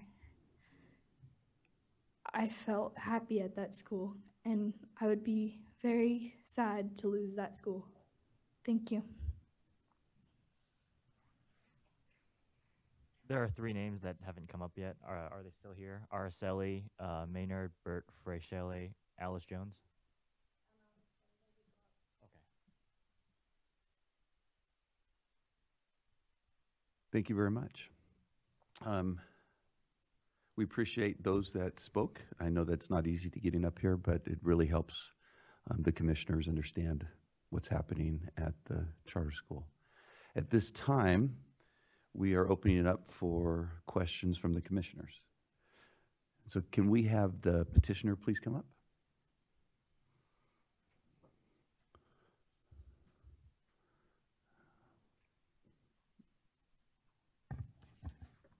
Does anybody have any questions? Petitioners at this time. I just wanted you to address the issue that was brought up about the EL students and what's being done if the scores are not where they need to be there. What's your program? What's your plan? Part of our plan includes the response to instruction, which we fully implemented this year. So we provide the ELD instruction within the general education classroom. We also provide it during response to instruction, and we hired a paraprofessional to work with the teachers specifically on the students that need some extra help outside of the classroom in small groups while they are in the classroom to develop English. I was going to also add that it was through our conversations with our state rep that we learned that we needed to form an ELAC committee, which we have, because we were initially told that because of the percentage of our ELs that we didn't need one, but thankfully we were able to. And I think that one of the additional supports is not only supporting those students, but we meet once a month with our parents. We've taught them too how to create email addresses, how to check their student homework, how to understand scores and reports when they come home, because we know that that parent component is another important aspect as far as the student growth. So we looked at everything and every angle on how to support those students. What's the percentage of your EL population? As of last year's data, it was 8.5%.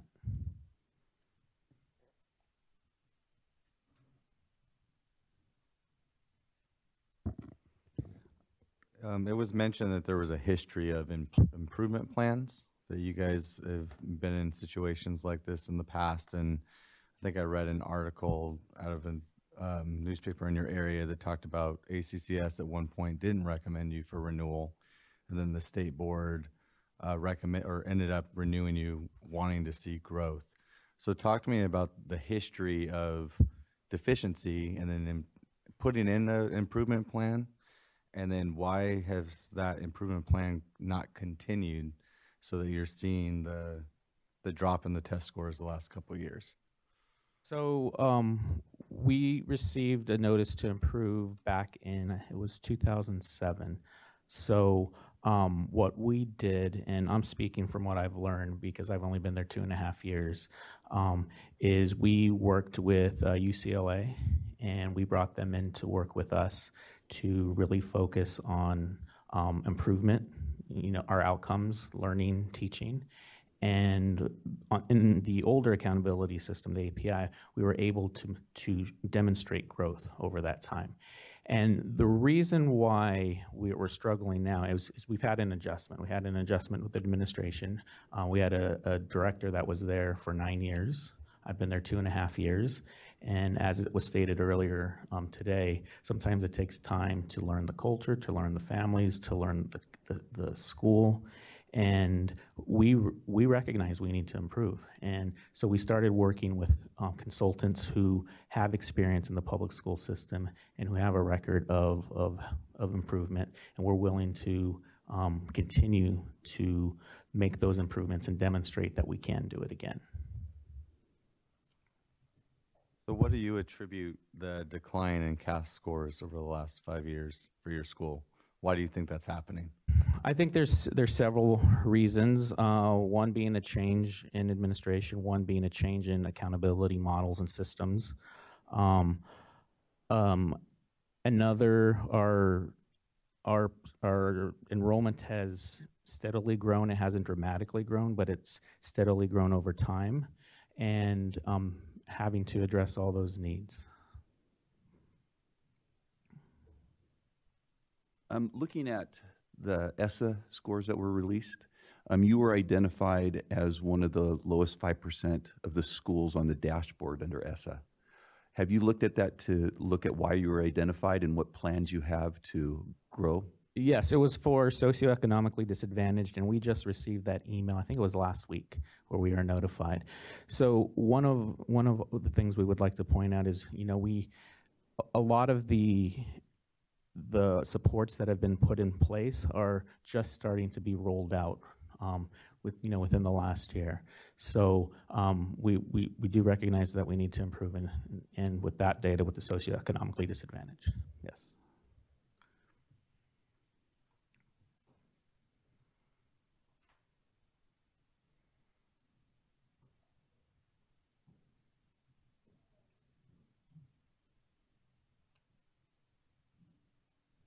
Can we have CDE come up if there's no other questions for the petitioners right now?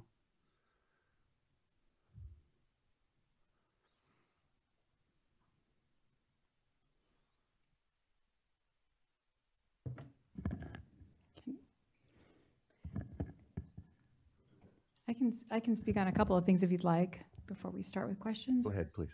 Okay, so I wanted to talk a little bit about, first of all, the academic plans that they were required to submit as of 2007. So in 2007, they were issued a letter to remedy because the academic performance of the school had been going downhill, had steadily declined. So part of that, and I was not here in 2007, but I did a little digging just to try to figure out what happened. And I used to be the consultant for Ridgecrest when I was doing Oversight before I came back as the administrator. So just to give you a little bit of background of that. So what had happened is what CD had put in place is that they had to do some weekly academic updates with CDE as part of the plan to keep them abreast of what was going on and what growths that were not in place that had to be done as they moved forward. So that was one thing so there was these weekly academic informational phone calls, I guess, or meetings that took place where Ridgecrest had to report to CDE the gains or lack of gains as they were moving forward as part of the plan. The other piece about that is they had to submit benchmark data to CDE as well to show growth. So whatever that benchmark data was looking at for 2007, that's what they were submitting to CDE. And then on top of that, of course, as CSTs were still in place at that time because it had not been repealed yet, is that they were seeing a growth going in terms of the API and then the rankings. We used to have the rankings. So by the time the API had been repealed in 2013-14, the school ended with an API of about 865, I believe it is, and rankings of 8 and 10. So at that point, the concerns were not there anymore. What year was? What year was that when they were identified with 865 and 8 out? Believe it was the last year, which was 2013, 14. Okay. And then in terms of being identified or to being on the eligibility list, so the list has just come out from CDE, and you can be eligible for 3 areas on the list. One is called general assistance, and that's kind of the tier 1 of the system of support. Or you can be eligible for additional targeted support and improvement, and there's criteria to meet that. Or you can be eligible for comprehensive support and improvement, and that there's eligibility for that. So right now, Ridgecrest does not qualify for eligibility for comprehensive support and improvement because that information is based on the 2018 only dashboard results. So in order to be eligible for comprehensive support and improvement, you had to be a school with all red indicators. You had to be a school with all red but 1 indicator of another color. You had to be a school with 5 or more indicators where the majority were red, or you had to be a school with all red and orange indicators on the 2018 dashboard. So when you look under Ridgecrest, they're not eligible for that because their dashboard is 4 oranges. So then that would take us to additional targeted support and improvement, which is beginning for the 2018 school year. So Ridgecrest does qualify for that, and that is because they've had 2 years of a pupil group that meets the criteria for CSI. And that pupil group was SED, and they qualify under a school with all red and orange indicators for that pupil group only. Questions for you? Okay. So on top of what Carrie's mentioning, also we do a annual memo in terms of how the schools are doing academically and physically. Now, Carrie and I have only been here for about a year. Actually, she's been here less. So we're speaking to what we are, we know for sure we have done. So in 2017, as part of the academic memo, Ridgecrest was identified as a school that needed academic support. So at that time, just from the dashboard and ELA, and this is available on the webpage, but in all students, they were in orange, their status was low, and they were declining significantly. And that was in ELA. When we went to their math scores for all students, they were low, they were declined, not as much as they were in ELA. But there were several areas in here that we did ask them for a plan, like what are you doing? Because we could see that we were concerned about their academics. So just to put that out there as well in terms of the situation just in 2017 that we were aware of. How did you feel about their plan? And did you make recommendations on that? So they did submit a plan that was part of the academic letter of support. Each school had to submit a plan if you received that. And then the CDE consultant reviewed the plan and then had conversations with the school based on the plan. It's just ongoing. Right. I mean, it was part of our ongoing monitor and our ongoing conversations with the school, knowing that they were still under state board authorization. Right. So just part of our ongoing conversation. So part of our oversight with the schools is that we do at least do 1 monthly call with the schools, and we have an agenda, and part of that agenda is about academics and your academic plan. Commissioner Austin, I believe you had the question. I don't even know if you're going to be able to answer this question because I find it very disappointing that the district did not come to this meeting. You have your only school of choice option that potentially is closing.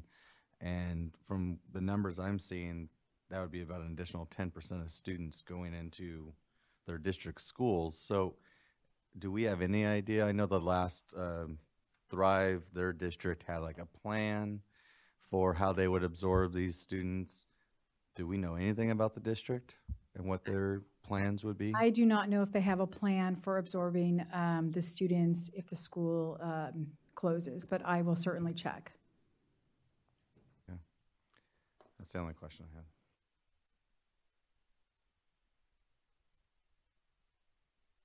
All right, any other comments from the commissioner for petitioners or CDE? Okay, thank you very much. So the motion by the California, or the recommendation from the CDE is to recommend denial of Ridgecrest Charter School. Would anybody like to motion?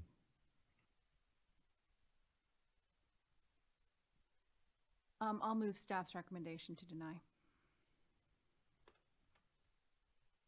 I'll second. Is there any discussion at this time?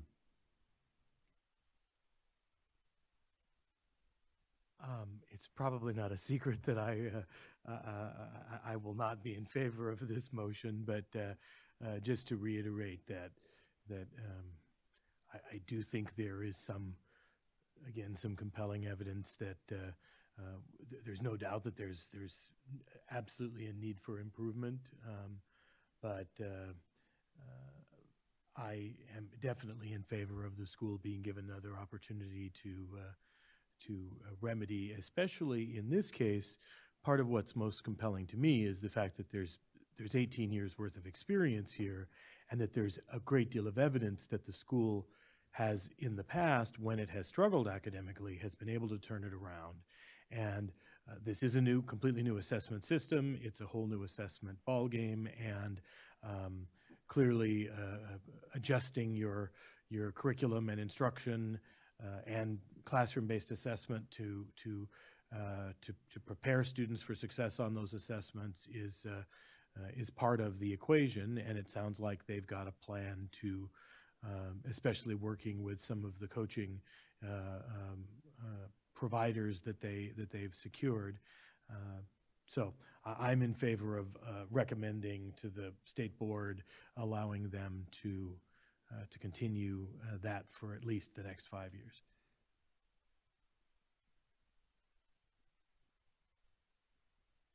Any other comments by the commissioners at this time? Okay, at this time we'll move to a vote, and we will start with Mark Ryan. No. Yes. Yes. Yes. Yes. Yes. At this time, we reflect that there was a 5-to-1 vote with a recommendation to CDE to deny the charter. Thank you very much. We appreciate everyone joining us today. Thank you.